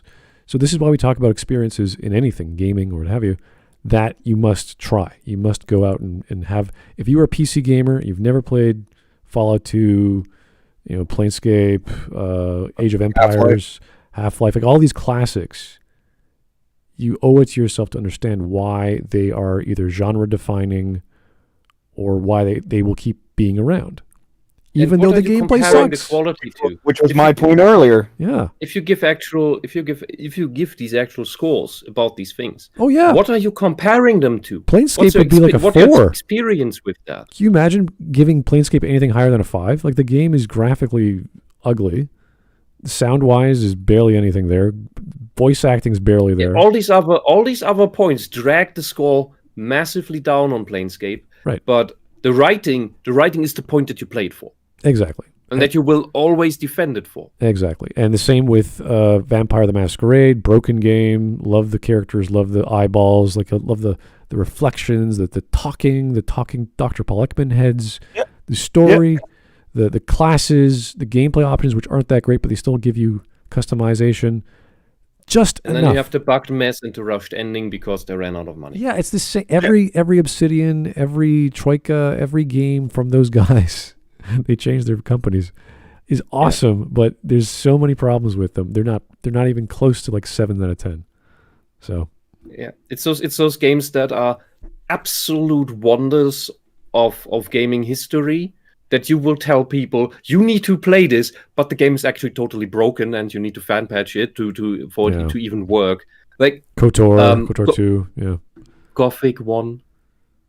Yeah. Oh God, there's so outside many. of Germany for a long time, nobody even knew. Yeah, there's so many. existed. Anyway, we're not going to talk about those. We just wanted to get to the point that Rags is full of shit. So. Yeah, you need to actually know. You have to have the experience to compare things. Whether you talk about gameplay, whether you talk about writing. And how can you defend this type of writing when you've criticized writing that's just as bad, look at the screen, had the same flaws, make the same mistakes? How can you defend this? Look at the screen. Every single ledge you climb up, even the wall that Atreus has to climb up to get to Asgard or wherever he's going, has the runes on it. There's runes everywhere. You never get lost. You never fall.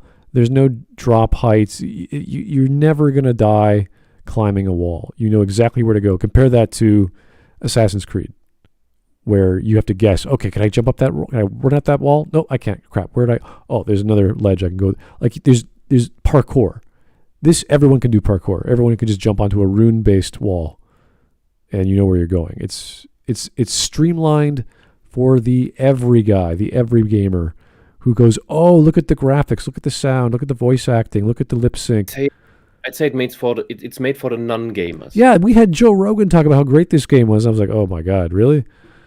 And they're like, oh, you get to be Kratos, and he's so cool. He got this axe, and you're like, he's fighting a bear. And you're like, oh, okay.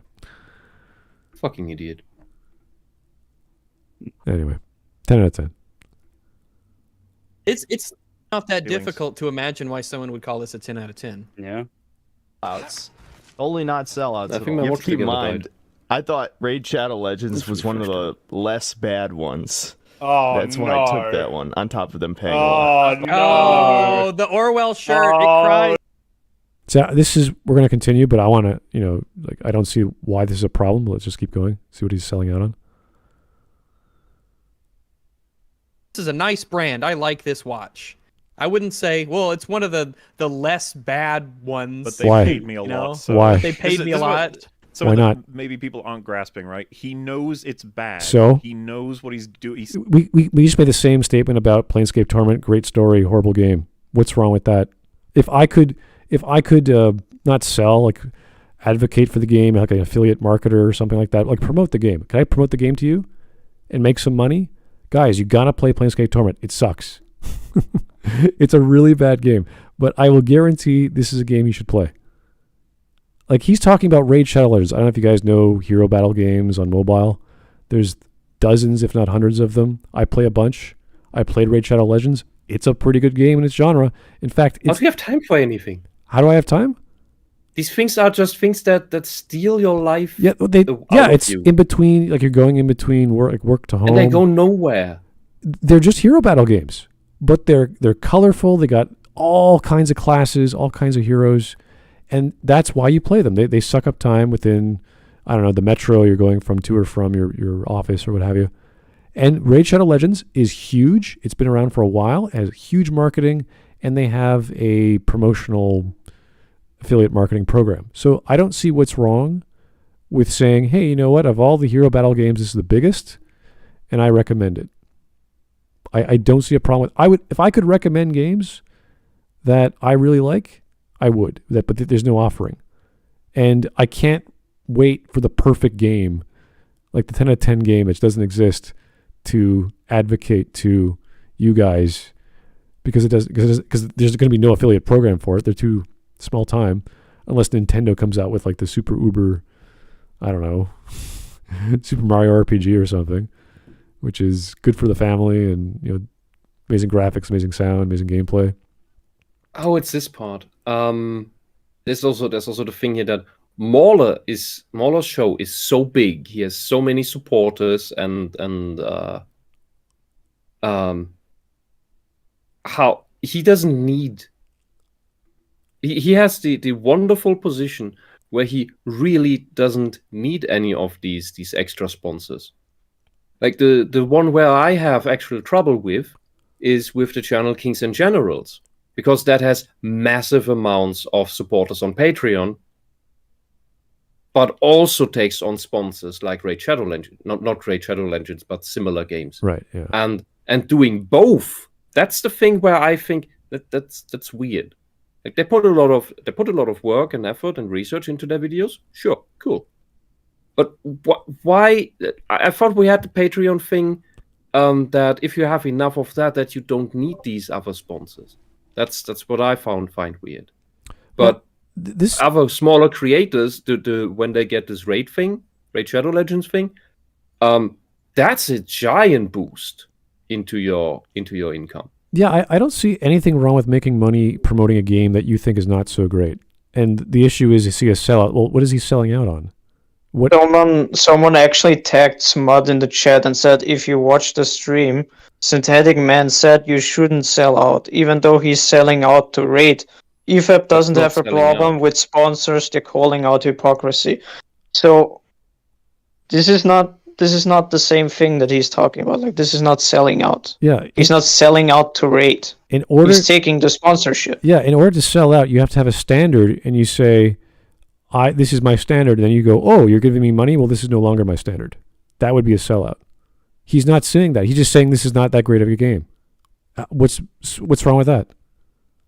I could say that about Alpha Protocol, Planescape Torment, Fallout 2, KOTOR 2, KOTOR 1. I think what they think he is being hypocritical on is that he said people are like selling out with Ragnarok, like they're shilling for the game basically. What? But he did sponsorship for Raid, and that's what they take as the contradiction. If you're saying Ragnarok's the best game ever or whatever, the best game of 2022, I don't call that selling out. I call it being a blind fanboy. I don't know what other thing you want to refer to that as. Selling out means you have a standard and you compromise that standard for something else. Okay? He's not doing that here. I don't think he's selling. If anyone, it's EFAP, but we don't know whether they get money for that position. Well, I don't think they need to. I don't think they need to. Someone in chat said promoting a free game that is engineered to be predatory. So just because someone does a Raid sponsorship, first of all, does not mean that you have to play the game. And second of all, if you actually start playing like through the sponsorship, it's still on you if you're gonna spend in the game. Like this is not like you're not going to start the game and then like your credit card information just gets drained or something. Like, this is not how this works. There's no. I'm gonna say I see no difference between shilling for or taking a sponsorship for a predatory game and shilling for a game that has obvious flaws that you deny and thereby talk people into buying the shitty game. Yeah, this is weird because I've played League of Legends for 8-9 years. I stopped playing because for one reason or another, they banned my account. I have no reason. Haven't spent a dime. I play all these hero battle games. Haven't spent a dime. Been playing them for years. I could name them. I still have them on my emulator. I got Counterside, Nikke, Vanilla Saga just came out a few months ago. Nikke. Yeah, Nikke's awesome. Yeah, but this is the thing. It's like I also like I try all these like gacha games and shit. It's like you can just play them. You don't have to spend anything. Exactly. Like we all know that these are like designed to be predatory. Nobody is denying this. But to pretend that like being sponsored by one of these games means people are now gonna download the game and they're gonna like gamble away their life savings or something. Yeah, it's like it's not that simple. Like imagine you can make the choice whether you're gonna spend or not. Like forget about gaming. Look at like Ben Shapiro. Every time he does an interview, every time he has like a 10-minute podcast, every 4 minutes he'll stop and He has an ad break. He has an ad break. I don't think he's tried every product, but it sounds like he really appreciates it, or at least is sincere in what he's trying to sell. I highly doubt he's done everything. Maybe he has. It doesn't really matter. What's wrong with marketing? I don't see what's wrong with that. And for free-to-play games, if I have a rule for that if any of those games manage to captivate me for 40 hours, which is in the olden days, that's how long a full-price game should be able to entertain you. I'm okay with giving it $10 for cosmetic shit. It's like in the way the case of Smite, for example, that's when I said, okay, I've played this game so much now. I'm going to give them some money because they actually provided me with so much entertainment, and then I'm going to buy the voice packs of the heroes that I'm playing. And they have a pretty predatory gacha thing that is at the same time kind of fair. At least when I played it back in 2016. Yeah, and even then it's like $5, $10. You don't have to. You know, like the way I do it is like, for example, like what's a gacha really? I like Arknights. I think Arknights is pretty good. I like it a lot. I played it for a year, and so I was like, you know what? I'm gonna buy the monthly pass thing. Sure. It's like which is like $5, I think. And that's like all I ever spend in the game. It's like, I like this game. I'm gonna spend these $5 a month, and that's it. And it's like, is this really this big thing that we're all gonna like make out to be? Like, I understand these are predatory games. There's a lot of bad stuff that can happen with them, but especially when it comes like to sponsorships and things like this, you can't like coddle every person that is going to watch the sponsorship. Like we can't protect every person that has like a gambling addiction. And in that example, you can prevent it, but it's like it's not really your fault either. And with that example, Arknights is also now an anime, and people love people love the content. They're going to make more versions of the content in whether it's an anime or manga or TV show. Like it's popular. These games are downloaded by millions and millions of people. What standard is this dude forfeiting to get a sponsorship? I don't get it. And if you don't like it, don't play it. It's very simple. It's a free. You could download it for free. You don't have to pay a thing. So people are bringing up that he now later said that he himself thinks that Raid sucks after the sponsorship was over. It's whatever. I still don't see how that makes him a hypocrite. Yeah, I uninstall games after I get bored with them. So, what do I lose? I don't get it. If people get hung up on that he also said he took the sponsorship because it paid well, even though he doesn't like the game. I'm not okay. If he had a standard and then he said my standard has changed, Yeah, selling out requires that he has a standard that he changed. Just because he thinks the game sucks doesn't mean he's selling out. You can play the game for 10 hours, and on the 11th hour, you realize, oh, the gameplay does And suck. it sucks, and you uninstall. That's totally natural. There's nothing wrong. I was gonna buy a game for one of you guys. I don't know if you like JRPGs. It's called Chained Echoes. And I was like, this is a great game. I look at the reviews, 9 out of 10. This game's amazing. Everyone thinks it's great. I'm playing through the game. I'm like, this thing is garbage. This thing is dumb. This story is stupid. Everything's repetitive. It's every cliche ever imaginable. Like, why would I ever give this to someone? Yeah. So taking the sponsorship and just being okay with, like, you don't need to be okay with it. It's just that the contract tells you that for a specific time, you're not allowed to say anything negative about the thing. Contract's over. Hey, by the way, that thing I took a sponsorship with, I actually don't like it. Okay, then you will probably not get another sponsorship, which is also fine. And you could make the argument that, hey, that actually takes money out of Raid Shadow Legends. Whoa, that's subversive. You could argue that you need a more critical eye for those games, or you need a less critical eye, because if you really delve deep, it's like, well, it's just a hero battle game, like Star Wars Galaxies, another hero battle game. It's like, okay, but now there's Star Wars. The big difference is that Synthetic Man's accusation versus EFAP complaining, oh, he's taking a sponsorship. The difference is the sponsorship is obvious and visible that this is an ad. If you are remotely an adult, remotely mature, you can see, oh, that's an ad. I don't need to take this seriously. This is a paid opinion. Yeah. So I'll ignore that. There's no credibility to it.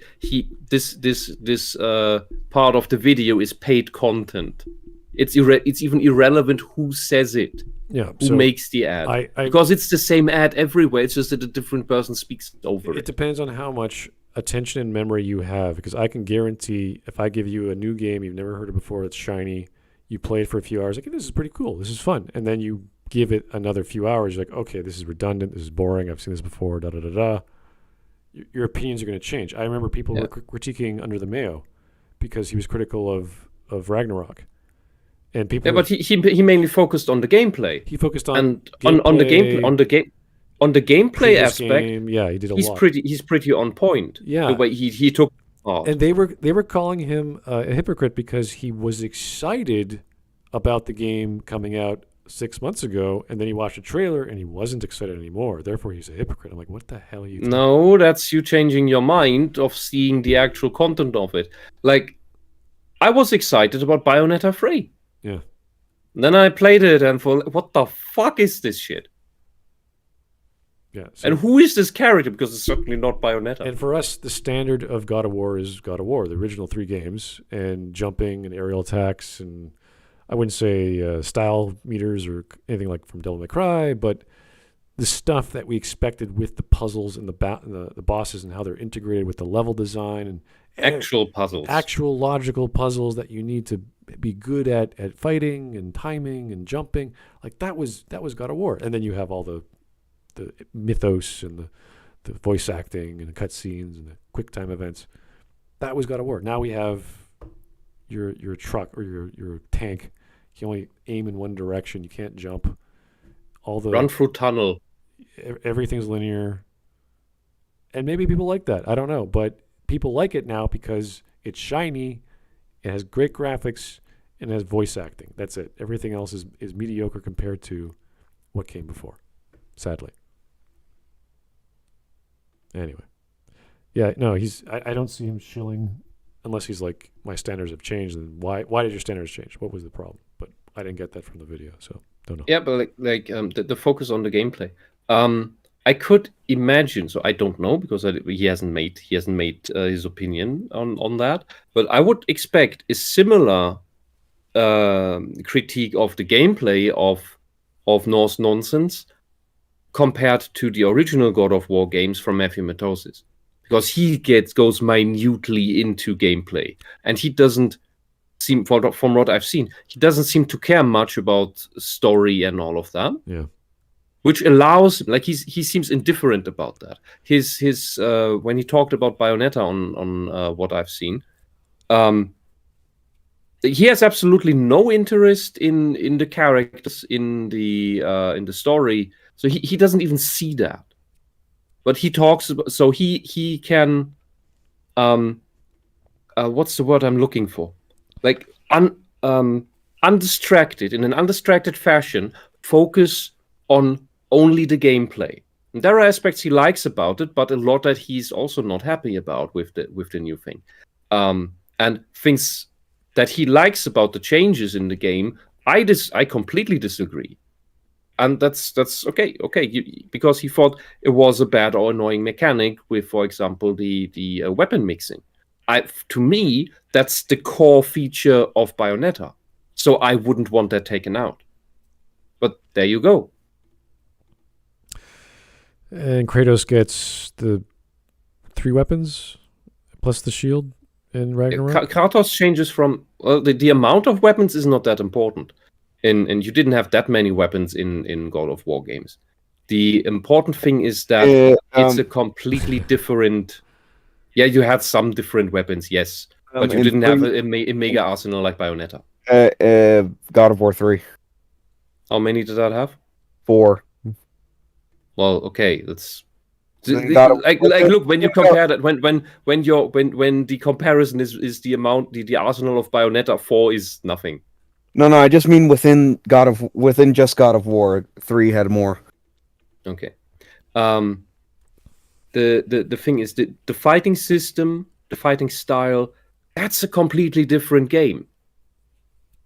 Like the Greek games, if you strip away story completely, the Greek games and the Norse games are completely different games. They're not the same game series. The Norse game is then a different game series altogether, starting with the gameplay alone. And what did the developers even talked about that God, what did they so sloppily copy? I think they made Dark Souls references even. And this gameplay, that's not God of War. That's not how you should. That feels horrible. All right. Anyway, we got 2 minutes left. Let's keep going. So he described one of the less bad ones. Less bad ones. No. So he's doing it because they paid him enough. That is selling out. No, it's not, Mahler. And he keeps accusing other people of selling out. Oh no. And have you looked into mobile games, into these millions of predatory games? I've tried a dozen, about, I would say, plus minus a few. My God, there's a lot of bullshit out there. Raid Shadow Legends, as much fun as you want to make of that game, is qualitatively above most of them. Yes, it is one of the least bad ones. Yes. That's a sad truth. Yeah, it's but that's the genre. That entire genre. I personally find that entire genre to be ass. Yeah, but that's the thing. You compare but I can still see that there are differences in quality of this genre. Yeah, I would not compare Raid Shadow Legends to God of War. You can't do it. It's not the same thing. No. I mean within the genre of these gacha games. Yeah, exactly. Yeah, that's what you do. Like you compare that to what was Fates is one of the bigger ones. Blood Brothers is one of them that went a lot, and God, that is an awful game. Oh, there's Star Wars, there's Star Trek, there's all kinds. Yeah. The Star Trek one where Total Biscuit was addicted to. I think there was, and he admitted to it. Yeah, he just wanted to get a decaffeinated or caffeinated Janeway. I remember that. I laughed so much about that. All right. Like, yeah, I'm addicted to it. I spent too much money on it, but I just want the caffeinated Janeway. This is awesome. Now it's really fucking weird. How do I control the opposition stuff? Also, please never become like Drinker or Moist Critical. Just don't be a sellout. That's why I took that one, on top of them paying a lot. People aren't being more critical. All right, this is just, he's making a joke. Dislike bomb the video. I don't give a shit. Oh god, remember that? Remember this? Don't do that. That was really cool. Careful getting trolled That from was YouTube. Zero Got Coffee, right? Yeah. He knows Yes. And apparently that Zero guy needs got coffee. plenty more shit from this Of course he dude's did. community. He fucking commanded his audience to go after Yep. him. And then You he don't said, threat, "Oh, maybe maybe I shouldn't say wanna- that because I can get in trouble." Not because that's fucking unethical. But you know what to do. Wink, wink. You don't ever want to go this route. Just never. No, he's just foul. What are you doing? That's just no. This Every Bad. one of you come here, do. No, I might get in trouble from YouTube. You do Yeah, what you might. must. I might get in trouble. Blatant TOS violation. And this is one of the most obvious parts where he is doing a pretty edgy joke. He's literally laughing into the camera. I don't know what to say. Like it's, he looks at the camera, says the thing, and then he does a little like he does a laugh. Yeah. So the obvious answer is asking Mueller, did you get a TOS violation? Did you get a flag? Yeah. Did anything that happen? If not, then who cares? It's a joke. It's a bad It's one. kind of a foul thing to do. It's disgusting. You're a disgusting Man. human being. Go fuck yourself. Oh, thanks, Mr. Not Racist. That's great. Thanks, Theo. Yeah, I'll take a shower. Yes. Take a shower. What? Get in trouble. I'm gonna get in trouble. Where are your parents? This is fucking. It's fuck all. You know what? Any person who ever simped for her needs to be executed. And What? I'm sorry. I can't say what I want to happen to a lot of ears. What the fuck? Jesus Christ! what? Like I don't like plenty of people, but like it's impossible to tell where the joke begins and ends with him. You want to talk, Rags? What character is he talking about? He's Agriboda. talking about the YouTuber Alana Pierce. Oh, yeah, I never heard of that one. There's some female YouTuber. She's pretty big, I think. All right, never mind. It's like, what the hell? You really hate a lot of kinda Pierce. super Damn. Yeah, that's kind of fucked up. That's it? Oh, that's the last clip, I think. Regardless, you know, we could talk about women and why I'm in the situation I'm in, but I feel like it's just a bad idea. Wait, you're 27 years old and living at home because of women? It's women's fault? I assume what he's saying is we could talk about women and why I'm in the situation I'm in being I've got no women. He's a bona fide incel. Okay, so they're Not necessarily, because he doesn't tell the story. Yeah, they're making a lot of jumps in logic here. And by that logic, a lot of Chinese are incels because they still live with their parents because they can't actually find women. Or Italians. Because the whole Chinese politics led to an imbalance in the ratio between the sexes. Or anyone in the past 2 years as a result of losing their job and having to move home, or et cetera, et cetera. Like, this is, I mean, not the best timing, but there could be many reasons why he brought the topic of women. So who cares? Like, He doesn't come across as the best of guys, but that is true. But that doesn't mean you need to jump to conclusions, because we're not allowed to jump to conclusions about you guys either, aren't we? It's an immediate bad faith read on what he's going to say. Yeah, that's what they don't like everything he says. Synthetic Man is going to talk about women, or it must be about how he has no women. Yeah. Incel. Yeah, they don't like him, therefore he's an incel. Exactly. So. Yeah. An incel, but Rags thinking it was more complicated than that. I didn't expect him to just like blurt it out, you know. So there's a question with the whole incel is just used in this weird way. Like, apparently EFAP totally knows what cuck means and use it wrong. And incel means what? Like, it seems this guy had a girl and is now in trouble because of girl. Or has a shit situation because of girl. Is he taking a downtime from girls? Could be. Yeah, well. But that would make him an involuntary. Yeah, Mark is celibate. Mark is at least saying, well, I think he meant he might have had a bad relationship and they broke up. And Mark, I think, mentioned. I think he said he was like he thought he was like married or something and got divorced. Like, this is all speculation. This is pretty stupid, and I don't know why they're doing this. Like Mark was the only one with the good faith reading, and everyone else immediately jumped to incel. Yeah. And that's the thing. EFAP is the thing that we watched because they were meticulous about all the arguments, and also sometimes stopped prematurely because the point so far was stupid, commented on it, watch further. Oh, that's what he actually meant about this or that. Okay. And then move on.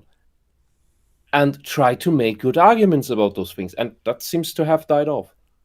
Because this is now just Demon Man.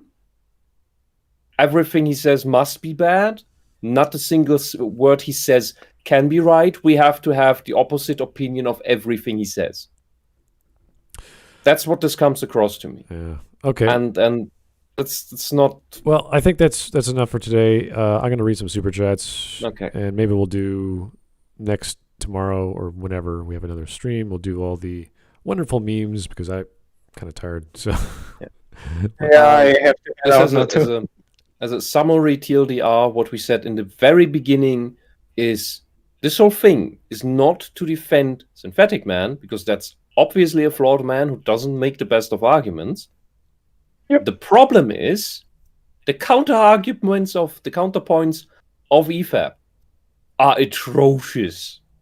They're at least on the same level, if not worse, and that is the problem. All right. Here we go. The Copper Owl, thank you, sir. I shall use cock raver in my book to refer to figs. It's Craver. Cock craver, not raver. Although I'm wondering what a cock raver is now. Okay. It probably involves neon lights. JJJ Madness. Bruce Nauman. Do not look up Bruce Naumann's art. Then you will see what a cock raver is. Oh, dear. There are 4 lights. The irony of the new God of War games is, despite wanting to be seen as deeper than the original games, it has the emotional depth of a Steven Universe episode. Yes. Oh yes. Oh yes. Let's hug it out. I'm not going to go that far, but it's in that direction. I think it's in the ballpark, but not that far. It's about chosen family. You won't hug it out. We're all friends. It subverts a lot of things, but I don't think it's not even, Yeah, you won't go that far. We sure as fuck will. All right, fair enough. Okay, let's keep going. Rand Brannigan, thank you, sir. Wisp is so based. Shine on, you crazy German diamond. Oh my god. Oh god. All right, Jimmy Appendix. I like that one. How's it going? To purposely misquote The Sopranos, if Kratos kicked Atreus' ass the way Kratos' father kicked his ass, Atreus might grow up with some balls. Also, Rag says faggot several times, but they get upset at this guy saying tranny. We do know Rags and other people on... Oh, did we miss that part? It wasn't part of because that means that they're actually retards who fell for the SJW bullshit claim that tranny is a slur. It is not. Yeah. Because the gays are allowed to reclaim words like gay, but trannies are not allowed to keep that word clean and nice. All right. Now, here's another from the Copper Owl. God of War in America would be black Comanche, led by a white priestess modeled after Elizabeth Warren, and Theo would coom like Cav with a chocolate orange. Oh my god. Oh god. If the original 2005 God of War was made nowadays, Kratos would absolutely be black. Oh. The original 2005 God of War would not be made today. My point exactly. Yeah. Okay, fair enough. JJJ Madness, thanks again. I can't stand that everyone in modern fantasy stories talks like a hipster from California and curses every second like a cringy teenager. Okay, that's fair. This is part of the mannerisms and dialogue that it's Anglicanized, it's Americanized for the audience. So I understand that. But in this case, that's the problem. Yeah, you don't want to. I don't give that a pass. You don't want to sacrifice what it's coming from. The Anthony Burch. No, it's because Hollywood didn't do that in the past on that level. Well, you're talking about like the Ten Commandments, all these old films where they had like English actors play Egyptians and Jesuits. No, it's also about how they talk. It's not just that they have American accents. It's about the choice of words. Oh, really? Okay. The entire how the dialogue is written. Okay, fair enough. I mean, that's a different thing. Like with Lawrence Arabia, I've had all these problem with these old movies because like they're all British. What happened? These guys, they're not from the same part of the world. So, but that's what they had at the time. So. Yeah, but the dialogue in Alien and Terminator wasn't infantile. Right. Yeah. That's the point. And the dialogue that we get now is infantile. All right, here is Threadnod. Thank you. I put so much effort into taking a dump earlier. Can Rags buy it off me for £10 million? He owes me that much at least just because of all my effort. Okay. The Copper Owl. Simps are turning cuckoo into a positive for ego. Yeah, they're trying to like they try to turn every vice they have into a virtue. Oh, so because I'm taking care of someone else's kid, therefore I'm a good person, or something like that. I'm a man. I'm a big. Yeah, because they try to put away the distinction that you've been tricked into this child. You've been made to believe that this is your child. Interesting. That would be pretty sad, but it does happen. JJ Manis again. Even Odin's own crows were cheering when he was killed. Doesn't he have like 40 or 48 crows you have to hunt down in the game? That's the other thing. Oh. It should be ravens. Ravens, right? Yeah, it's 48. But I want to say that in this game, at the very least, he has 2 crows, 2 personal crows that are his tattoos. That jump out of his tattoos. He does have Hugin and Moonin, but the game also writes about them that he experimented on them in vile fashion. What the fuck is this? All of the Odin's ravens are some sort of like the lost children's souls that have been damned by the Raven Keeper, which is one of the revenants. That's just a boss after you beat or after you destroy all the ravens and you go back to the Raven Tree. Yeah, so it's like on top of everything, Odin is now also Dr. Mengele. Child soul reaver or something like that. Yeah, he's evil. Okay. Evil. Yeah, I don't know if Odin was like the best hero like God, but he's kind of good and bad in certain scenarios. So he's not like one way all the time. Every story about him seems to be very unique. It's not like he's the hero, awesome guy. He's like, no. He's going to get these heroes for his battle and give the rest of the souls to Freya. So he's kind of favoring the warriors more because he wants to win. So, yeah, he wasn't exactly a good guy, but he was a hero. Where else we got here? Okay. Oh, Copper Owl. Wolf was the worst part of early EFAP with smooth brain takes, believing blatant media lies, and being blackpilled. No wonder he tried to end the game. Oh. Jeez, it's a bit dark. Chuckles. Wait. Wolf was the one guy who was pushing back against the other people on the panel saying bullshit. That doesn't happen anymore from what I've seen since after that. Yeah. If anything, this stream showed us that everyone loved God of War. And that makes him, that makes him, even if you haven't liked him, he was the relevant element in EFAP that pushed back against this panel just becoming a bunch of yes men to each other, so that there would be no strife between the people. Because that's what happens when social circles degenerate. They just become people just stop disagreeing with each other because they don't want to upset the friendship of each other, and that's actually an unhealthy friendship. All right. Here's Chuckles Honeysuck having a good time in chat. I see Smudded Up Boys. Shout out Cretosis. Shout out Smud. Okay. Legacy. If Mahler really wanted to praise the new God of War, then he shouldn't have rags on the old God of War. Well, sure, he shouldn't have ragged on the old God of War. He could have explained how the old enhances the new if he cared. That's the one I read earlier. Oh, that's right. Yeah. Because it fit with what we were talking about at the time. Yeah. Okay. More from Chuckles Honeysuck. Are we going to discuss how EFAP is for infidels while Allah is with us Smud Chad men? The Smud army will descend upon the battlefield with grace. I don't know what you're expecting from us, but we're just going to go to bed. So, There's another one. Same fellow. Smud Chad smoke crack every day, and we love it. No, haven't smoked a thing in my life, but you keep doing your thing, sir. That is, if I would do hard drugs, that's not the one I choose. Yeah, I'd go for heroin personally, but there's no. I think I'd go for MDMA or DMT. Well, the question is addictive, and can you have no what's the word? No downtime. So heroin doesn't have that. You can quit it cold turkey, and the only thing that is addictive is psychological effects, not chemical effects. So anyway, that's a weird thing of heroin, I know, but don't ever consider it, guys. It's not. Hey, I have an awesome genetic disposition that I got from my father. One of the few good things, and we don't get addicted to shit. Oh yeah. Like we can just stop. It's like I just forget. Like it's with I'm the worst alcoholic in the world because I keep forgetting to finish the glass.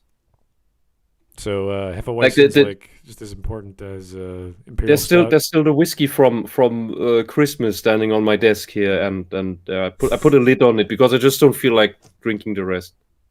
Okay, all right, that's good. And that will upset a lot of people because it's kind of good stuff. But I just don't. I'm not in the mood. All right, here we go. More from Chuckles. My GF told me that I needed to stop smoking crack and watching Smut for 24 hours straight. I hit her for that. Am I justified to Smudcast crew? No, that's horrible, you crazy person. All right, back to Copper Owl. Using EFAP, simp logic, they're okay with the Smud gang finally pleasing their GFs and making them raise our kids. And if they complain, Mahler is wrong. Jeez. Hey. Let's not even entertain that idea. That does not sound like a good relationship in any case. All right, the last one by the spy who gumped me. Thank you, sir. Yeah. DMC 5 was more emotionally mature than God of War 5, and the main character is often referred by the fan base as Wacky Woohoo Pizza Man. Really tired of games like God of War 5. They're made for non-gamers and normies. It's like if Reddit was made into a game genre. Okay, well, you know what? Joke's on you. Dante isn't the main character. Nero is. Oh, yeah. Well, God, we're in number 5, yeah. But the interview I saw with the guy, the main director at least, not the writers, not the other guys, the main director on... It was Barlog? Sorry?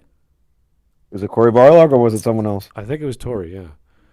Corey. Corey? Was it Corey? I don't remember his first name. Cory Barlog, yeah. He was like, no, I love Castlevania. I wanted to pay homage to that. So he knows what good games are. Like he's a gamer, right? I don't see a damn thing of Castlevania in Ragnarok. What the fuck? No. Like that's what he wants to do. That's the mentality he has. When you talk about Castlevania, you're also talking about Devil May Cry and God of War. There's elements of that. Not in the same capacity, of course, but big scary mansion, labyrinth, whatever, trying to escape. Do not keep Castlevania as far away from this maniac as possible. Well, the fact he said that, I respect him a little bit more. Okay. So. There's a thing about the non-gamers that when I had too much time, I was sitting in media science lectures, and these people are not just extremely left-wing because they always talk about Michel Foucault. Oh. They also are obsessed with the idea of the interactive movie to this day. And what are these non-gamer video games that are just like God of War, Ragnarok? That's just an interactive movie, but it isn't even on the level of the Japanese games that have actual decision trees. It's just this linear thing that is really just the movie that you walk through like a Disney ride, especially when you put it on game journalist difficulty. Yeah, you know what? I've heard that. Oh, hell, even Half-Life did that better. Yeah, you're right. In media studies, I hear that not all the time, but one guy was studying visual arts, but they had like studies of movies and video game, like the history of art, and the interactive media was always like they call it new media now, but interactive media was always the thing. Like, what if we could do this with film? How would filmmakers from 50 years ago react? It's like, well, it's not the same thing. It's different media. You're talking about having audience interaction, and there have been experiments over the past 40 years with that, and they haven't been as successful. They're not going well. No, like the passive chair, like you sit in your chair and you have a little controller and you vote on what path the story will take. Like that never really went too well. Yeah, of course, because you immediately have the democracy problem, because, well, if I'm in the part of the audience that didn't get its will, I'm not going to be happy with what happens in the movie. And everyone's screaming. And then it's more about the getting your choice, or rather eventually making, just because you didn't get your choice at some point that was important to you, you then start just making sabotage votes. There's a lot of screaming. And over time that gets through more, and it's just horrible. Yeah, so I think I can't remember the name of the movie, but it was like a 3-part choice at every turn. So you're talking about some person filming a 40-minute film multiplied by how many scenes there were for each branching path. And it was only tried for like 2 months, and I think in America back in the late 90s. But there's so many of those weird experiments that they do, like 2 choices or interactive, like on the stage, like there's people actually performing the set as opposed to a film. But I've never seen it work. And outside of those crazy FMV live action video games that we got, like that one, what was that dumb one that award, that one actress, she was like being interrogated, but she had like a split personality or some nonsense. I was like, what? They couldn't hire another actress? Was it called Office or Interview or something like that? It was a very simple video game. You have to play back VCR tapes or something. It was all recorded. I remember what you mean, but I don't remember the title. You would unlock VCR tapes and you have to rewatch the new ones and see what that connected to, because someone killed someone, you weren't sure who. It's an interesting concept for a detective game. Yeah. Oh, someone's mentioning Bandersnatch. Yeah, that was another thing on Netflix. Oh. Not the same thing, but yeah, same idea. Anyway, guys, that was long. I'm tired, and I'm glad we're done. So we don't. Is it alright if we highlight this one meme that I put in the DM group? Okay. It's from the stream. I'll pop it up.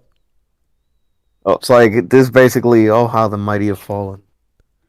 Has anyone seen Mahler? Hold on, I got this. Ahem. The Last Jedi is a good movie. And then Mahler comes in like the Kool-Aid man. Yeah, and you should have so many criticisms about this that are similar. Oh boy, how he's changed. Well, if you like a game, you're going to defend it, and if someone's calling you out on their stream, you feel like attacking them, I mean, go right ahead, I guess. Jeez. Yeah, kind of sad, but again, this is all within the context of that one take they had, and the problems that Ken popped up. That I was like, oh, that's weird. That's a weird take, and then he just kept coming with them. I was like, oh my god, how many of these are there? So that was a bit eye-opening. Sadly. How many are there? Yes. There are like 12. Yeah. So. Anyway, thanks guys for sticking around. Sorry it took so long. Hope you're having a great end of year. Not sure what you guys are up to, but you do the stream memes another time? I'm gonna do it another time. I'm tired. You guys are tired. Go to bed. Okay. Take it easy. It's Friday. Have a good rest, and we'll talk to you guys real soon. Have a great evening. Bye bye. Okay. Have a good night and have a happy New Year. Happy New Year. Yeah, Happy New Year.